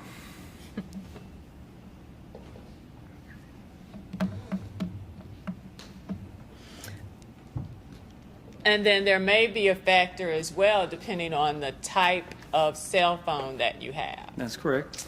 So let's say, do you recall the type of phones Miss Quentin had and Miss Jessica? I know Jessica had an LG phone. Okay. Mr. Tellis had a phone that I can't remember. That it's something I don't, ZTE or something like that. It's not one I see frequently. I think it was a ZTE. I can't even tell you what that is. And I don't deal with the technology in the phone much. You're kind of getting out of my expertise when we talk about the phone itself. Okay. But basically, the type of phone would also affect. It would affect, yeah, how good the signal is on that phone. I agree. Okay.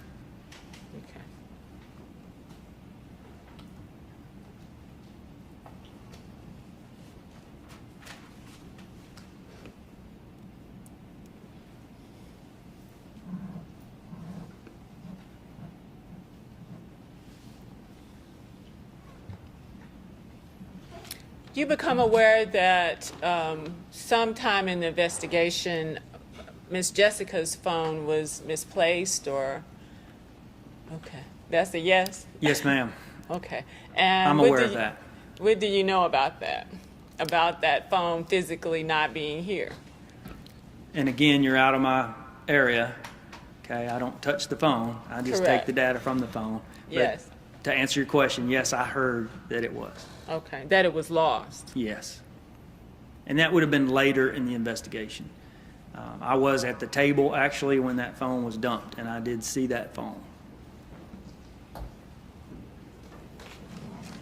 The U.S. Marshals dumped it, and they were sitting right across the table from me as they dumped the phones. Yes. And they would send me the data electronically. Well, I believe there's a stipulation today as to the data. Yes. Yes, but I was just curious if you had knowledge regarding I heard it was, where the phone went. Okay.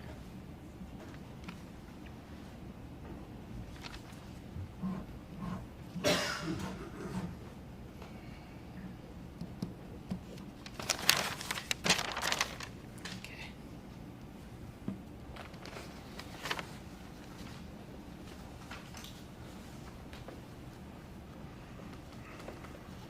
Okay, and then just one final thing about the accuracy or reliability of signals, that type of thing. I believe you said this to me also. Cell signals go to the tower with the strongest signal. That's correct. Okay. Which is not always the cell tower geographically closest to the cell phone. I did tell you that. And what I mean by that is sometimes, that's why you have to look at the azimuth, that cone that you see, because sometimes you may be far out from a tower in between those two blue cones, and even though you're closer to that tower, you're in between the blue cones outside, there may be a tower that's further away where the cone is pointing directly to you. So you're in an area of greater power at that point. That's why I don't look at just the tower. I'm always looking at the cones as well. And when you say cones, make sure we know It's that 120 degree, it's a sector is what it is, but it looks like a cone on the map. Okay. So you can't just look at one thing, you have to look at both of those areas You to do. determine, or to get a better, a more precise location of where the cell phone is. And that's why, like on that 617, I could tell you pretty close to where Quentin Tellis was because he switched in an 18-second between those towers. And so I can do a quick analysis of how he switched from one to the other and the power that he's getting from those. And because they triangulate so well on that 617, you remember how they overlap? I can tell you pretty close to where he is, which was heading back out of Batesville down toward Cortland. Right, okay. Batesville having the better signals, or the better Not just the better signals, cell but, site. but looking at which way the sectors or those cones are pointing Okay. as he switched during that short call. I think it was a 33-second call. So.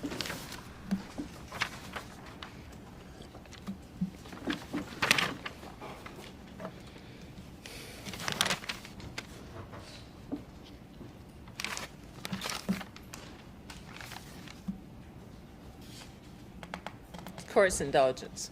Yes, ma'am.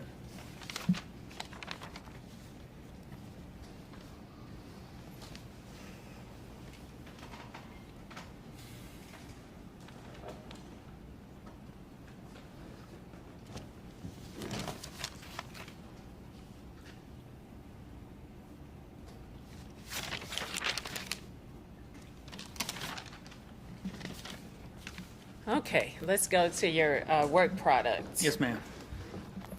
Before we start,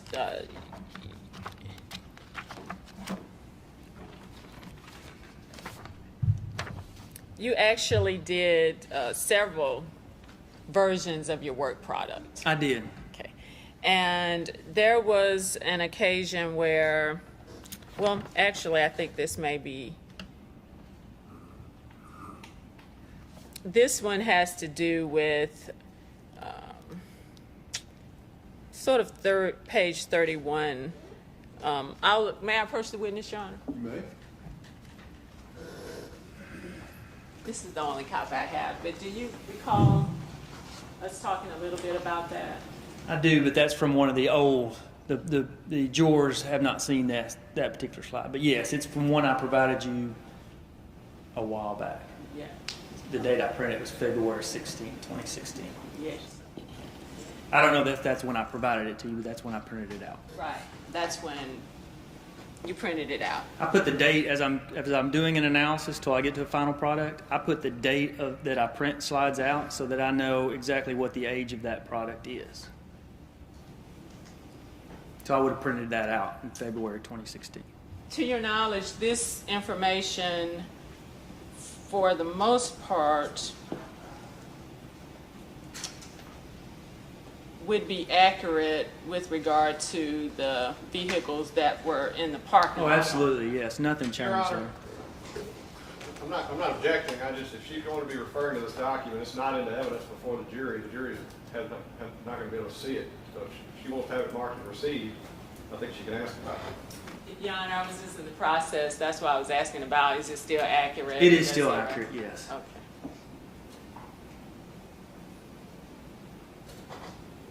Do you intend on introducing the document?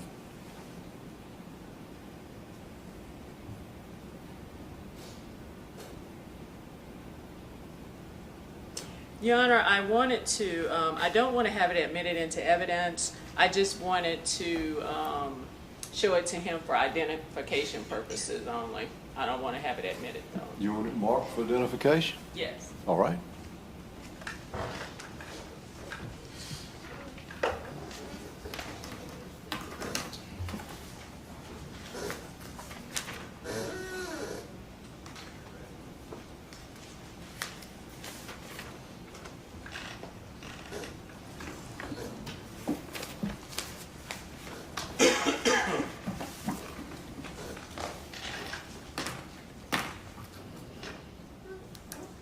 At 48?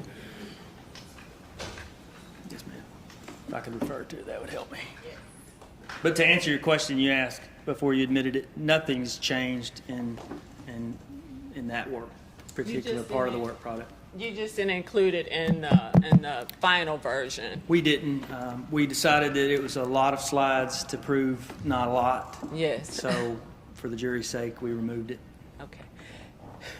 How well versed are you? Because I know that you were not there for all of the last interviews. Were you? I was for the November November? 2nd and 3rd and the January 27th. I was there, and when you could not see me on the video, I was watching the interviews. Okay, good. So do you recall that, I know there was a lot of discussion, I know you heard Mr. Tim talk about, or at least Mr. Peterson talked to Tim about there being some inconsistencies in Quentin's Yes, ma'am. testimony. And that there were times when he would get dates and things like that mixed up with regard to events that happened. He would give the wrong dates sometimes, yes. Yes, okay. And then there were also times when he may have mentioned that he was with someone or that they were near his house or something like that, and it would still, you were able to determine that that would be accurate. I don't know if that's The general. event occurred, but the time at which he claims it happened was different, yes. Okay. But the event did occur, yes. Yes, but it was off. It was off in The terms of time maybe. he claimed it was off, yes. Yes, and as a matter of fact, there's one in here that we talked about We did. earlier. We did. And what I have there presented to you for identification purposes, just the beginning part of it, do you recall that there was some discussion about him being with Big Mike earlier that day or something like that? There was. Okay. And I think he said they often would come over to his house or be near his house at the Correct. store, you Yes. know, from 1 to 3 or something like that. Correct. Okay. That is correct. Does that appear to show that Big Mike was actually in town on that December 6th? At least he was across at He the was M&M. at 2:30 p.m., yes. I saw his Denali on the M&M camera at 2:30 p.m., correct. And this game professional game that he was supposed to have been going to was actually the next day. It was. It was on Sunday rather than Saturday. It was. Okay. But through his statement and through phone records and through other interviews, we determined that he left shortly after we see him leave the camera at this time.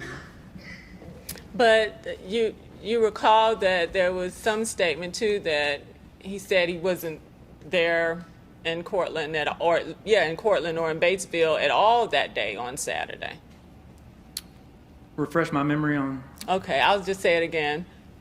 when you Didn't say he, tell me a name. He meaning Mike Sanford or the individuals with him, you know, where they said specifically Big Mike that he wasn't in town Saturday at all. Are you saying that one of the investigators told Quentin that? No.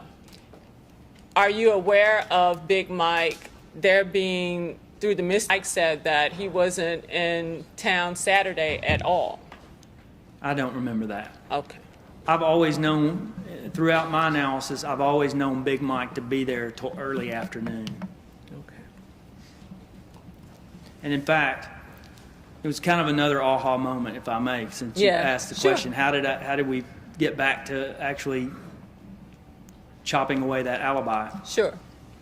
I had Big Mike's phone records.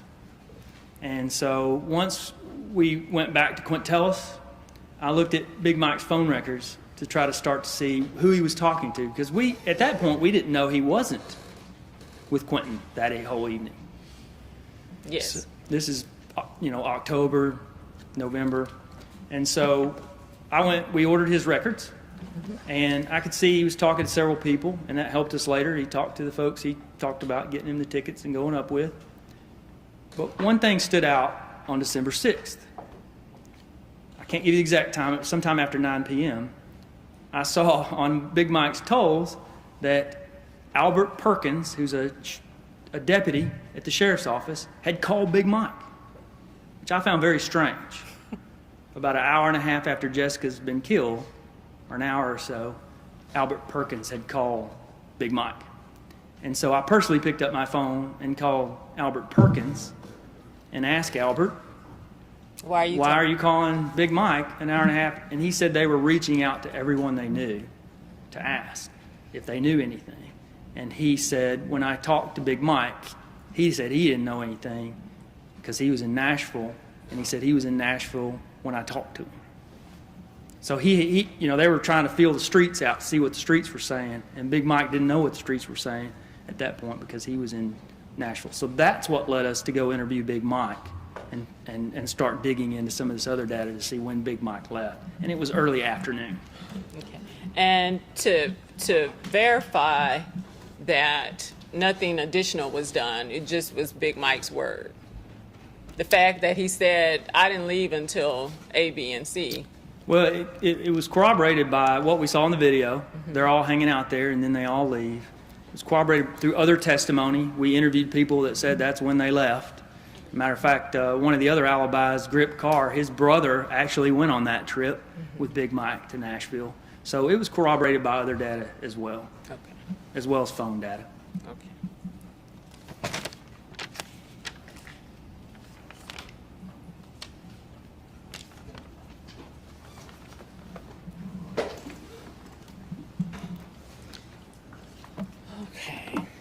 I'm going to skip around just a little bit so Yes, I can ma'am. try to stay organized in my head. Yes, ma'am.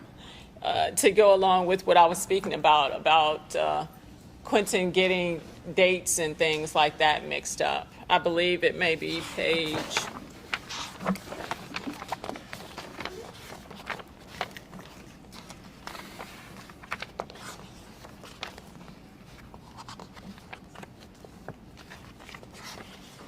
I had it marked.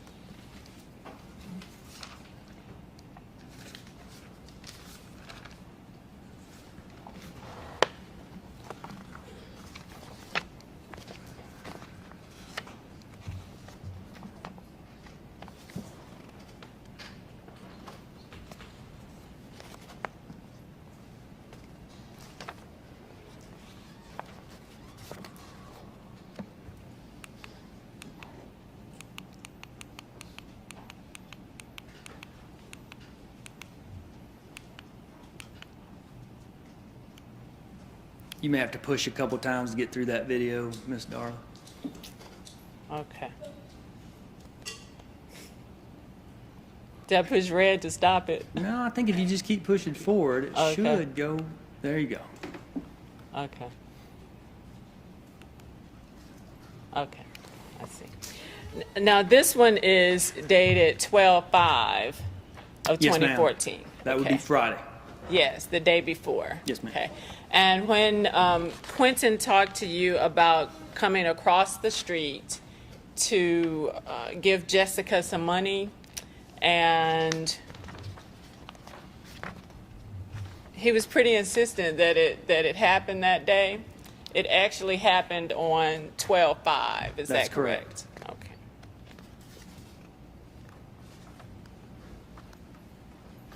And you had an opportunity to witness his statements in that regard. correct? You were there and you heard him talk about that? Yes, I was there for that, Okay. yes. I think I was And- in the room at that point. Yeah. And surely it didn't seem like that was something he was trying to lie about. Well, I mean, it could be he was mixed up. It could also be that he wanted us to believe that what occurred on Friday occurred on Saturday. Okay. But since we now have a video that shows that it was indeed just the day before, that would be an innocent miscalculation or memory issue. Could be, but it could still be an intent to deceive. Okay.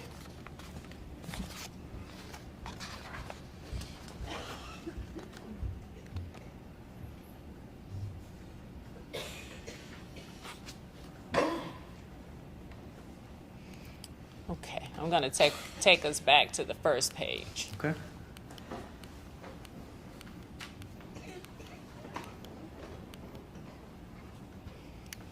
Okay. Now these are on this one, when we talk about it's the RTTs. It is. The distance from the tower. Yes. Basically what has happened is that this particular slide here, there was several versions before you got to this version, if that makes sense. In other words, was there... I think I've changed the legend so it made more sense. You did? In the Okay. times, but I did not change the dots. Those are always going to be the RTTs Okay. as plotted. I would not have changed those. But I did change that legend just so it made more sense. Because I had the legend from my mapping software, which was kind of hard to understand. Yes, okay. And so the time frames that were crucial to you would have been the 6:33 to 7:30, correct? Yes, ma'am. And her phone was, I believe it was active.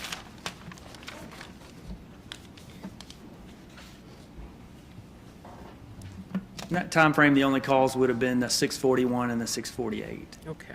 But again, these are RTTs, so it doesn't necessarily mean that she's making a call. Yes.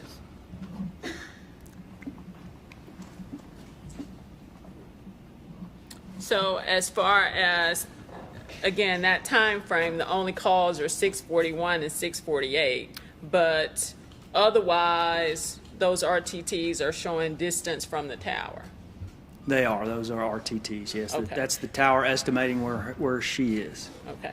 So does this indicate movement? In It's any hard to way? tell. Okay. And what do you mean by that? You know, again, I'm looking at the groupings that I see. It's possible there was movement during that time frame, but one thing that occurs, I really hate to explain this, it's complicated, but one thing that occurs is that, and this goes into the analysis, the tower is very often wrong on the direction calculation, okay? Okay. But it's usually pretty accurate on the distance. Now, I say usually.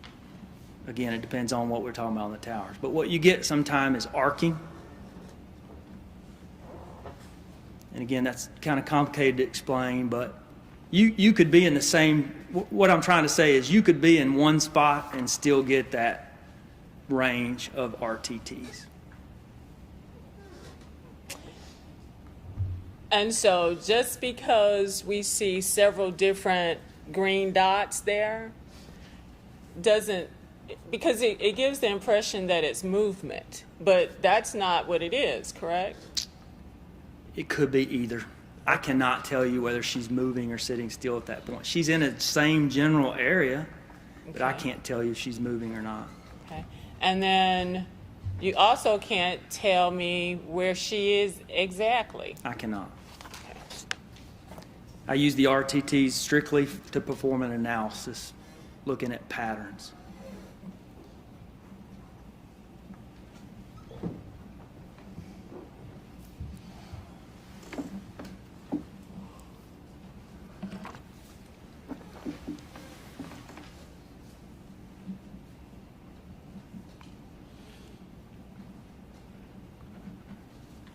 And that's from 6:30 to 7:30. Excuse me, correct. 633 to 730. That's correct, the green dots. Okay. And then the next set would be the yellow, That's correct. which are a bit closer in the Heron Road area. That's correct. And again, that's a good example of doing analysis and looking for patterns. I saw that dramatic shift to the west at that 7:30 time frame. Okay.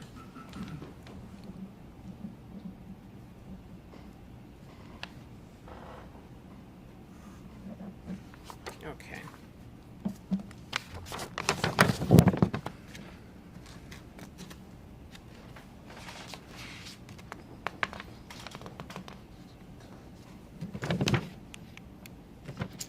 And then I believe you said that, again, that 633 to 730, which is in green, Yes, you matched it with the blue, which was known area she was in, would have been at M&M's. correct. Okay.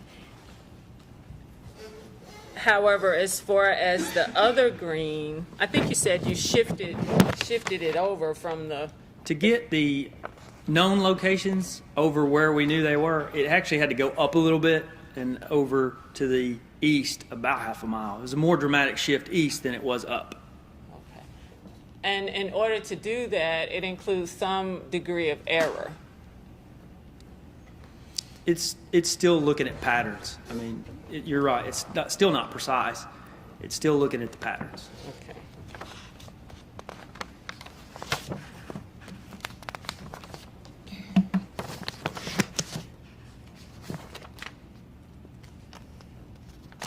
And that's why, you know, in the end, in the final analysis, you didn't see a slide where I tell you exactly where they were sitting. Right. We use it as one piece of data that supports all those other pieces of data that we did provide in the end. Yeah.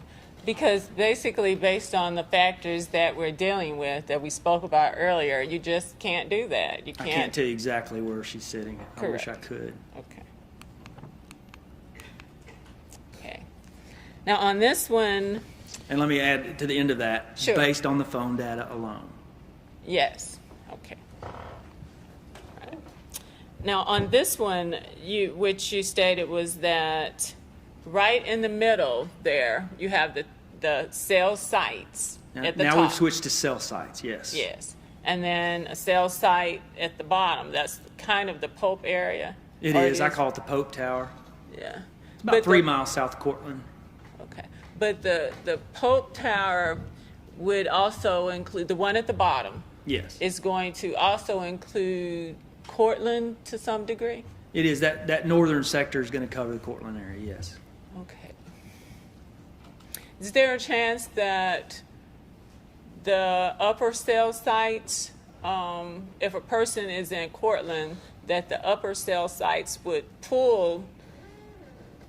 I can't see any reason it would, and because if you look at the map, that cell site at Pope points directly north. That's going to be the area of strongest coverage. Whereas if you look at the other cell sites up in Batesville, which are not only further away, you don't get the good direction on those either. So you're losing direction and distance on those Batesville towers if you're in Cortland. Okay. But we know that there's no cell site in the middle there. There's not. Okay. So if a person were to be, let's say, on the edge of, because we know that Cortland, there's no tower, so the data is not as good, correct? It's correct, but a good illustration to answer your question is there were times on the M&M video where I can see Quentin on his phone talking. Sure. And I did check those to see which tower and sector he's going through, and he was indeed going through that Pope Tower on the north, which would tell me at least up to M&M, he's hitting that tower. And if he goes further south, he's going to hit that tower. Okay. But you just said if. I'm saying if he's at M&M or south, he's in all likelihood going to go through the Pope Tower pointing north. He would have to go north of M&M some distance before he switched to the Batesville Tower. Okay. But if you don't have any additional location data, or in other words, if he was at M&M and he's going south. I'm saying he was standing on the phone at the store, in front of the store, talking on his phone, and he's going through the Pope Tower pointing north. Right, but if you don't have, okay, let's say you get dropped off. You're in an area, you're in Cortland, Yes. and you get dropped off. You Okay. may have been at M&M's on the phone, right? And then from there, there's no additional phone calls or text messages. There's no idea of where your location is at that point, correct? Because you're not hitting off of a Pope Tower, a Batesville Tower, nothing. You talking about while you're on a call? No, when you Oh, have no, I can only calls. tell you where I think you are, or I can only tell you what tower and sector you're going through when you're actually on the phone. So if Yes. you're saying, can I tell when you're not on the phone? I can't tell from cell site, no. Right, okay. Because I was just addressing the fact that you said that the likelihood, if you're at M&M's on the phone, you're going to hit the Pope Tower cell site if you're going south. Well, no, Correct. just if you're standing there. I said that if you are anywhere south of there, you're definitely going to be going through that same tower because you're heading toward the tower. Does that make sense? So the signal's going to get stronger as you leave M&M and head south. That's why I say you'd still be on that tower and sector. Right, but if you're not on your phone or not using I have it, no clue which you have cell no site clue you're where on. the person is That's located. correct. Okay. And that's why my slides only show a cell site when there's a call placed, and I put the call in that slide. Yes.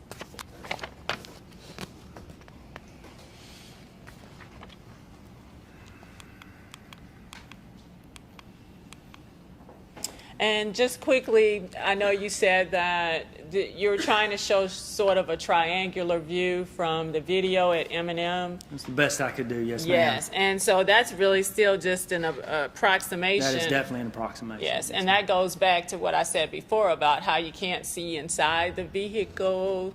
That's correct.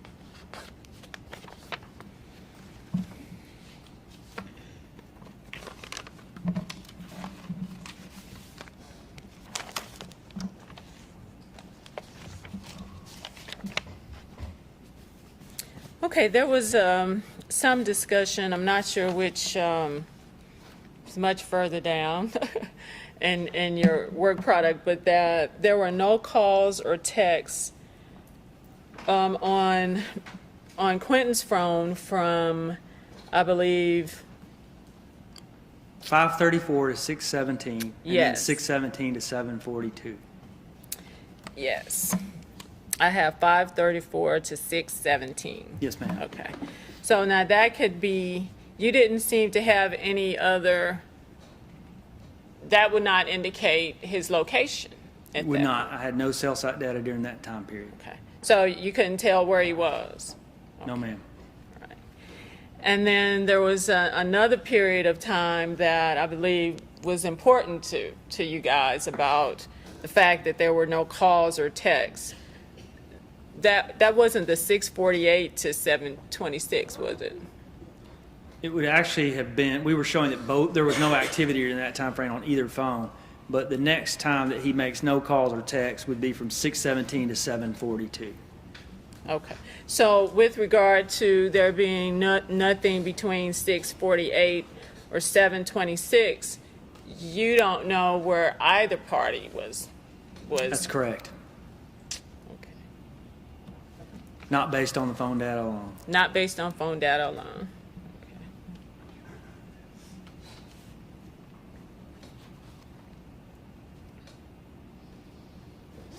I believe you said that at 726, and these times are getting closer to like 8 or so. Yes, ma'am. Okay. At 726, you said that there were the headlights that appeared in the driveway across the street, the second driveway, Yes, you ma'am. think. But we don't know who that is or tags on the car or even the person in the car. I cannot see the person in the car or the tags of the car. That's absolutely correct.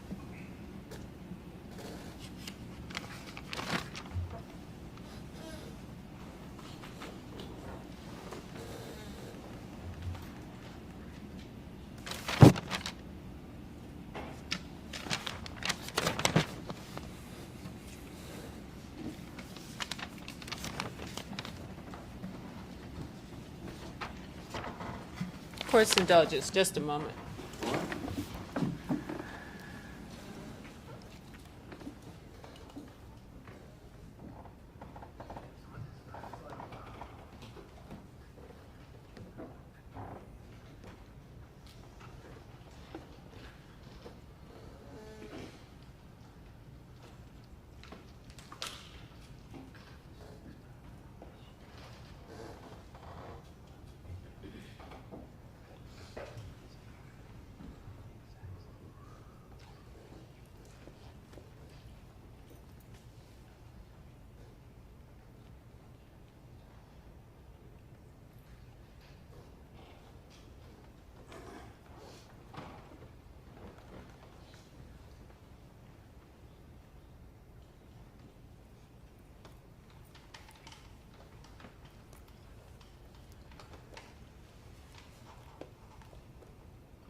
Okay, just a few more questions. Yes, ma'am.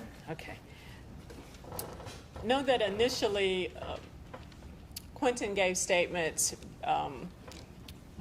early on, and would have been, I think it was on that Wednesday after the 10th, and then December 18th. He did. That's when he was interviewed by the FBI. Yes. And, but then, like it came out in other testimony from Mr. Tim, there was about a year later, the next year before. About 10 months. Well, you're right. It would have been about almost a year. Yeah. That was Okay. November 2nd, so 11 There- months. Yes, yes. There weren't any other individuals who, as much analysis on cell data was done the same. Oh, I wouldn't say that. I'm asking. No, Yes. ma'am. Okay, it was not. There was Okay. extensive analysis done on several groups of individuals. Okay. Were any of those persons by the name of Eric? Derek Taylor. Derek Taylor? Okay. Yes, ma'am. He was the only one, correct? With regard to extensive cell phone analysis. He was. Okay. And I say extensive. I'm talking Yes. more than 4 weeks of solid work on one individual before you could rule him out. It took us a while, but ultimately we were able to collect all the information we need to definitively rule him out. Okay. He was a former boyfriend? No. Okay. He's the one that I don't even know if Jessica knew him. Oh. He's the one that we had received early information that her friend Charlotte Wilkerson was close to him. But we did interview several people that said they weren't even close, so I'm not sure that that initial information was even correct. Okay. So you don't even think she knew him? There was no evidence that she did. Okay. I mean, he was from Cortland, and it was possible that they'd passed, but they certainly never talked to each other on the phone. There were no witnesses that ever put them together. They never texted. He was on Facebook prolifically, and so was she, and they weren't even Facebook friends. I see. Okay. But we still looked hard at that scenario. Yes. Okay.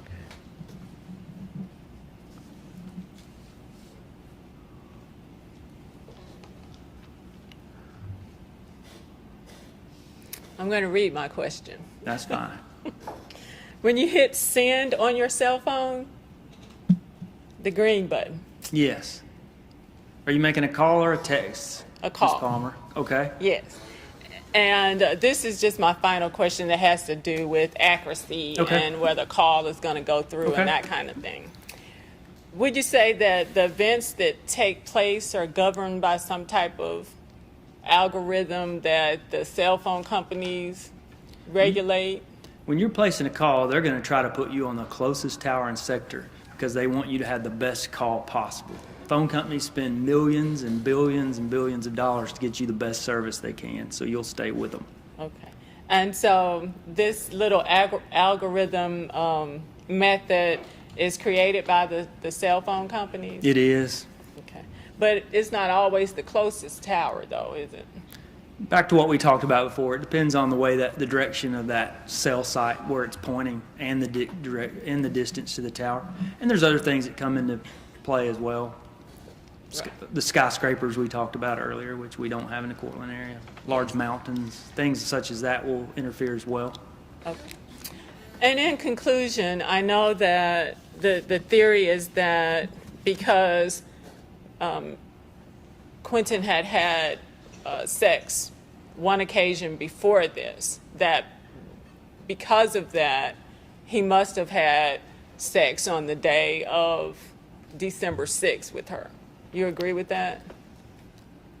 To be frank, we were never sure that the sex he described occurred prior to that evening.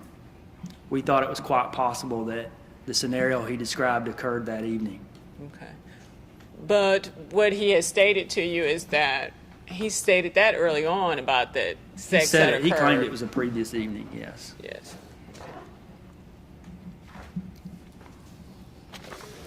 But there's no independent evidence that you have that would There's not. support that. Other than what was presented here today, the position of the seat, the clothing that she had on, where they very possibly went when they returned to Cortland. Those are the factors that we weighed into that. But did anyone claim they were having sex? No. We had no other evidence other than what was presented here today to support that. And so despite the fact that Ms. Jessica indicated a name completely different from his, did that not trouble the investigation in any way? I wouldn't use the word trouble. Again, from early on, we had that spreadsheet on the wall that had a lot of inconsistencies. Agent Douglas mentioned the Yombers. I'd heard that over and over. Cole Haley said Tombers or Tambers. Daniel Cole said Courtney for Jessica, and Katina and Katrina. So, in some cases they said, "What's your last name?" And she said she didn't know. In some cases she said Eric again. So you put all of that in a big graphic on a wall, it makes you question what she said. So that, number one, to answer your question. And number two, I always question if she could possibly have been saying, "Tell us." Well, if there are 12, or at least from my count, it would have been 8 written statements where each person said Eric, along with Eric set me on fire, that would have been something that's consistent among all of these individuals. Wouldn't you agree? I'll give a very short story because the jury has been here a long time to answer your question. But I was pulling out of Highway 315 up from Sardis Lake one time, and an individual was hit in the side. And I was right there when it happened. And so I was the first person to reach the individual. And I was there through the entire scenario. I have a radio in my truck, and I was actually the one that called in the first responders and even got the first responders to bring wings on scene. I will never forget that. My kids were with me when he was hit and flew 30 feet in the air. I'll never forget it. I'll never forget the condition of the man who lived but was in very bad shape the rest of his life. And so I can understand the chaos at that scene. And I can understand why there's consistencies in their statements. And I can understand the shock that she was in. And I can understand the shock that they were in. And I can understand the multiple effects that would occur at a scene that was loud and chaotic. And so, yes, we did look hard at Eric and Derek's, but we always remained open because we all had that same view of what occurred. And would you not agree that after what happened on Saturday, that there were many firefighters and law enforcement who had different statements than what was, actually in written statements that they made, which was, a day later when it's fresh in their I agree recollection? with you. It was all over the place. The statements that we heard, the statements that were written. I'm just going to be honest with you. The statements that I heard from the firefighters early on have changed, and I'm not making any dishonest statements about. I think things change from the minute that scenario happened until today. You're out of my expertise, but I know personally the way I see things change from the minute it happens till later on, and sometimes it gets better, sometimes things get worse. Yes. And so it was just a chaotic scene. I can see many scenarios where what she said was either not perceived, or that she was not communicating clearly physically, or that she was not communicating clearly psychologically. I could see many scenarios. And so, but you could also see the scenario that she did communicate the same thing to at least 8 to 10 people. Absolutely, and that's why we the spent so much time on Eric and Derek's. I Yes. don't disagree with you there. Okay. Thank you, Paul. Yes, ma'am. I tender the witness. Redirect. Paul, just quickly to remind the jury in regards to the Eric and Derek's, that was at the forefront. Is that correct? It was. I mean, it's what we started with. And this jury's been here a long time. You mentioned the first ring of Jessica's contacts. That's correct. How many Eric or Derek's did you find that she talked to? None other than 2 Facebook friends, but I think we all understand what a Facebook friend is. And you even went to friends of friends I did. and checked out every And one of them. we had to dig a little deeper there because there were some, but none of them checked out. Paul, just so we don't hide anything from the jury, that slide that she put in that earlier that we took out, is that in fact a trip that Quentin Telsalone took that afternoon during Jessica's nap up the road and back? It is, and we had it in there for a long time just to show that when he came back, he went by Jessica's house. But drove by, nothing. Drove by, that was the path they had to take to get back, was by Jessica's house. But we decided it was way too much explanation of how he traveled there to get our money's worth out of that. And I think that was John and I telling you it was about 7 slides to say he drove by our house. And I this think we jury were was at good. 105 at that point. This jury was going to see enough. Yes. Now, Paul, would you agree with me that? And that would have been while she was taking her nap. Would you agree with me that Ms. Palmer's putting probably more emphasis on RTTs than she should? Well, we didn't put in a lot of emphasis on RTT. So, Well, okay. Let me take it off Ms. Palmer. yeah, I mean, we didn't put much emphasis in RTTs. It was used as an analytical tool that definitely helped point us in a direction and was used in conjunction with a lot of other information. And just so the jury fully understands, she mentioned Nelos, which is with the location data for his phone. Correct. Because of that missing tower and other factors just with AT&T to Verizon, was the Nelos any good to you? It was no use at all. And I believe when we mention consistent data and consistent patterns, I think you quote to me was, you don't work that way if you don't have it. Correct. What I told you is we had a ping that would have helped our case, and there was a ping at the exact same time that would have not helped our case. And if we had cherry-picked that ping that helped us, it would have been disingenuous. And that was the case all day on his Nelos. It was inaccurate, and so we chose not to use it. That was a decision you made based because it was just flat bad. Stick to the facts. And the RTTs we showed, was that one of the tools you used? Was that one of the One of many data tools. points One of you used? many, many, many tools. And You also- that first slide which lists all those tools shows it. You also use video. Yes. You also use a statement of the one person sitting here on trial, correct? 4 statements, yes. The statements.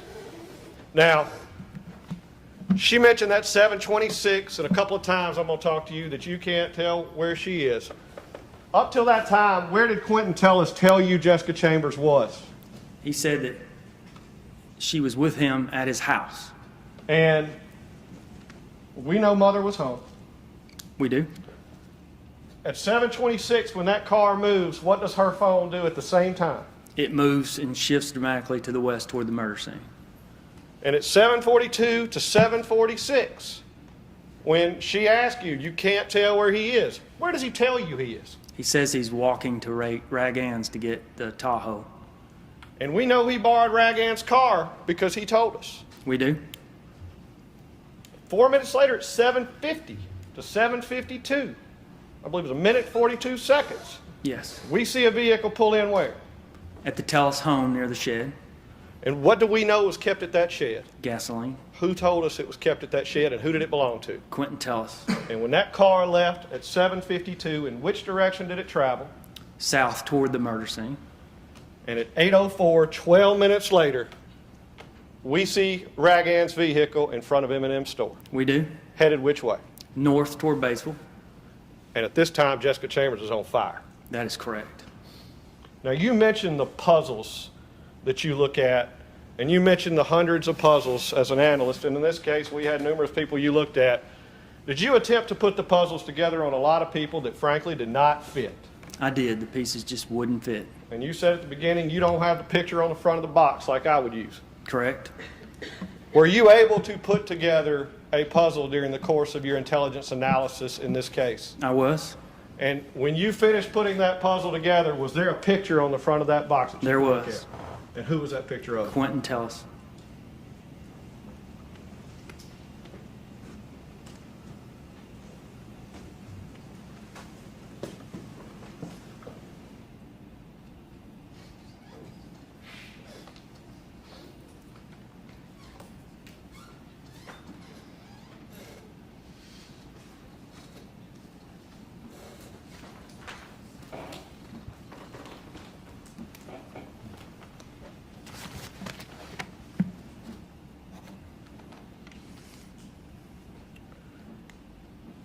Again, after Mr. Tellis found out that she had been burned, did he make any phone calls or text messages to check on her? He did not. And what is the last thing he did with her contact information? He deleted them all. And he erased her from his life. Yeah. Your Honor, that's all I have. All right.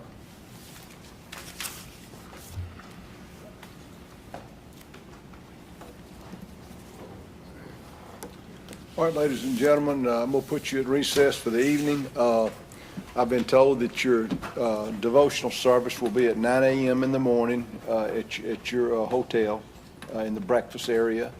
And then we will get you here in time to promptly begin the case tomorrow at 1 o'clock. All right, so I hope you rest well, and I will see you tomorrow.